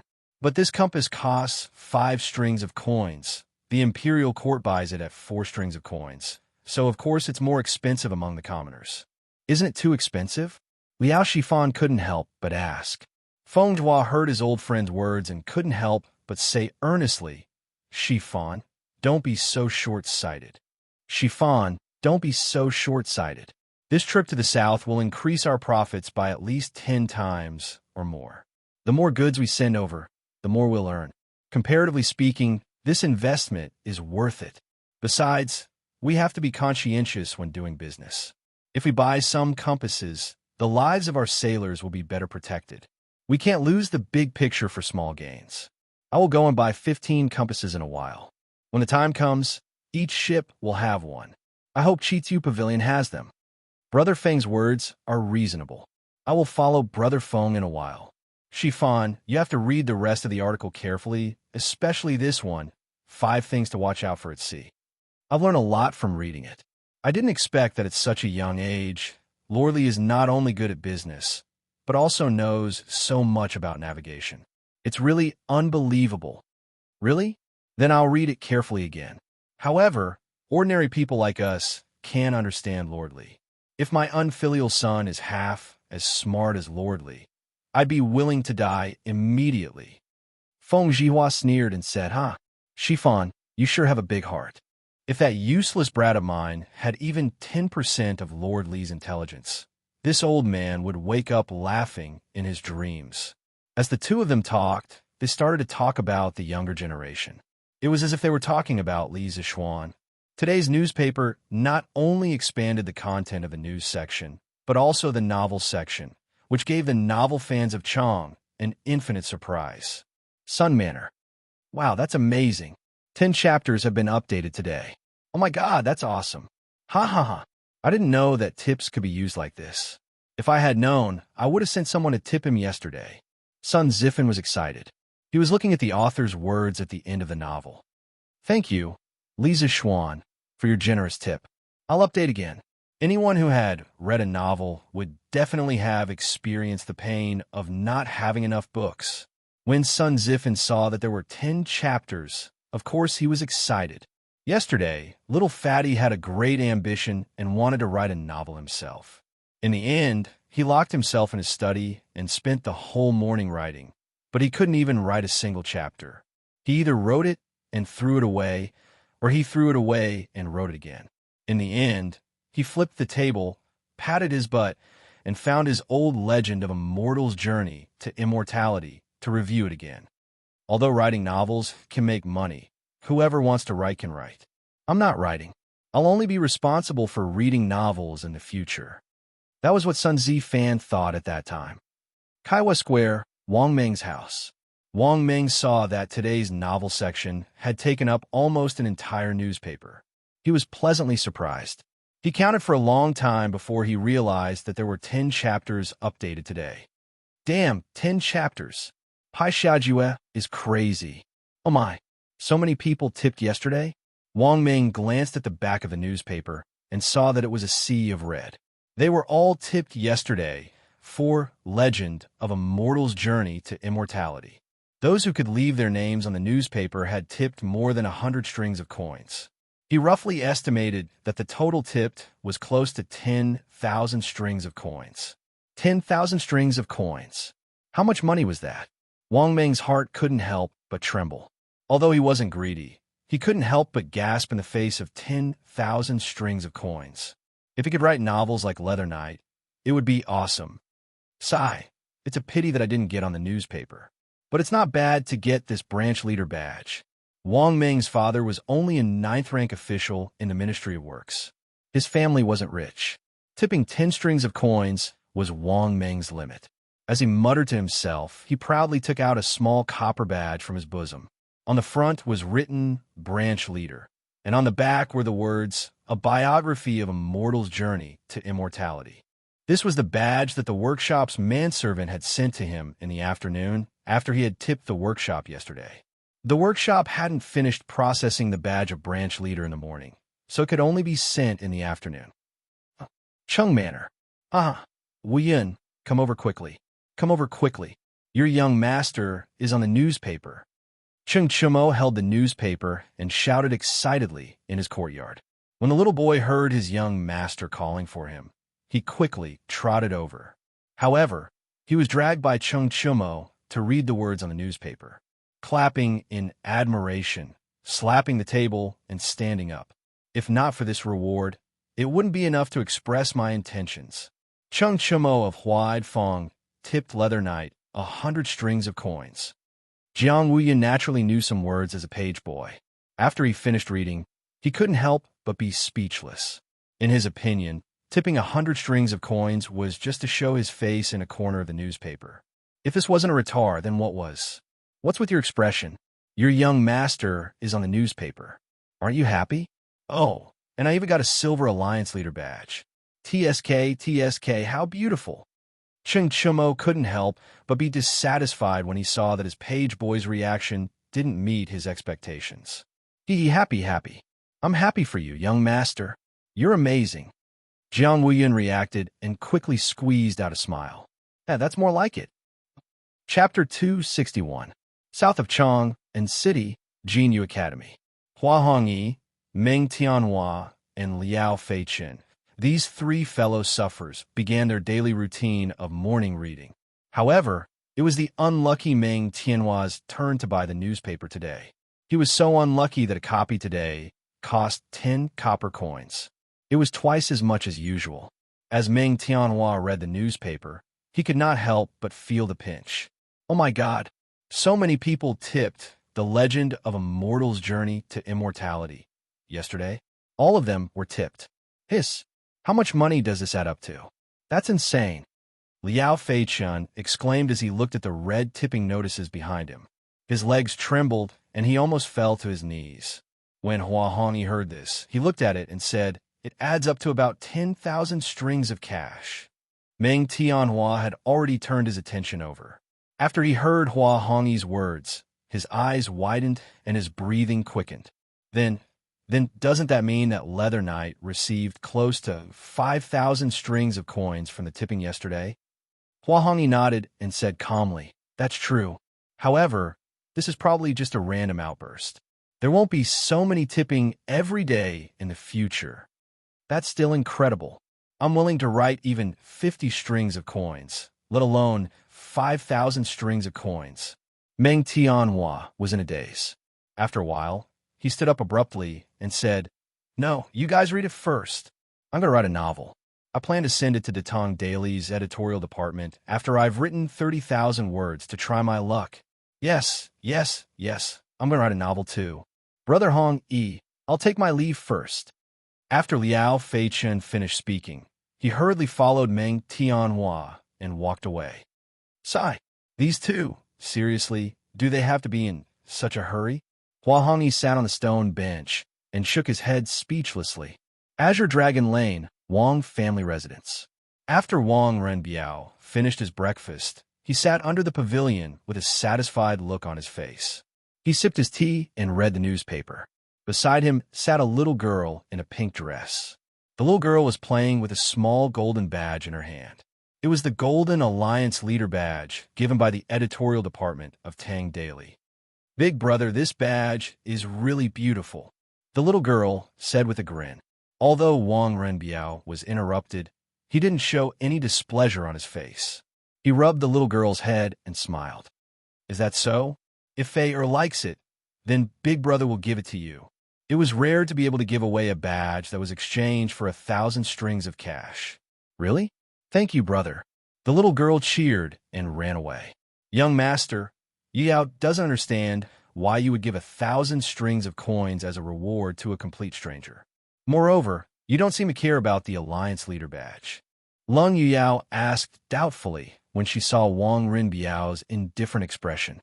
Yao, don't tell me you don't think this a record of a mortal's journey to immortality is very interesting?" Wang Renbiao casually said. Lung Yuyao frowned and said with disdain, "Yuyao doesn't find it interesting at all. From the level of martial arts, this novel is simply nonsense. It doesn't conform to common sense at all. In this world, there can't be any everlasting spring technique, blink sword technique, and there can't be any immortal cultivation sect. Ahem. Wang Renbiao was just casually talking nonsense. He didn't expect to hear such an answer. He quickly coughed and said, "It's just a novel. Why are you so serious about it, Yao?" Actually, there was one thing that Wang Renbiao didn't say. The reason why he gave the reward was mainly because he guessed that the real identity of the author of a record of a mortal's journey to immortality was Li Zixuan. Moreover, whether it was Li Zixuan or not, this reward would more or less repair the relationship between the two families. Li residence. When Li Zixuan was eating breakfast, he looked at the newspaper and was shocked by the huge amount of rewards. This was already beyond his expectations. F*CK, this group of scammers. They gave so many rewards. Are they trying to cause trouble? How many chapters will there be in tomorrow's newspaper? Li Zixuan felt a little bitter in his heart. Since ancient times, there had been no one who could complain about the number of people who gave out rewards. So forget it. I'll just draw the map first. The draft at the workshop should be enough to last for another day. After breakfast, Li Zixuan went straight to the study and began to draw the map wholeheartedly. This map was related to the lives of tens of thousands of people.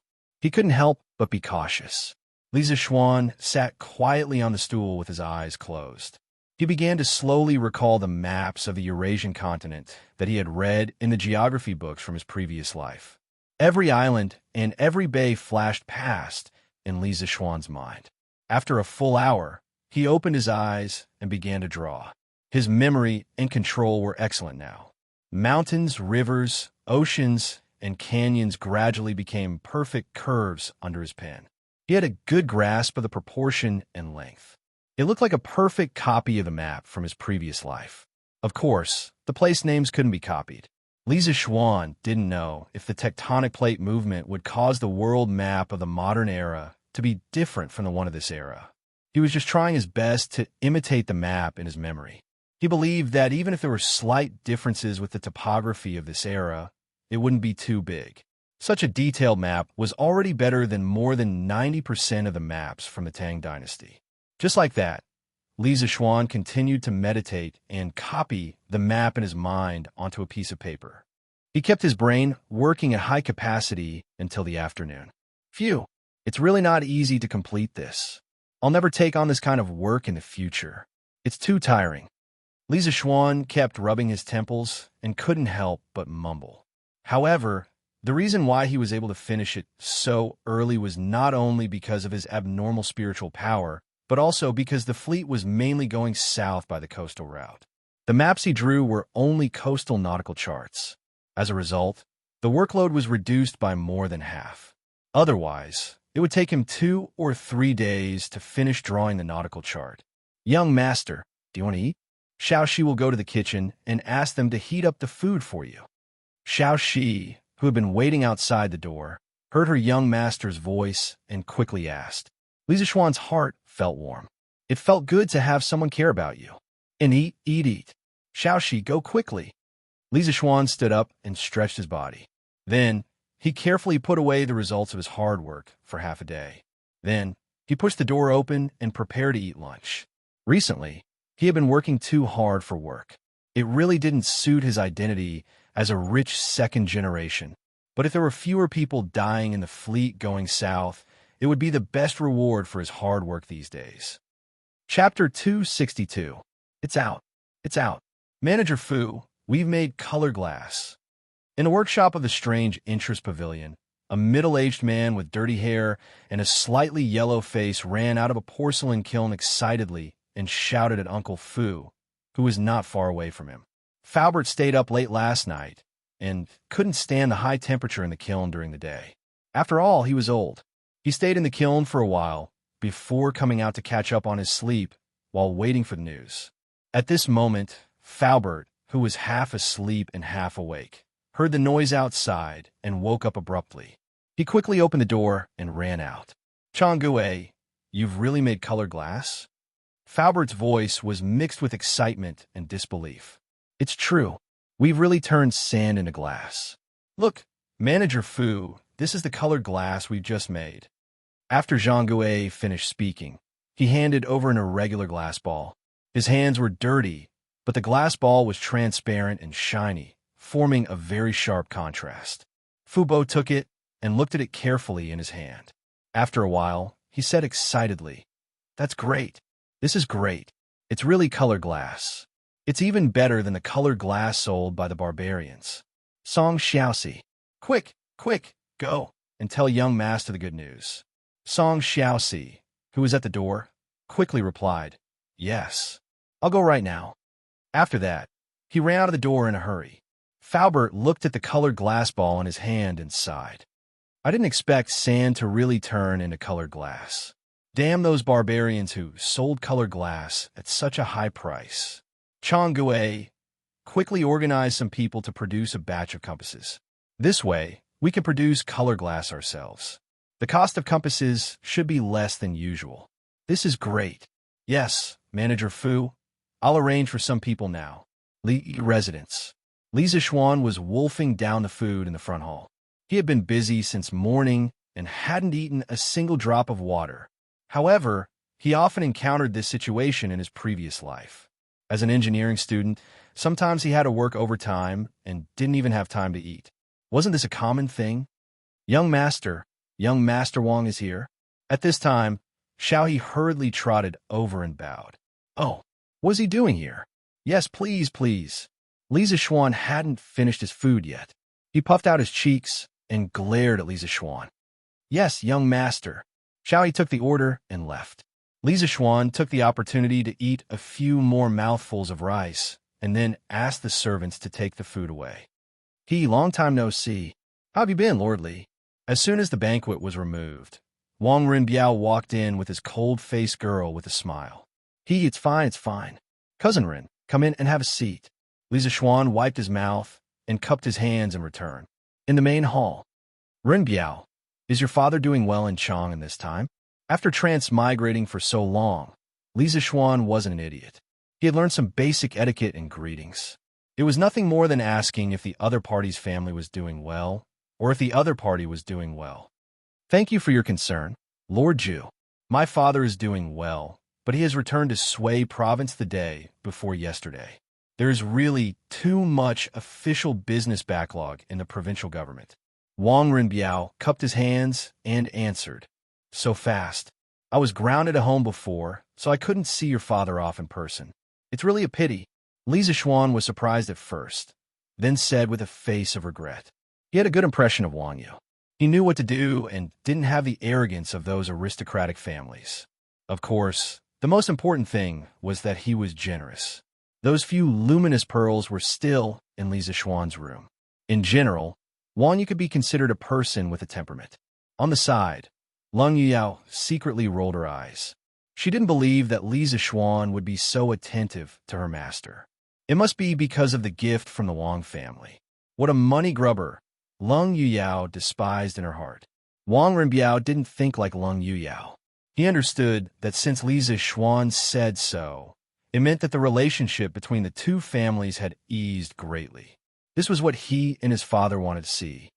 Thank you for your kindness, Lord Ju. Rinbiao will definitely convey it to my father. I came to disturb you this time because I have something I need your help with. Li Zixuan laughed and said, Haha, Rinbiao, feel free to say what you need. I'll do my best to help.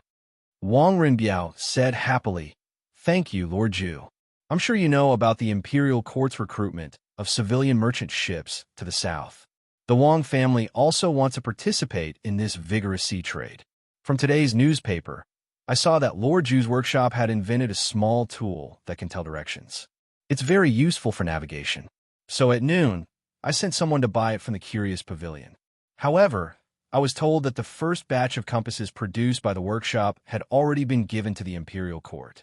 So, I wanted to pay a visit and shamelessly ask for some compasses from Lord Ju. So it was about this matter. Li Zixuan was moved and asked curiously, Does the Wang family also have large ships? Indeed, not only the Wang family, but the other 6 aristocratic families all have some merchant ships. To tell you the truth, The 80,000 chicken seedlings that your lordship bought in one go last time were transported from the Jianan area through the Grand Canal by my younger brother, who borrowed my second uncle's merchant ship. He probably earned 5,000 strings of coins from this trip. This humble one only recently learned of this matter, so I hope your lordship will not blame me.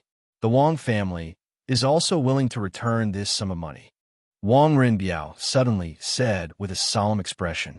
Li Zixuan waved his hand and said unconcernedly, "Ha, no need, no need. It's only 5,000 strings of coins. Besides, those chicken seedlings are worth that price. I'm quite curious to know how many merchant ships the Wang family intends to take out in this sea trade." Wang Rinbiao pondered for a moment, then extended 5 fingers and answered, "A total of 50. So, I hope that Lord Zhu can make an exception and give the Wang family 50 compasses first." Damn, 50 compasses. That was equivalent to 1/10 of the imperial court's fleet. And from Wang Rinbiao's relaxed expression, it was obvious that 50 compasses were not all of the Wang family's merchant ships. Were these great families so rich? Li Zixuan was greatly shocked. First, he was shocked by the number of merchant ships. Second, he was shocked that Wang Rinbiao wanted to give every merchant ship a compass. Even Li Er was not so generous. The Wang family has so many merchant ships? However, was Rinbiao planning to equip every merchant ship with a compass? There's no need, right? Wang Rinbiao shook his head and said, "This is not considered a lot. Lord Zhu, you may not know, but the great families have more or less been engaged in sea trade or river transportation, especially the Chui family of Bowling. As far as I know, they have at least 200 merchant ships. The scale is much larger than our Wang families." Chapter 263. As for Lord Zhu's question about whether it's worth it to equip every merchant ship with a compass, this one thinks that it's very worth it. In the main hall of the Li residence, Wang Rinbiao picked up his teacup and took 2 sips before continuing. A conservative estimate of the number of ships heading south this time is at least 1,000. Once there's a big storm at sea, many ships will definitely be separated from the main fleet. At this time, a compass can increase the chances of survival of a lost merchant ship by 20 to 30%. If this probability can be stacked, this one is very willing to equip every ship with a few more compasses. Because a compass is only 5 strings of money, and the value of a merchant ship and its crew is far more than that. Li Zixuan smiled and said, Not bad, not bad. I didn't expect Rinbiao to see the problem so clearly." Then he thought for a moment and said, "As for the 50 compasses that Rinbiao wants, I'll have the workshop hand them over to you in 2 days, but I also have something that I need Rinbiao's help with." "Please speak, Lord Zhu," Wang Rinbiao hurriedly said. "The Wang family's fleet is heading south this time. I want to ask you to help me bring something. I don't care if this thing is rubber." "What's rubber?" Wang Rinbiao was puzzled. He was considered knowledgeable, but he had never heard of rubber before. Li Zixuan deliberated over his words and described, "It's the sap produced by a kind of tree. After you reach the Nanyang countries, you can send people to search for rubber trees. The rubber tree is an evergreen tree with a straight root system, 3 compound leaves, complete leathery, and panicle flowers. The fruit is a capsule, the seed is oval, and the juice is milky. This juice is rubber. Usually, all you need to do is cut a hole in the bark and put a jar under the hole. Then, you can collect a lot of rubber." Wang Rinbiao and Lung Yuyao's eyes widened. This was the first time they heard of such a magical tree. Why did it sound like a fantasy story? There's actually such a tree in the world? It's amazing. Wang Rinbiao was stunned for a while before he finally sighed. Li Zixuan smiled and said, This rubber tree is indeed a bit magical. It has another name, the weeping tree. When you cut its bark with a knife, a lot of white juice will flow out. It looks like it's crying because of pain." What Li Zixuan said was not nonsense. The word rubber tree originally came from the Indian word kechu, which meant tree that weeps. Wang Rinbiao exclaimed, "Interesting, this is really interesting." After hearing what Lord Zhu said, if it weren't for the fact that my family didn't allow it, I would have personally gone south to take a look. Lung Yuyao couldn't help but frown. "It's a good rubber tree. Why do you have to cut its bark? You are so cruel. Li Zixuan rolled his eyes. Big sister, you carry a sword every day and kill anyone you don't like. You still have the face to say that others are cruel? Lung Yao instantly understood the expression on Li Zixuan's face. She blushed and quickly looked away, no longer saying a word. It was as if she didn't say those words just now. I need this rubber very much. Rin Biao, bring back as much as you find this time. I want all of it. Don't worry about the price. It will definitely satisfy you. It's best if you can bring back some rubber seeds. But be careful, its seeds and leaves are poisonous. Don't let people eat it by mistake. Li Zixuan saw that this cold-faced girl was tactful, so he didn't lower himself to her level. He turned his head and said to Wang Rinbiao, there were many industrial products that couldn't be separated from rubber. Li Zixuan really wanted this thing. Although rubber was originally produced in the Brazilian Amazon rainforest and had not been introduced to Asia at this time, the climate in Southeast Asia was hot, and there was plenty of sunlight and rain. It had the same climate as the Amazon rainforest, so it was hard to guarantee that there weren't wild and primitive rubber trees. If they found one, wouldn't it be a profit? Especially in Malaysia. This place was a famous rubber kingdom in modern times. The annual production of rubber was the first in the world. Maybe they could really find it. At this time, people certainly didn't realize the value of rubber. The first people to use rubber were the Indians, the oldest inhabitants of America. In 1493, Columbus sailed to Haitian Island in America for the second time. He saw the merry games of the Indians. They were singing songs in a circle and tossing a ball to and fro merrily in tune with the rhythm of the song. When the ball fell to the ground, it actually bounced high. Columbus was surprised. After careful inquiry, he found out that the ball was made of something he had never known before, rubber. Later, when Columbus returned from America, he brought rubber back to Europe. However, at that time, no one in Europe knew what this wonderful thing could be used for besides making games. So, it was sent to the museum and displayed in the exhibition cabinet for people to see as a novelty brought back by Columbus. It wasn't until 1770, when the British chemist and discoverer of oxygen, Priestley, discovered that rubber could erase pencil writing, that rubber officially came into use. About eraser, there's actually another joke. Nowadays, rubber is also used to describe erasers in English. But interestingly, Americans are used to calling erasers erasers, while rubber is used to describe condoms inside the room. Wang Rinbiao thought seriously for a while, then said, since Lord Jun needs it, then I will definitely order my subordinates to do their best to find this so-called rubber tree. In addition, I will also apply to the family to send an additional 20 merchant ships to specially load rubber for Lord Ju.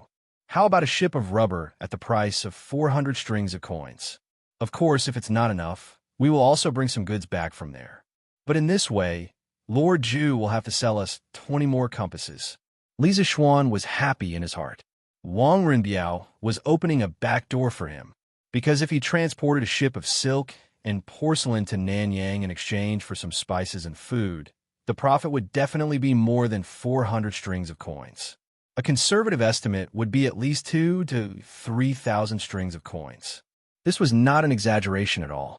That was how profitable ocean trading was. Haha, compasses are not a problem. This time, the compasses that the Wang family needs, our workshop will give priority and provide them for free. Don't worry, Rinbiao. If your family's fleet can really find rubber trees in Nanyang, then this time, I, Li Zixuan, will owe your Wang family a favor. Li Zixuan returned the favor. He was the kind of person who would return the favor 10 times over if someone gave him a foot of respect. Wang Rinbiao was shocked, and the importance of this matter instantly increased. He quickly cupped his hands and said, don't worry, Lord Ju. As long as there are rubber trees in Nanyang, our Wang family's fleet will definitely find them this time. Chapter 264. Since Lord Ju is so kind and willing to give priority to the Wang family to allocate so many compasses, then I have achieved my goal. I won't disturb you any longer. Since he had achieved his goal, and there was an unexpected gain, Wang Rinbiao stood up and said his goodbyes with satisfaction. Okay, Rinbiao, take care. Li Zixuan put down his cup and prepared to personally send the guest off. He was also very satisfied with the outcome of today's negotiation. Lord Zhu, what is that white thing on the table? Is it paper? Wang Renbiao turned around and suddenly saw a roll of white thing on the table. He seemed to have never seen it before, so he couldn't help but ask curiously. After these few interactions and cooperation, the relationship between the Wang family and the Li family was already quite good. It wouldn't be rude to ask such a question, so Wang Renbiao directly asked the question in his heart. This is called toilet paper. Li Zixuan followed Wang Renbiao's gaze and saw that it was a roll of toilet paper. He had just finished eating, so he took some from it to wipe his mouth. He explained, "What is toilet paper? Is it called toilet paper because it is very hygienic?" Wang Renbiao felt that after coming here today, his IQ had been hit a little. First it was the rubber tree, and now it was toilet paper. He had never heard of these things before. You can't say that. The main characteristic of toilet paper is its softness. Here, Renbiao, you could take a look for yourself. Li Zixuan took the toilet paper and handed it to Wang Renbiao. Yin Xiaoning followed Li Zixuan's suggestion a while ago. He added a scraper and a larger drying tank to the original paper machine. Compared to the first paper machine, the workload was much smaller. The mass production of toilet paper had only started a few days ago. Previously, the entire workshop had been busy producing newspapers. No one had the time to make toilet paper. In their opinion, only a prodigal son like Li Zixuan would use it. Therefore, although the toilet paper machine had been made long ago, it had only been a few days since the toilet paper was produced. Of course, the first batch of toilet paper produced by the workshop was all sent to the Li residents. Benefits should not flow into the fields of others. This kind of good thing should be enjoyed by himself first. As for whether he would sell it or not, it would depend on how much could be produced in the future. After all, the raw materials at the workshop were prioritized to supply the new type of paper. Faubert was certainly not willing to waste resources on this meaningless toilet paper. Oh, it is indeed very soft. Wang Renbiao took the tissue paper and felt the soft touch on his hand. He couldn't help but exclaim. But after a while, he frowned and asked doubtfully, "But this paper is so soft. What's the use of it? It's probably not easy to write on it, right?" Li Zixuan muttered in his heart. This wrinkled tissue paper, it would be strange if it could be used to write calligraphy. If it was the ballpoint pen and ink pen from his previous life, it would be barely enough to write. Ahem, this tissue paper is not used to write. It's mainly used to wipe your mouth and butt. It's used to wipe your mouth. Li Zixuan was about to say that it was used to wipe his butt, but he suddenly saw that Lung Yuyao was still there. He quickly shut his mouth. Although he didn't have a good impression of this ice-cold girl, it wasn't good to say that it was used to wipe his butt in front of her. Is it only used to wipe your mouth? But can't you just use a handkerchief to wipe your mouth? Wang Renbiao didn't suspect him. It was because of this that he felt even more strange. At the same time, he was a little speechless. He secretly thought that Li Zixuan really knew how to enjoy himself. He even specially made a new type of tissue paper to wipe his mouth. He really knows how to have fun. Lung Yuyao didn't think so. She was standing closer to Li Zixuan. Moreover, she practiced martial arts, so her hearing was much sharper than Li Zixuan's. She heard every word of Li Zixuan's words clearly. Although Li Zixuan didn't completely say the words wipe his butt, Lung Yuyao could guess what Li Zixuan wanted to say.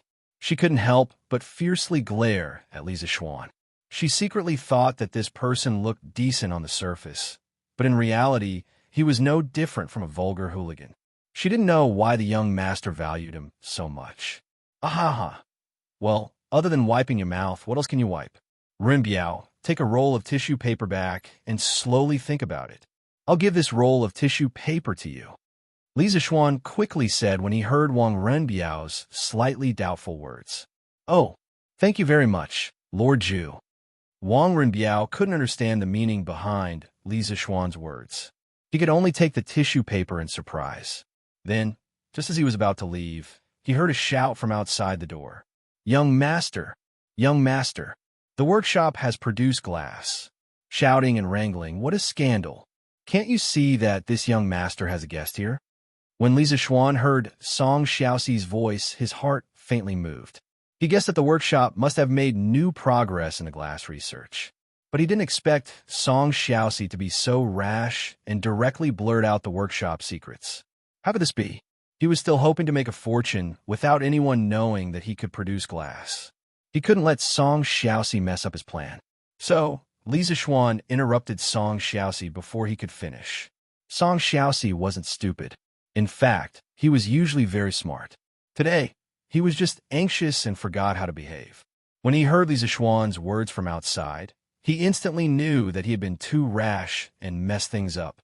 He was so scared that his legs trembled as he entered the house with fear and trepidation. He bowed to Li Zixuan and said, "Why, young master? I'm sorry. You can leave now. I'll deal with you later." Li Zixuan was indeed a little angry. He was usually pleasant, but it didn't mean that he wouldn't get angry. It didn't mean that his subordinates could be unruly. Song Xiaoxi really did cross the line today. After Song Xiaoxi obediently retreated to the corner, Li Zixuan looked at Wang Renbiao and smiled. My family's servants are rude. Cousin Ren, please don't laugh at us." Wang Renbiao's eyes flashed, and he quickly said, "You're too kind. It's mainly because Lord Zhu treats people with generosity. Since Lord Zhu has something to do, Renbiao will take his leave now." Li Zixuan didn't purposely ask him to stay. He did have something to do. So, he cupped his hands and said to Wang Renbiao, "Cousin Ren, take care. We'll meet again when we're free." Wang Renbiao smiled and replied. Then, he took Lung Yuyao and was about to leave the main hall. Before Lung Yuyao left, she looked at Li Zixuan with disdain. Li Zixuan was really confused. He didn't do anything wrong today and didn't harm the little girl. You used this toilet paper to wipe your mouth. You're so disgusting. Lung Yuyao said in a voice that only the two of them could hear. After that, she didn't give Li Zixuan a chance to explain and left Li Zixuan alone in the wind. No, Li Zixuan almost vomited blood. "Big sister, you misunderstood, okay? This toilet paper is not like a handkerchief that can be washed and used again. My toilet paper is only for one-time use. How is it disgusting?" Chapter 265. Young Master, I know I'm wrong. After sending Wang Renbiao and Lung Yuyao off, Li Zixuan returned to the main hall. He glanced at Song Xiaoxi indifferently and then sat down at the side without saying a word. Song Xiaoxi's heart was flustered, and he felt uncomfortable all over. He trembled as he came over, cupped his hands, and bowed. "Didn't Steward Fu tell you that everything about Liuli is a secret of the workshop?" Li Zixuan took a sip of water and asked. Young Master, Steward Fu said that I was in a hurry, so, Song Xiaoxi hurriedly explained. A secret is a secret. Under no circumstances can you reveal the secrets of the workshop. If you can't keep it a secret, then there will be no place for you in the workshop in the future, because you will harm the interests of all the workers in the workshop, Li Zixuan said coldly. Bang! After hearing that, Song Xiaoxi was so frightened that his legs turned to jelly. With a bang, he knelt on the ground and begged for mercy with a pale face. Young Master, I know I'm wrong. I promise there won't be a next time. Please forgive me this time. Don't chase me out of the workshop. Only those who had stayed in the workshop knew how good it was inside. Song Xiaoxi's hometown was in a village outside Chong and City. Previously, he had been working as a waiter in a restaurant in Chong and City. Every day, he had to smile and flatter. If he was unlucky, he would be scolded by the shopkeeper. Moreover, he was paid very little. Ever since he entered the workshop, not only did his monthly salary increase, but there were also very few people who would find trouble with him for no reason. Every time he returned to the village, the villagers would always cast envious gazes at him. This was because the owner of the workshop he was working in was Li Zixuan, the person who invented the curved plow. He was the great benefactor of all the villagers. In the workshop, Song Xiaoxi could gain money, happiness, and dignity. How could he bear to leave? At this moment, he was so regretful that he wanted to slap himself. Li Zixuan looked at Song Xiaoxi expressionlessly. It was not that he was cold-blooded, but he had to follow the rules. Song Xiaoxi had always been Ma Zhou and Faubert's right-hand man in the workshop. Correspondingly, he knew a lot of things. If Li Zixuan did not scare him now, sooner or later, things would get out of hand. About a quarter of an hour later, Song Xiaoxi felt like a year had passed. The sweat dripping from his forehead mixed with the tears flowing from the corners of his eyes. At this moment, Li Zixuan finally opened his mouth. "Get up. I'll give you one more chance. However, if there's a next time, you'll have to leave the workshop on your own. In addition, half of your salary for this month will be deducted as punishment." At the end of the day, Li Zixuan was still a little soft-hearted and could not be ruthless. "Thank you, young master. Thank you, young master. I'll definitely remember this lesson and never do it again." Song Xiaoxi heard this and let out a long sigh of relief. Then, he was ecstatic and grateful. As long as he could continue to work in the workshop, he was willing to have his salary deducted for 2 months, let alone half a month. He believed that anyone would be able to make up for it. Well, now let's talk about what Faubert asked you to do. Could it be that the workshop has produced colored glaze? Li Zixuan nodded and asked. "Yes, young master. Master Chang Gui and the others produced glass in the afternoon. Manager Fu asked me to invite you to the workshop to have a look." Song Xiaoxi stood up, wiped away his sweat and tears, and quickly answered. "Well, very good. Then come with me to have a look." "Young master, you're here?" In the workshop of the strange interest pavilion, Faubert received a message from a servant and quickly came out to greet him. "Well, Faubert, did you stay up late last night? I've already told you that your health is more important. You don't have to worry about the glass. Why didn't you listen to me?" Li Zixuan looked at Faubert's complexion and knew that he must have stayed up late last night, so he tried to persuade him. "Hee. Thank you for your concern, young master. Actually, I didn't stay up late last night. Even if you asked me to stay up late, I couldn't stand it. I'm old. Chang Gui and the others didn't sleep at all last night to produce the glass. Fortunately, God rewards those who work hard. This afternoon, they produce a glass. Young master, do you want to go and have a look?" Although Uncle Fu had 2 dark circles under his eyes, his expression was slightly excited. Clearly, he knew very well how much wealth it would bring him if he could produce colored glass. "Well, of course, I'll go and have a look." Li Zixuan had always attached great importance to these skilled old craftsmen. They were the key executors of the workshop's products, leading the way in this era. It was very necessary to pay them a visit.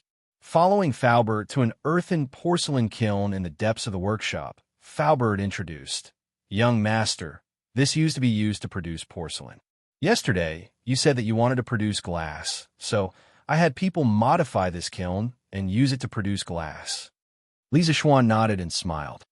"Well, this is pretty good. How could porcelain make as much money as glass?" Li Zixuan was well aware of the situation. "Chang Gui, Yongfu, Ahua, the boss is here to see you." Walking into the kiln, "Oh, it should be called the glass kiln now," Faubert shouted to the 3 dusty craftsmen inside. Li Zixuan felt a wave of heat and dust hitting his face. He quickly covered his mouth and nose and unbuttoned his clothes to cool down. "Oh, the boss is here? Greetings, boss. Greetings, boss." The 3 craftsmen inside heard Faubert's voice and turned to look at the door. Seeing that Li Zixuan had come personally, they quickly put down their work and ran over, bowing to Li Zixuan. "Oh, no need to be so courteous. No need to be so courteous. The 3 of you have worked hard." Li Zixuan gave up on covering his mouth and nose. Otherwise, others would think that he disliked them. "The 3 of you have contributed greatly to the workshop's production of glass. In our workshop, those who contribute should be rewarded. Faubert, in the future, the workshop will take out a sum of money to reward those who make breakthroughs in the workshop's original techniques. This time, each of the 3 craftsmen will be rewarded with 200 strings of cash." Li Zixuan continued. This was something he had thought about a long time ago. With great rewards, there would definitely be brave men. This was the only way to encourage everyone in the workshop to strive for technological advancement and innovation. The workshop would also be able to earn more money. "Boss, this can't be done." Upon hearing that Li Zixuan was going to reward each of them with 200 strings of cash, Chang Gui, Yongfu, and Hua paled in fright and froze on the spot. Changwei was the first to react. Boss, you were the one who came up with the method of firing the colored glaze. We just followed your instructions and did it step by step. We really didn't contribute anything. This old man is ashamed to accept these 200 strings of cash. Chapter 266. Yes, boss, we can't accept these 200 strings of cash. Yes, boss, please take back your order. In the workshop, Yongfu and Hua hurriedly agreed. 200 strings of cash was too much. It was enough to buy a small house in Chang'an. Haha, you don't have to refuse. Although I was the one who proposed the method of baking the glaze, you three have to figure out the specifics of the production.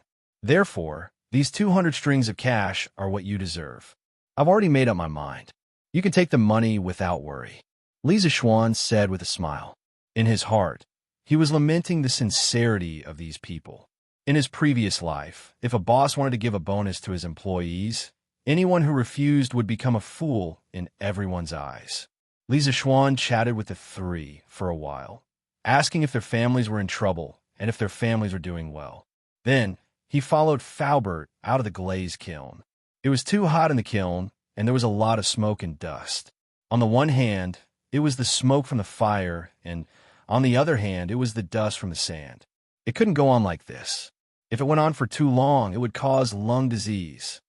Faubert, I'll draw something that can cover the mouth and nose in a while. Go find a tailor to make it. In the future, everyone who enters the glaze kiln must wear this thing to prevent the smoke and dust from being inhaled by the workers. After leaving the glaze kiln, Li Zishuan greedily took a deep breath of the fresh air outside. Then he said to Faubert that it was necessary to wear a mask in this kind of workplace. Faubert asked curiously, "Young master, why do you have to do this? Brick and porcelain kilns have a lot of smoke and dust. The craftsmen have long been used to it. It's fine. Even if they're used to it, it won't do." Li Zishuan said decisively, "I call this thing a mask. Faubert, have the tailor make a batch. In the future, whoever enters the glaze kiln without a mask will be kicked out of the workshop. In addition, after the matter of the compass is settled, the glaze kiln will also need to be remodeled. Think of a way to reduce the smoke and dust inside the glaze kiln as much as possible. This, young master, isn't this system too harsh? You want to chase me away if I don't wear a mask?" Only then did Faubert realize that Li Zishuan was actually serious. He couldn't help but be flabbergasted. "Just let them do as you say. If they don't agree, come and find me."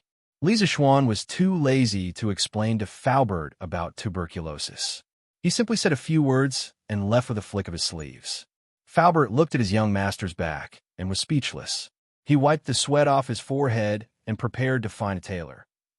Sir. Oh no, it should be boss. Boss, you're here?" Li Zishuan walked out of the small courtyard where the glaze kiln was located and wandered to the back hall, the headquarters of strange culture. In front of a stone table under a pavilion in the courtyard, little Yu came to work today. She saw Li Zishuan at first glance and hurriedly ran over to greet him excitedly. In this courtyard, except for Ma Zhou, who took care of her because of Li Zishuan, the rest of the people were quite cold to her. At this time, when she saw Li Zishuan coming over, she couldn't help but feel happy. It was like suddenly seeing an acquaintance after being abandoned in a strange place. "Ah, little Yuo, how is it? Have you found a place to live? Are you afraid of living alone? Are you used to it?" Li Zishuan was thinking about the renovation of the glaze kiln along the way. Unfortunately, he had never been to a kiln in his previous life and didn't know how to reduce the smoke and dust in the room. Suddenly, his thoughts were interrupted by the crisp voice of a girl. He looked up and saw that it was Li Yu, so he smiled and said with concern. Speaking of this, he couldn't help but admire the independence of the ancient people. Children in this era generally had the ability and courage to leave their parents and live alone at the age of 14 or 15. It was not like the modern era, where people in their 20s were still asking for money from their families. Of course, he was also in this category in the past. "Thank you for your concern, boss. Steward Fu helped me find a place yesterday afternoon. It's in this square, not far from the workshop. Steward Ma is also my neighbor." Li Yu heard Li Zishuan's concern and felt warm in her heart. She then replied with a smile. That's not bad. If you have any problems, your Uncle Ma can take care of you. Li Zixuan nodded and smiled. The tragic Ma Zhou directly became an uncle-level character. Li Yu smiled and nodded happily. Then she tilted her head and thought for a while and said, Yesterday was the first time I lived in such a big house alone. I was indeed a little scared at night. But I plan to wait until I earn enough money. Then I will go to the broker house and buy a maid to serve me. This way, I won't have to do laundry and cook, and I won't be scared at night. Li Zixuan was speechless. This little girl really thought of everything. She just found a place to stay yesterday, and today she wants to be a rich family's young lady and find someone to serve her. Her imagination, her mentality, her ambition, he couldn't help but admire her. It's up to you, but you have to earn money first. Li Zixuan mercilessly added another stab. Li Yu, who was immersed in her beautiful fantasy, couldn't help but be stunned when she heard this. However, she quickly smiled again and said, Of course I can earn money. Boss, look, these are the 2 articles I wrote. Do you think they're good enough? I imitated the style of the news on Datong Daily. I also collected the information myself. I didn't make it up. Then Liu handed over a few manuscripts. Oh, from your tone, you seem to be quite confident. Then let me see. Li Zixuan suddenly became interested. He took the manuscripts and said with a smile. Then he took a look and saw the title of the first article.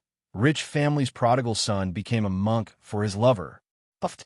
Seeing this title, Li Zixuan suddenly staggered and almost burst out laughing. There was no other reason except that this title was very similar to a meme he saw in his previous life. It was a very famous title party. Title: Rich family's prodigal son became a monk for his true love. Content: Dream of the Red Chamber. Similar ones, there were: Title: Story of 3 women and 105 men. Content: Water margin. Title: Cruel: The shocking murder of a beautiful girl who was burned to death by a match. Content: The little match girl. What's wrong, boss? Could it be that little you didn't write it well? Liu asked nervously when she saw Li Zixuan's strange expression. No, it's good. Let me see it again. Li Zixuan quickly waved his hand and denied. Oh, Liu responded and then walked to the side, quietly waiting for Li Zixuan's judgment result. Chapter 267. Putting away his messy thoughts, Li Zixuan began to read the article seriously. Of course, it was undeniable that the title of Li Yu's article was very good. Compared to the later dynasties, the Tang dynasty was more open. The common people liked to listen to love stories. Li Yu's title alone was enough to attract people to continue reading. After a while, Li Zixuan finished reading the first article. He nodded, then shook his head. Li Yu was happy to see Li Zixuan nod, but Li Zixuan shook his head again. The smile on Li Yu's face froze. Boss, what do you think? Why are you nodding and shaking your head? Li Yu asked. Li Zixuan glanced at Li Yu and said, I nodded because I think your article title is very good. As for the content, it's not bad. Not bad? Then does boss think that my content can be written even better? Li Yu immediately found the key to the problem from the 2 adjectives Li Zixuan used. Hey, smart, Li Zixuan praised, then explained, I can't deny that the story you chose is very attractive. It's clear from the beginning to the end, but in my opinion, it's not enough. Li Yu looked at Li Zixuan curiously. Li Zixuan smiled and led Li Yu to the pavilion. As they walked, he said, Brother Li, don't worry. Little fishy, don't be unconvinced. There's a reason why I said that. First of all, your entire article gives people the feeling of looking at flowers on horseback. Your description of the incident is very general, very broad, and very boring. This directly causes your entire story to lack a sense of immersion. You have a good topic, but you don't describe a complete story with characters and emotions. The readers will only feel like they're chewing wax. Liu held onto the stone table, lowered her head, and muttered, Is it that bad? Li Zixuan sat down and smiled. It's not that bad. The reason why I'm telling you so much today is for your own good. Of course, more accurately, it's because I want you to earn more money. Do you still want to hear more? Yes. Boss, please say it. When she heard about money, Li Yu's interest was immediately piqued. The depression she felt for being defeated by Li Zishuan was swept away. Hee hee, you little brat. Li Zishuan couldn't help but laugh. If I were to write about this topic, I could write at least 30 to 40,000 words and publish it in the newspapers for 5 to 6 consecutive issues. You see, the part where the rich Mo Wuck and the peasant Shu Yinglian met. You can write more about how Shu Yinglian was at home and how she was bullied by the village bullies. How helpless and hopeless she was. Also, when Mo Wuck saw Shu Yinglian's peerless beauty, how shocked he was. Of course, the most important part is the part where Mo Wuck stood up to save Shu Yinglian. You must write in detail. Such an important part. How can you write it all in just 2 sentences? Your foreshadowing is all for Mo Wuck to act pretentious and slap the face. Apui, it's for the hero saving the beauty. Also, when Mo Wuck's father, Mo Yinshan, opposed his son's relationship with Shu Yinglian, why didn't you write about Mo Wuck's conflict, self-blame, and helplessness? Shu Yinglian couldn't be with the person she loved and jumped into the river in anger. Why don't you put yourself in Shu Yinglian's shoes and think about her despair, reluctance, and tragedy? This is the best place to poke at the reader's tears. You have to write about it properly. Also, after Mo Wuck found out that the woman he loved had jumped into the river, the loneliness, sadness, anger, and finally grief. His heart was like dead ashes, and he went to the temple, shaved his head, and became a monk. You have to embellish this place. These are all words, they are all money. As a reporter, if you don't know how to embellish the word count, if you don't know how to write about a matter, then you won't be able to earn much money. Li Zishuan was talking nonstop to Li Yu about how to embellish the news and how to write one story as 5 stories. He completely forgot that he was the boss of Datong Daily. If Li Yu really did that, she would be scamming his own money. Li Yu stood at the side and listened with her mouth agape. She really wanted to kneel down to Li Zishuan. What kind of boss would personally teach his employees how to scam their boss's money? Also, Li Zishuan's embellishment, Apui, it was the way to develop the story. It was really an eye-opener for her. It was as if the door to a new world, the path of the water god, was slowly opening for her. Cough, cough. At this moment, a light cough came from the side. It turned out to be Ma Zhou. He just came out to take a breather and didn't expect to see Li Zishuan giving a lecture to Li Yu. The more he listened, the more he felt that something was wrong. Wasn't this misleading the students? Hence, he quickly interrupted. Brother Ma, you're here? Li Zishuan looked at Ma Zhou's expression and knew that he had heard everything he said. He looked a little awkward. Hello, Uncle Ma. Li Yu remembered what Li Zishuan said to her before. If you have any problems, your Uncle Ma can take care of you. She went up and said sweetly. F***CK. Since when did I become an uncle? You were still calling me Steward Ma yesterday. Ma Zhou had just taken 2 steps when he heard Li Yu's words. He instantly staggered and cursed in his heart.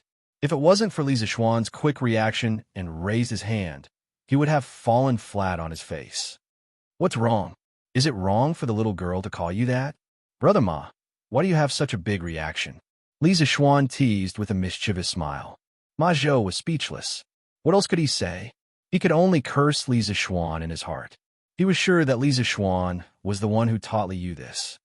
Is there anything important that Lord Zhu came here today? Ma Zhou calmed himself down and asked. There's no hurry. Let me finish reading Little Yu's news first. There's still one more. Oh, Brother Ma, you came at the right time. Come and see what Little Yu's news is like. Li Zishuan passed the news article that he had just finished reading. Rich man turns to Buddhism for lover, to Ma Zhou. He then picked up the other news article and started reading. Ma Zhou was helpless and could only be patient. He sat down and began to watch the news. F***CK. F***CK. This little girl is stirring up trouble. Li Zishuan almost screamed when he saw the second news article's title. It was because the title was too shocking. It said, a woman in the wild, after her clothes were stolen by a man. Li Zishuan rubbed his nose. It seemed like Li Yu was going to go all out with this title. Sigh, I don't know if it's a blessing or a curse. Chapter 268. A woman went into the city to sell a donkey and a goat. There was a small bell tied around the goat's neck. 3 thieves saw it. One of them said, "I'll steal the goat. The woman won't find out." Another thief said, "I'll steal the donkey from the woman." The third thief said, "That's not difficult. I can steal all the woman's clothes." The first thief quietly approached the goat at a bend in the road. He untied the bell and tied it to the donkey's tail. Then he led the goat away. The woman looked around and found that the goat was gone. She began to look for it. At this time, the second thief came to the woman and asked her what she was looking for. The woman said that she had lost a goat. "I saw your goat," said the thief. "Just now a man was leading a goat into this wood. We can still catch him." The woman begged the thief to help her lead the donkey while she chased after the goat. The second thief took the opportunity to lead the donkey away. When the woman came back from the forest, she found that the donkey was gone. She walked on the road and cried. As she walked, she saw a man sitting by the pond. He was also crying. The woman asked him what happened. The man said, "They asked me to take a bag of gold to the city. I was too tired. I sat by the pond to rest and fell asleep. In my sleep, I pushed the bag into the water." The woman asked him why he didn't go down and fish up the bag. The man said, "I'm afraid of water because I can't swim. If anyone wants to fish up this bag of gold, I'll give him 20 gold ingots." The woman was overjoyed. She thought, "It's because someone else stole my goat and donkey that God gave me happiness." So she took off her clothes and dived into the water. However, she couldn't find the bag of gold no matter how hard she tried. When she climbed out of the water, she found that her clothes were gone. It turned out that the third thief had stolen her clothes. Under the pavilion in the workshop, Li Zishuan read the second article written by Little Fishy. A woman in the wild, after her clothes were stolen by a man, he was lost in thought for a moment. There was no doubt that this news article was a complete clickbait. The content was completely different from what you would think when you first saw the headline. But behind this piece of news, there was actually a trace of philosophy. This way, the entire piece of news was instantly raised to a whole new level. This Li Yu's perception was not low. "Little Yu, who told you this story?" After a moment of silence, Li Zishuan looked up and asked. Li Yu replied, "I heard this from an auntie in our shop yesterday. The incident happened to a woman from her family. I thought that if this incident could be written, everyone might be able to understand a lot of things after reading it. For example, greed will always be punished. Don't trust people easily. Trust people easily, and you'll have to pay the price." Not bad. You've come up with new tricks for the news." Li Zishuan nodded and praised. His previous purpose of publishing the newspaper was to entertain the public and, at the same time, attract investors and make some money. He did not expect Li Yu to be able to draw parallels and trigger another function of the newspaper, which was to educate the public. Moreover, she used a very lively and interesting method to educate the public. This was really rare. This girl's way of thinking was always very unique and creative. Hee, thank you for the compliment, boss. So, boss, did I pass? Can I be a reporter for Datong Daily in the future? Li Yu heard Li Zishuan's praise and immediately beamed with joy. You passed on my side. Brother Ma, what do you think? Li Zishuan turned his head to look at Ma Zhou and asked. "I think it's okay. These two articles have already captured some of Lord Ju's essence. Little Yu is indeed qualified to enter the editorial department of Datong Daily." Ma Zhou nodded and smiled. That's good. Little Yu, you'll work under Steward Ma from now on. Your salary will be based on what I've told you before. The more you work, the more you get. Li Zishuan heard Ma Zhou's agreement and said to Li Yu, "Oh, thank you, sir. Thank you, Uncle Ma." Li Yu heaved a sigh of relief and cheered. Ma Zhou could not help but feel that he had aged a few decades in an instant. "Little Yu, you still owe me 5 strings of money before. You have to work hard to repay your debt." Li Zishuan deliberately teased. He did not care about that little bit of money. He said that purely to tease this little girl. I know." Li Yu pouted and said with dissatisfaction, "Ha ha ha. Brother Ma, how's the compilation of the dictionary going recently?" After teasing Li Yu for a while, Li Zishuan left the pavilion and followed Ma Zhou into the house and asked, "Lord Ju, the compilation of the dictionary is almost half done. It is estimated that it will be completed in half a month." Ma Zhou replied confidently, "That's fast. Li Zixuan was surprised. He thought that the amount of work required to compile a dictionary was so huge that it would take at least 1 or 2 years to complete it. He had not expected it to be so fast. That's true. Crown Prince and King Wei have given us a lot of manpower and resources to compile the dictionary. Moreover, the dictionary that we are compiling this time is mainly based on the foundation of Shuo Wenjiezi. We have also introduced pinyin and perfected the definitions of some words. In fact, the workload itself is not huge. That's why the progress is so fast. Ma Zhou explained with a smile. Oh, I see. Li Zixuan nodded thoughtfully. After a while, he asked, Brother Ma, how are things at Qitu culture recently? How many books can we supply to them every day? Ma Zhou was now one of the higher-ups of Qitu culture, so he was very clear about these things. He answered without thinking. Without hesitation, he replied, Recently, the printing department has hired a lot of new people. The scale has expanded a lot. Now, we can supply about 2,000 books to Qitu culture every day. The variety and quantity of books will continue to expand. Now, in front of strange culture, there will no longer be thousands of people crazily snatching books like when it first opened. Moreover, there are more and more people who believe in Lord Ju's prophecy that books are as expensive as scallions. Li Zixuan nodded happily and said, that's good, but the scale of Qitu culture is getting bigger and bigger. How are the other bookstores in Chang and City reacting? Did they do anything out of the ordinary? This, Ma Zhou heard and frowned slightly. His face darkened, and he said, In recent days, with the increase in the number and variety of Qitu culture books, the other bookstores' business has become more and more difficult. Some bookstores will send people to the workshop to talk to me. They also want to buy a batch of cheap books from the workshop and sell them. I did not dare to agree to this privately. I was planning to wait for you to come and make a decision personally. Of course, there are a lot of bookstores that chose to fight to the death. However, they always have many tricks up their sleeves. Pang Sigi recently caught a lot of people with unknown intentions around Qitu culture. Chapter 269. In the room, Li Zixuan listened to Ma Zhou's words and couldn't help but frown. He had expected that the promotion of cheap books from the strange culture would encounter many obstacles because he had touched too many people's cake. The reason why those people didn't do anything in the first few days was probably because they thought that the cheap books from the strange culture were only selling at a loss and wouldn't last long. But after so many days, the supply of books from the strange culture had increased instead of decreased. Those people naturally couldn't sit still when they saw this. Brother Ma, for those booksellers who want to buy from the workshop, when our production capacity is increased, we can give them a batch of goods. After all, our energy is limited. We can't sell cheap books to all parts of the Tang Empire by ourselves. We can give them a portion of the profits. In this era, apart from the Emperor, no one else would have a good ending if they tried to monopolize everything. Of course, even Li Er himself couldn't just do whatever he wanted.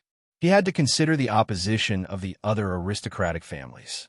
Li Zixuan definitely didn't want to make the whole world his enemy. Earning too much money was also hot. Leaving a mouthful of soup for others was also leaving a way out for himself. Of course, if there were people who didn't want to drink soup and wanted to eat meat, then Li Zixuan would definitely not retreat and wait for death.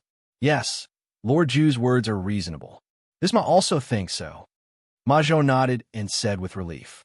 He was older than Li Zixuan and naturally knew more about the ways of the world. He was relieved that Li Zixuan could make this choice. This was because he was worried that Li Zixuan would make some unwise decisions because of his youth. Then, Brother Ma, do you have any good ideas for those people who have bad intentions? To be honest, other than strengthening the patrols around a strange culture, I don't have any good ideas for the time being. Li Zixuan sighed deeply in his heart. He didn't like this kind of scheming. His original intention of establishing a strange culture was to let the poor people afford to buy books. From the beginning to the end, he didn't want to fight with anyone. If he accidentally hurt someone in the process, then he could only say sorry. Lord Ju, the people that Pang Sigi arrested previously have been transferred to the Supreme Court. However, we didn't get any results from the interrogation. We also didn't find any evidence of their bad intentions. The current situation is that they are in the dark while we are in the light. We don't know their intentions and plans. We can only block soldiers with arms and water with an earth. We're. Majo pondered for a while, but couldn't think of a good idea. He shook his head and said with a frown, "Then, Brother Ma, please keep an eye on the strange culture. If there's anything, feel free to find me." Li Zixuan patted his butt in annoyance and prepared to leave. "No problem." Chongren Lane, Zhangsun Wuji's house. "Old Master, there are more and more types of books in the strange culture now. The quantity is also increasing. Moreover, they don't show any signs of losing money.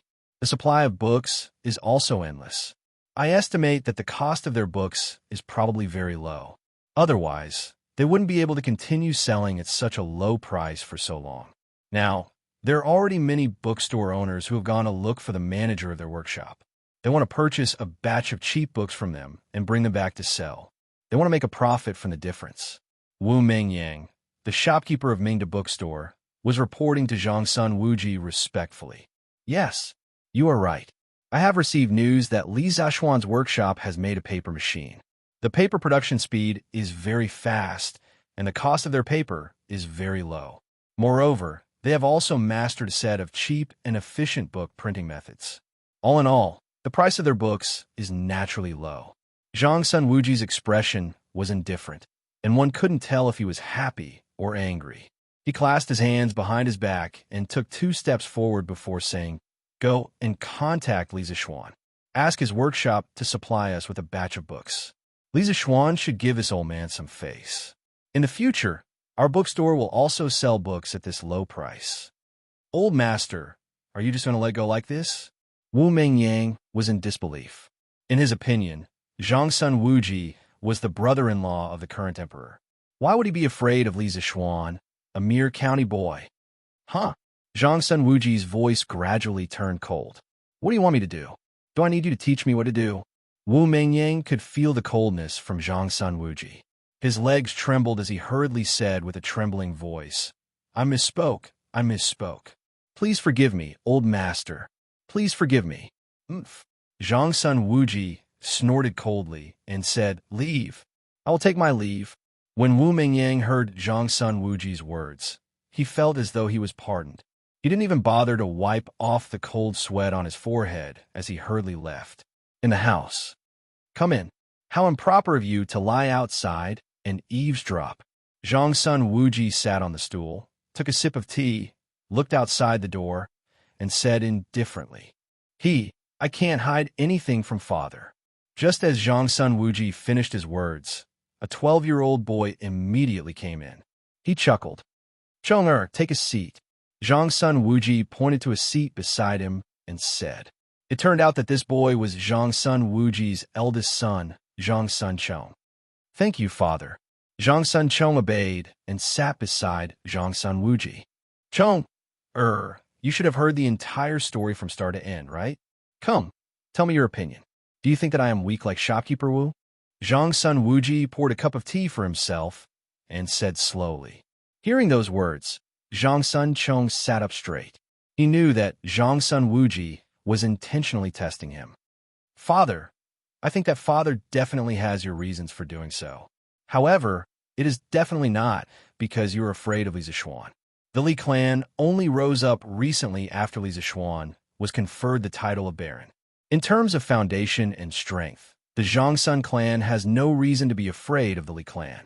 As for why father chose to avoid them and chose to cooperate with them, I think that father must have other considerations."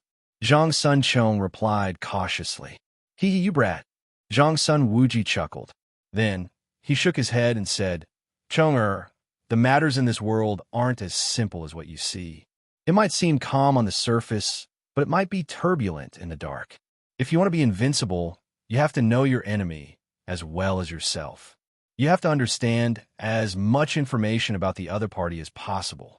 Then, based on this information, you have to constantly weigh and analyze the situation before you can make the correct judgment. Do you understand?" "Father's right. I have learned my lesson." Even though Zhangsun Chong didn't really understand the meaning behind his father's words, he still nodded.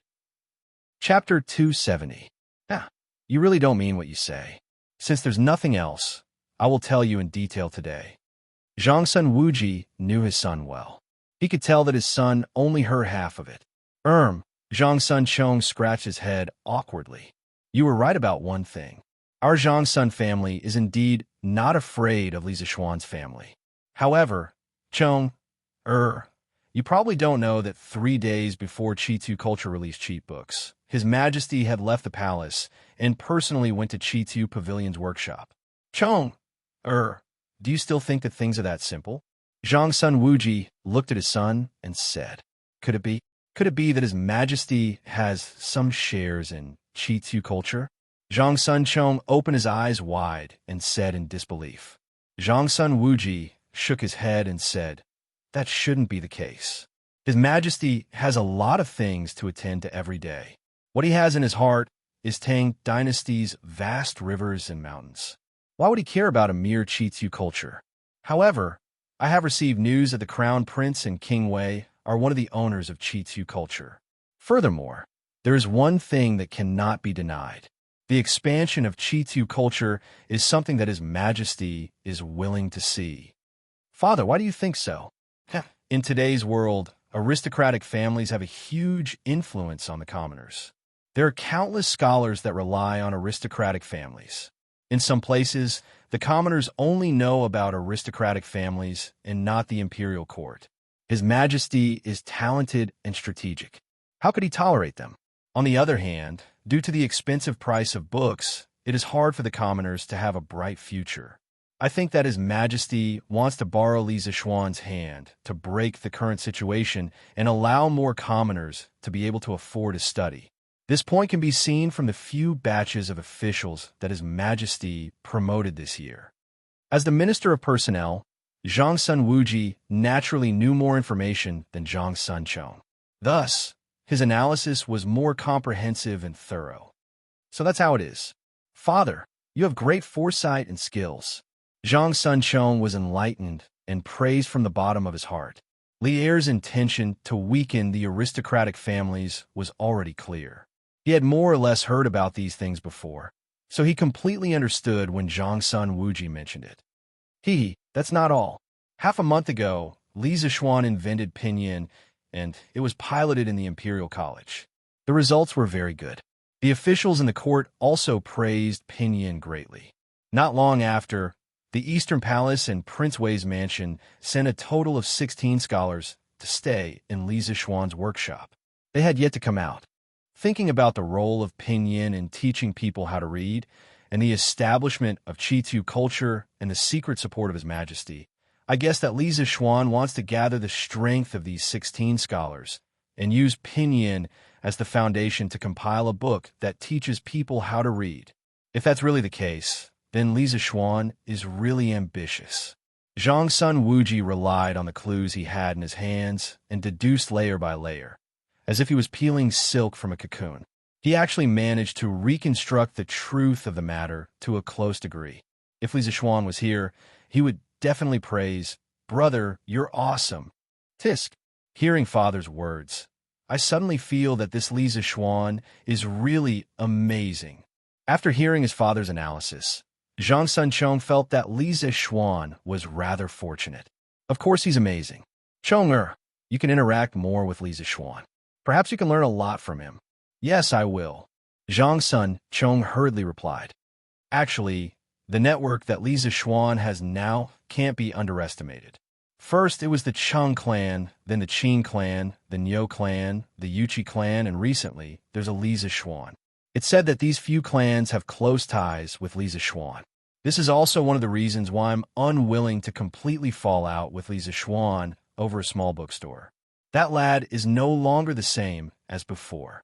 Of course, the most important reason is that the Crown Prince and King Wei are on good terms with Li Zishuan. On the other hand, Li Zishuan can also provide the Crown Prince and King Wei with a lot of support. Chong, you must remember that only when the Crown Prince ascends to the throne will our Xianxia clan be able to prosper. To our Xianxia clan, this is the greatest and most important benefit. Xianxia Wuji sighed. At this moment, Xianxia Wuji wasn't as powerful and influential as Zheng Guan in his later years.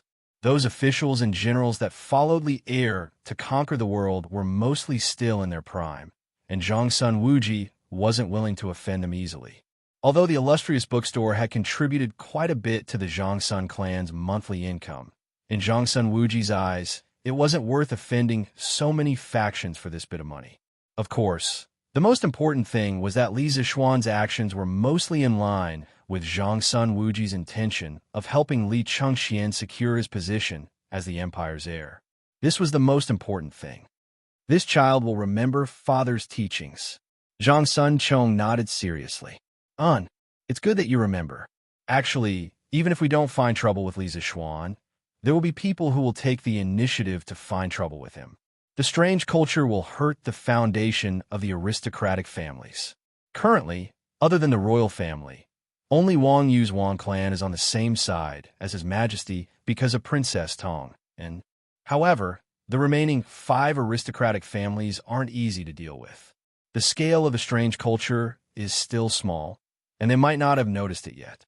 If I'm not wrong, when the Pinyin literacy book is released, there will definitely be people in the aristocratic families who will realize the threat.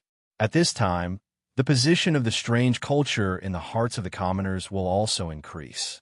When the strange culture becomes a huge monster, the aristocratic families will be completely awakened and start a full-scale counterattack. Zhongsun Wuji nodded and continued his analysis. Zhongsun Chong had a more direct understanding of his father's foresight and judgment today. He was full of admiration. He thought for a while and asked, "Then, Father, when the time comes, if the aristocratic families really join forces to deal with Li Zixuan, what should we do? Do we need to help him?" "Chong-er, you don't know the background of the aristocratic families. If they really join forces, even His Majesty will have a headache. Our Zhongsun clan isn't a match for these 1,000-year-old aristocratic families." Zhongsun Wuji shook his head and continued, "In such a situation, don't be the first to rush up to help. Although you might gain the goodwill of others, the risk involved will be greater. Currently, the Zhongsun clan has both glory and wealth. We don't need to take risks and only need to develop steadily. Chong-er, you have to remember that we have to consider carefully before doing things like sending charcoal in snowy weather. Of course, it's best if we don't do it because we might get burned. You can always do things like adding flowers to a brocade. This child will remember." Chapter 271. Big White's hooves were nailed with horseshoes, so when it walked on the road, the sound it made was particularly loud, even covering the sound of the carriage's 4 wheels rolling. Inside the carriage, Li Zixuan rubbed his temples in annoyance. When he thought of those people who coveted the strange culture, he felt a wave of exhaustion for no reason. He was most annoyed by scheming against each other. He worked hard for the strange culture just to let the scholars in the world be able to afford to read books. He didn't think about how much money he could make from it. If this behavior was in the modern world, many people would definitely scold him for being an idiot. He didn't want to live a good life as a rich second generation and had to do all kinds of things. In the end, he even offended people. Why do you have to be so stupid? Li Zixuan felt a trace of regret at this moment. No matter what era it was, outsiders would always be attacked by others. The strange culture was an outsider in the eyes of others because it greatly lowered the price of books, causing many people to suffer losses. Some were direct, and some were indirect. The direct ones were those booksellers, and the indirect ones were those aristocratic families. There was no one he could confide his thoughts to. He could only bitterly bear it alone in silence. Li Zixuan half reclined on the sofa in the carriage, looking at the passers-by on the roadside with their families. Looking at the warm smile on the faces of a certain family of 3, he suddenly felt a little disappointed. A passerby. The sound of a zither does not ring. The curtain of spring and March does not lift your heart is a small window, tightly closed. Das horse hooves are beautiful mistakes.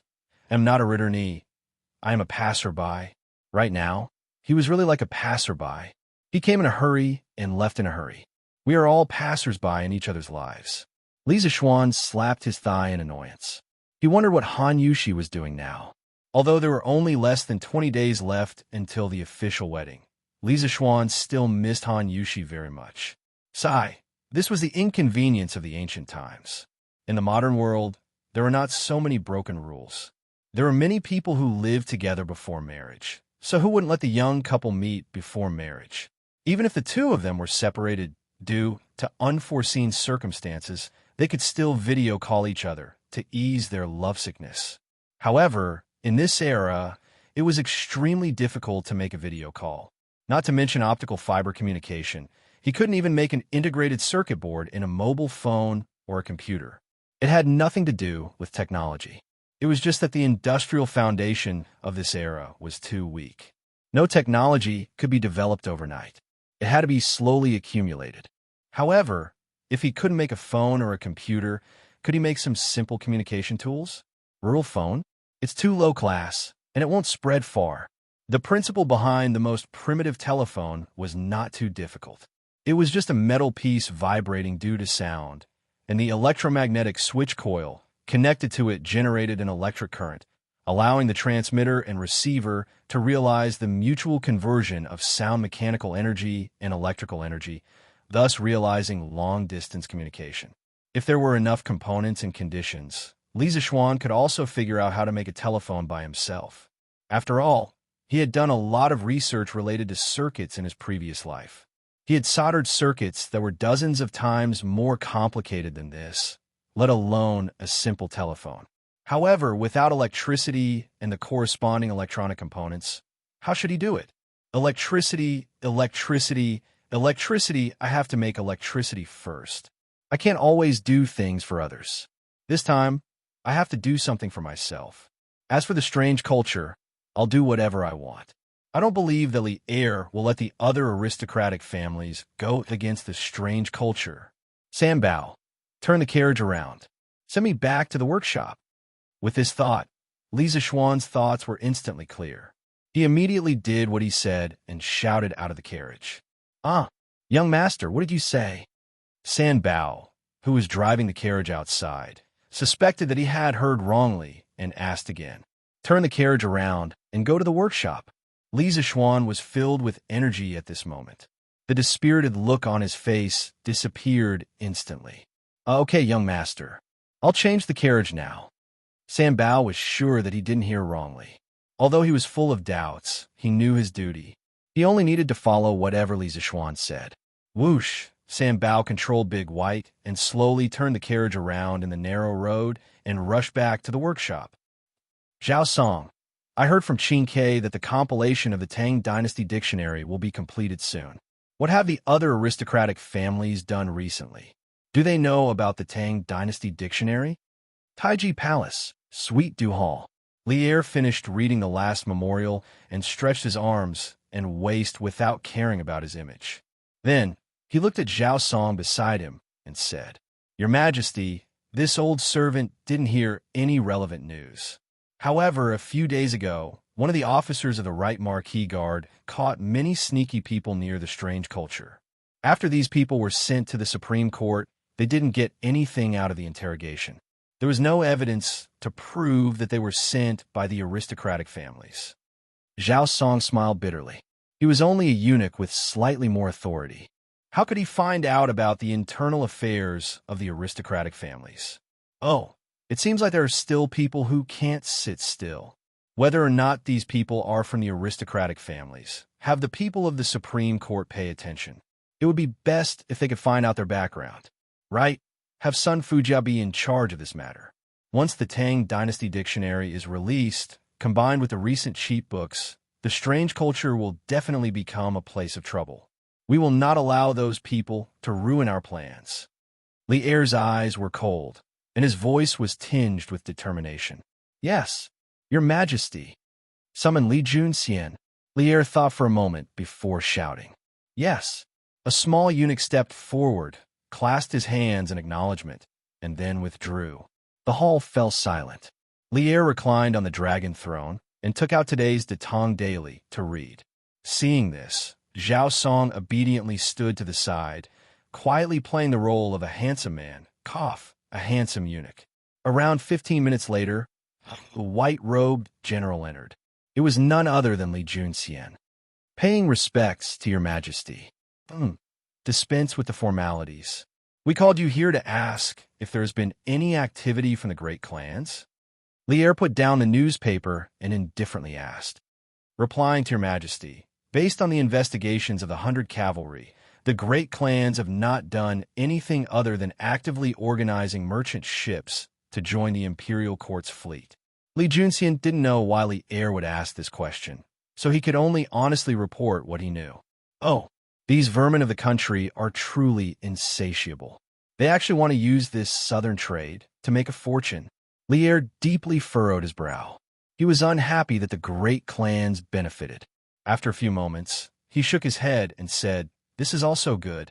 They won't be able to divert their attention to the strange culture. Junxian, pay more attention to Li Zishuan's strange culture and workshops." Yes. Chapter 272. Li Junxian received the order and left. Within the hall, Lier propped his chin up and pondered for a while. After confirming that he had not missed anything, he let out a sigh of relief and reclined on the dragon throne. He flipped open the Datang Daily and continued to read the newspaper. Zhang Sun Wuji's previous conjecture was correct. Lier had indeed intended to use Qitsu culture to dig up the foundation of the great clans.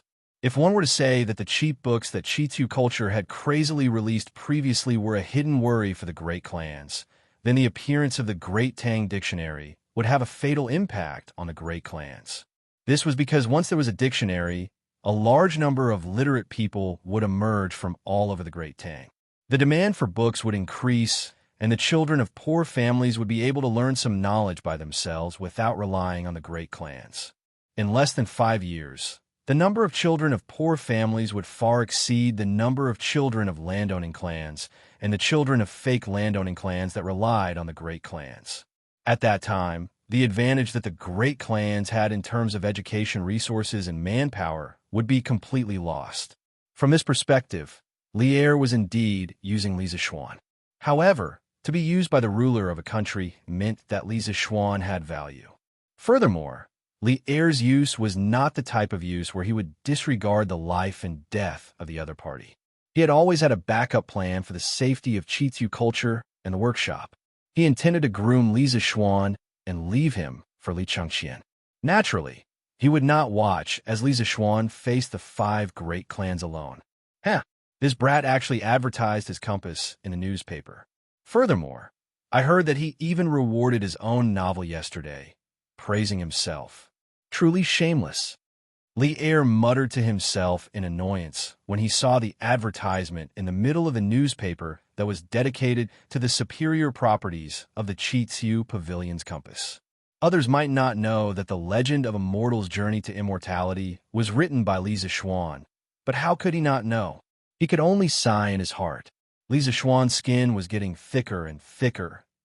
"Young master, we're here." In front of the strange Interest Pavilion workshop, Sanbao got off the carriage and opened the curtains. Sanbao, you go back first and ask Xiao to pack some clothes for me. Also, tell my parents that I won't be going back for the next few days and will be staying in the workshop. Li Zishuan ordered as he jumped off the carriage. Sanbao was stunned for a moment before he bowed and replied, "Yes, young master. I will go back and make the arrangements now. And you can take the carriage back and send the carriage over later." Li Zishuan quickly added when he saw that Sanbao was about to run back. "Thank you, young master." "Young master, why did you come back?" Li Zishuan walked through a few courtyards and, of course, passed by countless curious looks from the craftsmen and servants. He directly arrived at Faubert's office. Faubert saw him and asked in surprise. After all, Li Zishuan had just left not long ago. "Faubert, I want to make something very important and I need some materials. I will write a list now and you can help me get some. I will be staying in the workshop for the next few days and will be staying in the Drunken Wind Pavilion." Li Zishuan went to a few tables and said as he wrote. On the way back to the workshop, he had already thought of the materials that he needed. Overall, they were all common materials and should be easy to get. "Young master, what are you planning to do this time?" Fu Bo was taken aback when he heard this. Then, his interest was immediately piqued. He walked over curiously and asked. After working together for so long, Li Zixuan's products were each more practical and unexpected than the last. He was now completely convinced of Li Zixuan's ability to invent. Unlike when Li Zixuan was building the curved plow, Faubert raised some doubts. Now that he heard that Li Zixuan was going to make something new, he only had curiosity and anticipation in his heart. There were no doubts at all. I plan to make something that transcends time. This will be one of the greatest inventions of the Han family in thousands of years. Li Zixuan paused and thought for a while when he heard that. No matter how much Faubert believed in Li Zixuan, his heart couldn't help but waver at this moment. Li Zixuan's words were too big. He saw that Li Zixuan didn't mean to explain, so he quickly came to the door and looked outside cautiously. After making sure that there was no one outside, he carefully closed the door and windows. Fortunately, his office was a standalone building with no outsiders. Otherwise, if Li Zixuan's words were to spread, who knew how much trouble it would cause? Young master, I don't know what you want to do, but please be careful when you speak. Be careful that the walls have ears. An ordinary man is innocent, but treasuring a jade ring will arouse the envy of others. If what you just said is spread out, it will inevitably cause some thieves to covet it. Faubert said with a serious face. I know. Thank you for your concern, Faubert. Li Zixuan shook his head indifferently. He was also a master close to the guru realm. How could he not be aware of whether there was someone eavesdropping around? However, he knew it well in his heart. There was no need to say it out loud. Faubert also had good intentions. Faubert, can you get these materials prepared for me? Li Zixuan waved his hand, picked up the list of materials he wrote, and handed it to Faubert. Faubert took it and looked at it carefully. Then his face suddenly became very strange. Because there was a material on the list, it was really... Faubert really couldn't think of what Li Zixuan would use it for. Could it be used to cook? Young master, these materials are no problem. I will ask someone to collect them for you immediately. A moment later, Faubert said to Li Zixuan, All right, thank you, Faubert. I will return to Drunken Wind Pavilion first. Li Zixuan stood up and prepared to return to his private courtyard to wait for Xianxia to deliver the equipment and Faubert to deliver the materials. Take care, young master. So, the young master has been busy making a compass for the fleet going south recently. Young master is really kind. Han family village, Han family courtyard. Han Yushi held her chin with her left hand and muttered to herself in the room as she read the latest issue of Tang Dynasty Daily. Han Yushi's wedding date was approaching. Han Lijing had been so busy recently that he couldn't keep up with the Li family's strong request. Li Zixuan's wedding this time had to be held on a grand scale. Han Lijing had been busy sending out invitations everywhere recently. Han Yushi was alone at home. Normally, she would ask the villagers who were going to the city to bring back a copy of the newspaper to read every day. She was not interested in the ancient literature at the front and the novels at the back. She only looked at the news in the middle. This was because she, who was ill-informed, could more or less find some news about Li Zixuan from the news. Young master is getting more and more knowledgeable. I heard that His Majesty promoted him a while ago. Now, young master has become a minister of the Imperial College. No, I should read more books. Otherwise, won't I embarrass young master in the future? Thinking of this, Han Yushi ran to a red cabinet in the room. It was filled with books that her mother had left for her. Before her mother was still alive, she had relied on these books to gain enlightenment. Later, her mother passed away. In order to take care of Tai Dan, she had sealed these books again. However, she did not know that Li Zixuan was also a dabbler in the knowledge of the classics in this era. Why would he care if she was knowledgeable? Chapter 273. Young Master, Xiaoxi has brought you a change of clothes. Li Zixuan returned to Drunken Wind Pavilion. About 15 minutes later, Faubert did not come to deliver the materials, but Xiaoxi came to deliver the clothes instead. Thank you for your hard work. Xiaoxi, you can go back after you put these clothes in the room. Li Zixuan leaned on the table as he recalled the knowledge of physics and chemistry from his previous life. Young master, Madam is worried that you will suffer here alone, so she asked Xiaoxi to stay here and take care of you. Xiaoxi will go back and bring your 3 meals a day. Xiaoxi hugged the bundle that she brought over and turned around to say, Did my mother really say that? Li Zishuan raised his head and asked. Of course. Yes, Xiaoxi went to prepare a room for you. Xiaoxi replied with a slightly red face. She then hurriedly turned around and carried the bag into the room. In fact, after Sanbao sent the news that Li Zishuan would be staying in the workshop for a few days, Madame Li did not think of sending a maid to take care of her son's daily life. It was Xiaoxi who weakly mentioned it, so Madame Li sent her over. Thinking of Madame Li's meaningful gaze and smile when she arrived, Xiaoxi was so embarrassed that her ears turned red. Boss, these are the materials that Butler Fu asked me to bring over. Not long after she went into the room, Song Xiaoxi came over with a bag. After the previous lesson, Song Xiaoxi's smile now had a tinge of caution. He was no longer as impulsive as before. Li Zishuan took the bag and checked it carefully. He then nodded with satisfaction and said, Very good. Not a single one is missing. Xiaoxi, you can go back now. It's almost time for work. Young master, I'm not in a hurry. I can stay in the workshop at night. Why don't I serve you here? If you have any orders, I can run errands for you, right? Song Xiaoxi smiled politely. No need. I don't have anything to do here. I could do it myself. Xiaoxi, you should go back. Li Zishuan smiled and replied. At this moment, Xiaoxi finished tidying up the room. She came out and said, Young master, your room is ready. Thank you for your hard work. Li Zishuan nodded. Young master, then I will take my leave. When Song Xiaoxi saw Xiaoxi, he immediately reacted. At the same time, he hated himself for being so talkative. His young master was a beautiful woman. Why would he need his help? Sigh. When Li Zishuan saw Song Xiaoxi running away, he knew that Song Xiaoxi was overthinking. Li Zishuan wanted to call him back, but he thought better of it. There was nothing to explain. Xiaoxi, there's still a room on the east side. Go and clean it up yourself. I'm going to start working now. Li Zishuan picked up the large bag of experimental materials and walked into the room as he smiled at Xiaoxi. Oh. When Xiaoxi saw that Li Zishuan did not need her help, she replied with an "oh" and went to the other room to tidy it up. After all, she was going to stay here at night. She could not possibly sleep in the same room as Li Zishuan, right? Although she had thought about it before, but after transmigrating for so long, I'm finally back to my old profession. Li Zishuan placed the bag of materials on the experimental platform that he temporarily put together with 4 long tables. Looking at this simple laboratory, he felt a little emotional.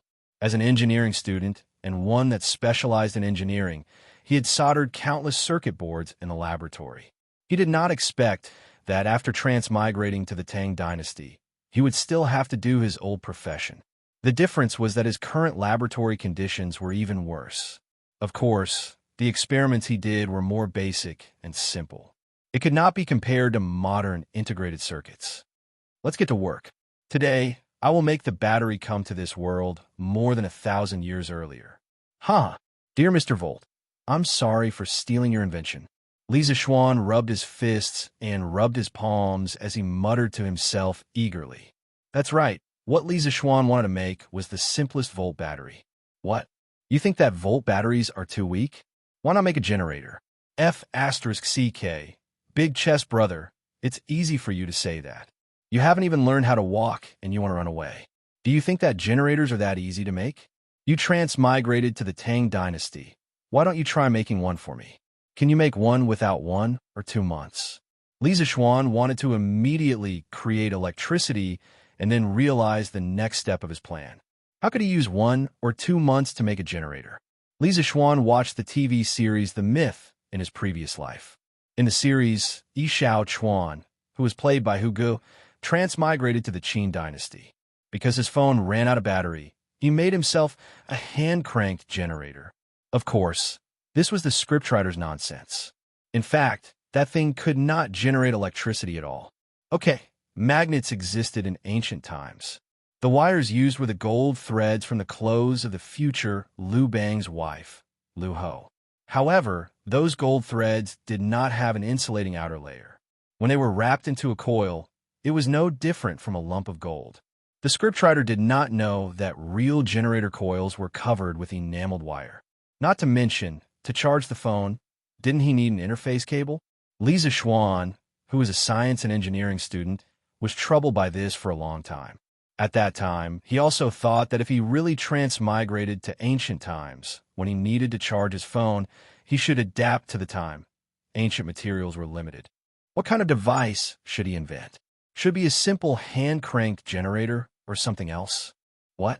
You said that there was no signal in ancient times, so why did you need to charge your phone? You could use your phone as a video camera. Could it be that your phone could only be used to make calls? If there were some pornographic content in your phone, you could contribute it to the emperor. You might even have a lifetime of glory and wealth. After thinking hard and letting the dog stand him up on the internet to find a needle in a haystack, he really found it. In the year 1800, the famous scientist Volta invented the world's first battery, which was also the ancestor of modern batteries. He did not know why those idiotic translators in China would sometimes call it Volta and then Volta. Li Zixuan's mind was often confused when he was in middle school. Through experiments, he found that when a piece of paper soaked in salt water was sandwiched between two different metals, electricity would be generated. He soaked the blotting paper in salt water, stacked it with a layer of silver, a layer of blotting paper, and a layer of zinc. Then, he used a wire to connect the top layer of metal to the bottom layer of metal. He found that he could measure the voltage and current. This device was now called a voltaic battery. The principle of a voltaic battery was, when different metals came into contact with an electrolyte solution in pairs, the ions in the solution would form a directional movement and thus generate an electric current. Until now, the dry battery that we used was a modified voltaic battery. In the dry battery, a paste of ammonium chloride was used instead of salt water, a graphite rod was used instead of a copper plate as the positive electrode of the battery, and a zinc sheet was used as the negative electrode of the battery.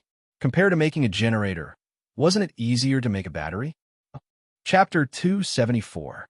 The materials used for the voltaic battery were silver, zinc, salt, and blotting paper. As long as they were stacked together, they would form a battery that could generate electricity. Then, were these materials available in ancient times? If you were traveling to the Ming Dynasty, congratulations, you would have all of these materials. You would be able to charge your phone directly. This was because zinc metal was first invented by China in the Ming Dynasty. At that time, it was called Japanese lead. It was first extracted from silver or imported from Japan.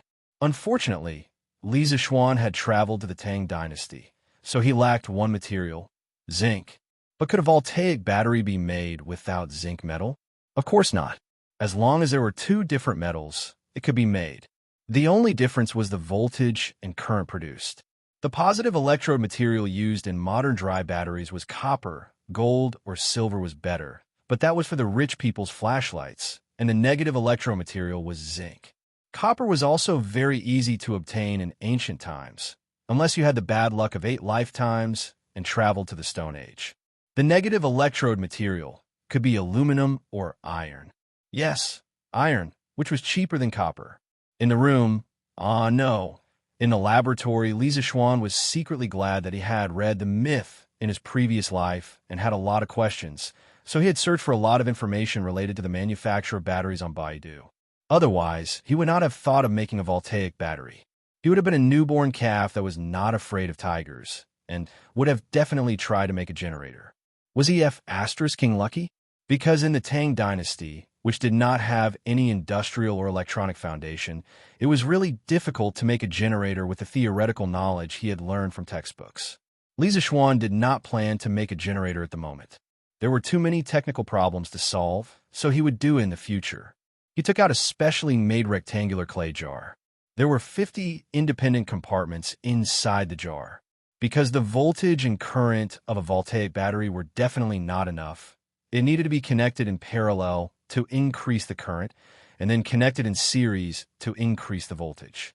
The crudest and simplest voltaic battery had a voltage of about 1 volt and a current of about 10 to 20 milliamperes. If the voltaic batteries in each cubicle had a voltage of 1 volt and a current of 10 milliamperes, then 50 voltaic batteries would be connected in parallel to form a battery pack. 5 of these battery packs would then be connected in series to form a power source with a voltage of 5 volts and a current of 500 milliamperes. Then, the problem of charging your mobile phone would be solved. P.S. If you plan to bring your mobile phone to ancient times, please remember this easiest way to charge your mobile phone. Of course, Li Zixuan was a soul transmigrator. When he transmigrated, he did not bring anything with him. The purpose of his battery was definitely not to charge his phone, but to power his communication tools. He often lamented why he wasn't wearing a suit and couldn't bring a computer with him. He could have brought a mobile phone with him. When he was bored, he could play single-player dodiju or cut fruits. However, there were also benefits of soul transmigration. At the very least, there were no obstacles when communicating with the people of the Tang dynasty. This was because the official language of the Tang dynasty was not Mandarin at all. It had a very thick accent. If it wasn't for soul transmigration, you would not be able to understand what others were saying. Li Zixuan mixed a small basin of concentrated salt water and poured it into each cubicle one by one. When all 50 cubicles were filled, he inserted the 2 ends of the bent iron plates into the 2 adjacent cubicles. Then, he inserted the bent copper plates into the other side. The copper plates were the positive electrodes of each voltaic battery, and the iron plates were the negative electrodes. When the iron plates and copper plates were inserted into the cubicles, it was equivalent to connecting all the positive electrodes together and the negative electrodes together. As a whole, the 50 small batteries were connected together in parallel, forming a battery pack with a voltage of about 1 volt and a current of about 500 milliamperes. After completing the first battery pack, Li Zixuan took out a copper wire. It was a copper wire that was coated with lacquer. He used the copper wire to separate the positive and negative electrodes of the battery pack. Then, he covered the rectangular ceramic jar with a matching lid. Just like that, a simple battery was created. It was very convenient to use. He just needed to connect the positive and negative electrodes to the circuit.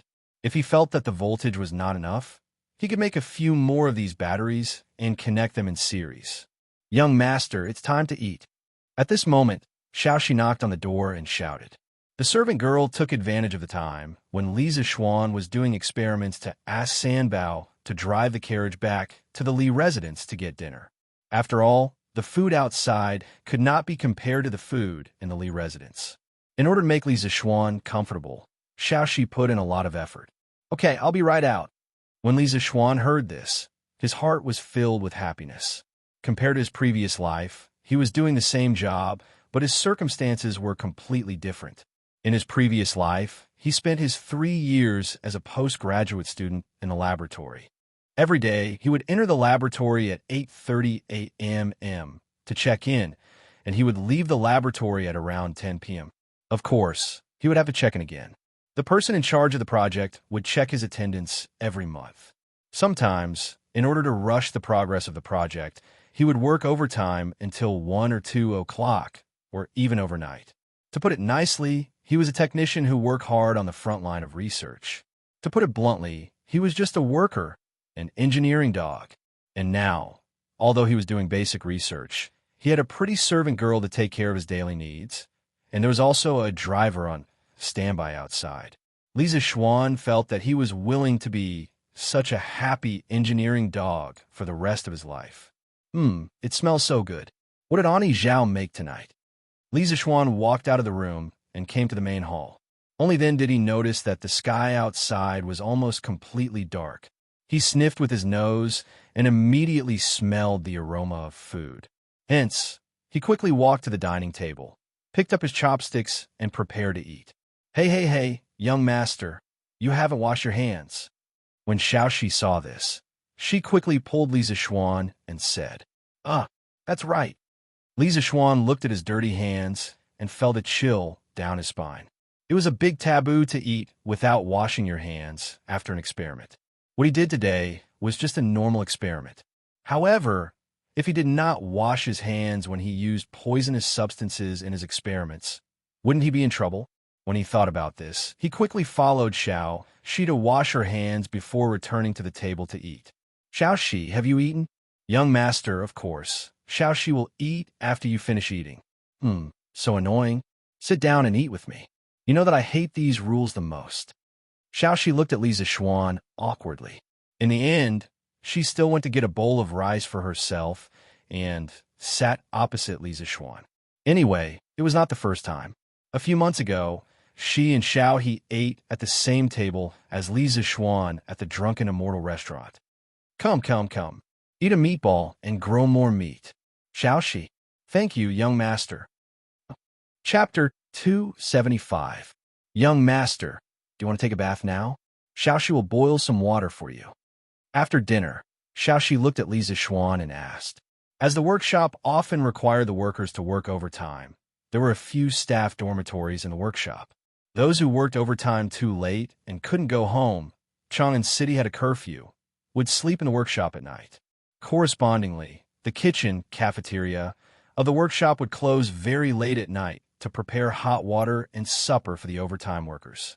This was a benefit that Li Zixuan prepared for the workers after he took over the workshop. No rush. I still have to make some things. Xiaoxi, don't be busy. Go wash up and sleep. I'll go get a bucket of water from the well after I'm done. It's better to use cold water on such a hot day. Li Zixuan waved his hand and said, young master, you can't do that. You'll catch a cold if you bathe in cold water. Xiaoxi heard him and shook her head like a rattle drum. She was determined to disagree. Your young master has kung fu. How would I catch a cold? Little girl, go wash up and go to sleep. I'm going back to work. Li Zixuan smiled nonchalantly, then turned around and went straight back to his room. Young master. Xiaoxi stomped her feet in annoyance. The little girl sulked for a while before she got up to clean the dishes. Chirp, chirp, chirp, chirp, chirp, chirp. The night at Drunken Wind Pavilion was very quiet and peaceful. A waning moon hung in the night sky. The sky was filled with sparkling stars. It was like the Milky Way laid on the green sky. A gust of night wind blew and rustled the leaves in the courtyard.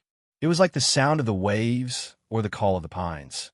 Occasionally, the chirping of crickets could be heard from the bushes around the house. In the laboratory, Li Zixuan continued to make voltaic batteries. There was no TV to watch, no computer to play, and he couldn't fall asleep so early. It was rare to find a good toy, and he was addicted to it. He wanted to try connecting a few more voltaic batteries in series to see if he could do something.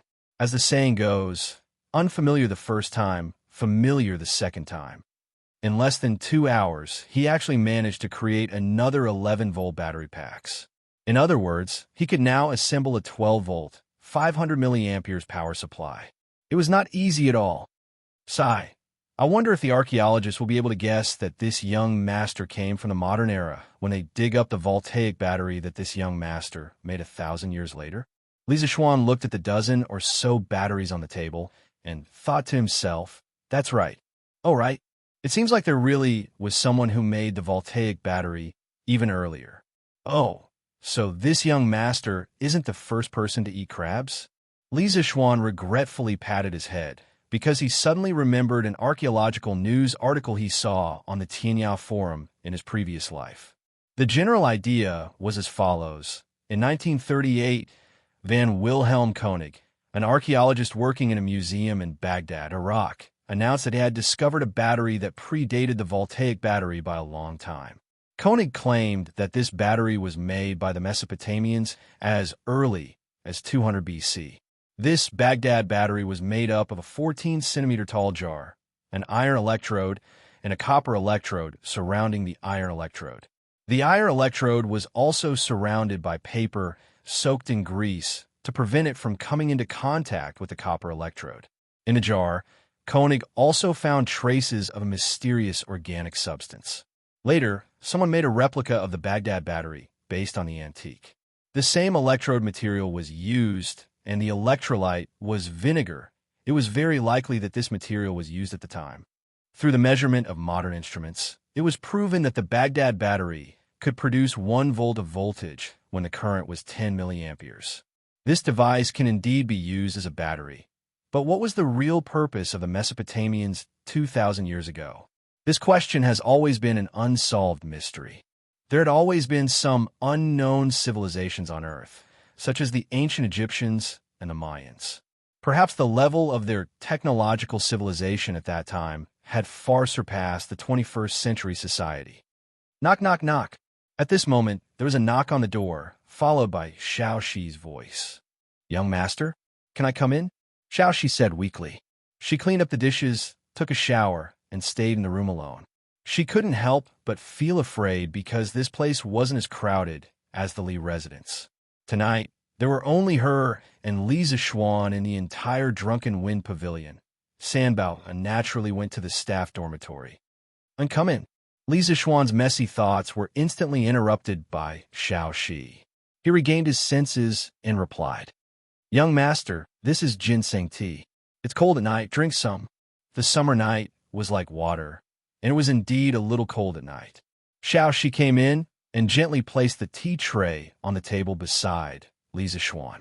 Although she was afraid of staying in the room alone, she couldn't possibly run into Li Zixuan's room for no reason, right? This little girl's face was still tender. Thus, Xiaoxi cleverly went to get a cup of ginseng tea and used it as an excuse to run over. "Thank you for your hard work," Li Zixuan said plainly as he connected the wires. Although the night was cold, his martial arts foundation was good, and he didn't feel the coldness at all. He didn't need ginseng tea at all. Furthermore, eating too much of this stuff would cause his yang to become stronger. Han Yushi wasn't married to him yet, so if he became a beast, would he have to settle it himself? "Young master, what are you doing? Can you tell Xiaoxi?" Xiaoxi moved a stool and sat beside Li Zixuan as she quickly found a topic to talk about. If she didn't find a topic to talk about, she could only stay at Li Zixuan's place for a maximum of 15 minutes before she could only return to her room miserably. "I can, but you can't tell anyone." Li Zixuan raised his head and looked at the maidservant. Xiaoxi had just finished bathing, and there were still a few water droplets on her forehead. Because it was summer, she only wore a thin pink low-cut dress. Li Zixuan was far away, but he could almost feel the temperature of her snow-white skin under the thin shirt. He glanced at it and quickly lowered his head, pretending to look at the wire in his hand with a serious face. It was the middle of the night, a single man and a single woman. Moreover, she was a young and beautiful little beauty who was about to mature. The atmosphere was too ambiguous. "Young master, don't worry. Xiaoxi swears to the heavens that I won't tell anyone even if I'm beaten to death." When Xiaoxi heard that she had the chance to share Li Zixuan's secret, she instantly felt very excited. The innocent and naive her didn't notice the strange look in her young master's eyes. Perhaps it was because Li Zixuan, this big bad wolf, was better at pretending. Chapter 276. That's not necessary. In the laboratory, Li Zixuan heard Xiaoxi swearing. He couldn't help but chuckle. "In the future, if someone uses your life to threaten you and tell you that I made this, Xiaoxi, you must protect your life first. The things that I made are not as precious as your life.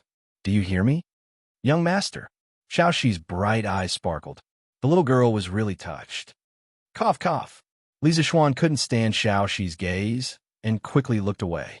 He coughed and said, "Actually, I'm only doing a small experiment. The goal is to create a new type of energy. Air, it can't be considered a new type of energy. This thing already exists in the natural world." "Young master, what are you talking about? What is a new type of energy? What is the natural world?" Xiaoxi's emotions gradually calmed down after listening to Li Zixuan's explanation. However, when she suddenly heard so many new terms, she was a little confused and couldn't help but ask. "Air, energy is..." "Xiaoxi, you can understand energy as doing things. Pui, it is the ability to do things. For example, I am strong in martial arts. I can lift a few 100 kilograms of rock with one hand because I have a lot of energy in my body. Also, why can firewood boil water and cook rice? That is because there is energy in firewood too. Do you understand?" Li Zixuan had a headache when he heard these questions, but he still explained patiently. "Oh, Xiaoxi understands now. According to what young master said, Xiaoxi also has energy in her body because Xiaoxi can cook and take care of young master." Xiaoxi held her chin and thought for a while. Suddenly, she smiled. Hee, you're not wrong to say that. Li Zixuan saw the little girl's bright smile and couldn't help but feel happy. He nodded and continued. As for the natural world is the environment that we live in. It includes the sky, the earth, humans, plants, animals, etc. The reason why I said that this type of energy already exists in the natural world is because the thing that I created is the same type of energy as lightning. Wow, young master is so powerful. You can actually create lightning. Then wouldn't young master be the thunder god of heaven? When Xianxia heard her young master's description, her eyes were filled with hearts as she exclaimed, "Cough, cough, cough." Li Zixuan almost coughed up blood. He was so handsome. How did he become a birdman with 2 wings like Xianxia? Cough, Xiaoxi, I only said that this thing I made has the same attribute as lightning. I didn't say it was lightning. This energy is much weaker than lightning, so I call it electricity. Oh. Hearing this, Xiaoxi nodded her head. Then she smiled and said, even so, young master is already very powerful. Xiaoxi has never heard of anyone who can create lightning. Cough, of course you haven't heard of it. If you had, then there would be another transmigrator in this world. Li Zixuan couldn't help but mutter in his heart. Then, young master, you said that the electricity you created is a type of energy. But what can this energy be used for? Xiaoxi looked at the strangely shaped ceramic jars on the table and asked curiously. Good question. Li Zixuan looked at Xiaoxi with admiration and smiled. There are many uses for electricity. It can generate heat to boil water and cook rice. It can also replace candles to light up the entire house at night. It can also make machines move. If we use electricity on a horse carriage, the carriage might not even need a horse in the future. It can move on its own and even run faster than a horse. Wow, young master, is this electricity really so magical? Of course, but to achieve these functions, we have to create the corresponding tools. For example, if you want to use electricity to boil water, you have to create a tool to boil water. Then, you have to connect it to the tool to boil water. If you want to use electricity to light up the house, you have to create a type of lamp. It's not a lamp that burns oil, but a lamp that consumes electricity. Li Zixuan explained patiently. Oh, Xiaoxi understands now. Just like when we use firewood to boil water, we have to create a pot first. Is that right, young master? Xiaoxi listened attentively. In order to keep up with her young master's thoughts, her mind was thinking very quickly. She smiled and said after Li Zixuan finished his words. Yes, smart. That's it. Li Zixuan nodded. Then young master, we don't have any tools to boil water, nor do we have any lamps that consume electricity. What can the electricity you create be used for? Xiaoxi smiled happily at first. Then she asked doubtfully. Hey, we don't have any tools, but we can create tools. Xiaoxi, wait for a moment. Let me show you a magic trick tonight. A thought flashed through Li Zixuan's mind as he suddenly thought of an idea.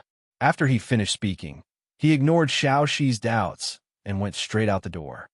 Hey, young master, where are you going? Xiaoxi wanted to follow him out anxiously, but she could not catch up with Li Zixuan's footsteps. She could only sit down alone and continue to wait. About a quarter of an hour later, Li Zixuan came back with a bamboo stick in his hand. He took out a long sword, and with a few swings of the sword, there were a few thin bamboo strands on the table. Li Zixuan picked up a bamboo strand of uniform thickness and placed it on the flame of the candle. He started to roast it carefully. After a while, the green bamboo strand turned into black bamboo charcoal. Li Zixuan used a metal wire to wrap around the middle of the bamboo strand. Then he passed the other end of the metal wire to Xiaoxi and said, Here, Xiaoxi, take this. You will be able to see the lighting effect of electricity soon. Yes. Remember to stay away. Don't let your hair touch the bamboo strands. Yes, young master. Watch carefully, just for a moment. The experiment that Li Zixuan wanted to do was the prototype of a third wheel. In 1854, Henri Goebbels used a carbonized bamboo strand under a vacuum glass bottle. It emitted light when it was electrified. His invention was the first practical use of an incandescent lamp. The light bulb he experimented with could last for 400 hours, but unfortunately, he did not apply for a patent in time. Li Zishuan skillfully connected the 12 batteries together. Then, he carefully connected the positive and negative electrodes of the battery to the two ends of the carbonized bamboo strand. After the bamboo strand was electrified, its surface instantly produced a high temperature and emitted a bright light. It easily covered the light of the candles in the room. The bright light shined on Xiaoxi's delicate cheeks and her snow-white smooth chest. Coupled with her slightly open mouth and shocked expression, the originally beautiful Xiaoxi looked even more beautiful under the light. Li Zishuan was mesmerized. "Ah, what a beautiful light! Young master, this light is 10 times brighter than a candle. Unfortunately, it only shines for a while," Xiaoxi excitedly exclaimed. The things that she experienced tonight had completely overturned her understanding. She would never forget it for the rest of her life. Cough. Why is this little girl becoming more and more charming? I almost went crazy. Li Zishuan, who was interrupted by Xiaoxi's exclamation, could not help but shake his head. After he heard Xiaoxi's words, he laughed in his heart. This bamboo strand is not placed in a vacuum, so of course, it can only shine for a while. But maybe I can make some light bulbs to play with in the future. Xiaoxi, do you like it? Yes, I like it. Then young master will make you a light bulb that can always shine this bright. Young master is so nice.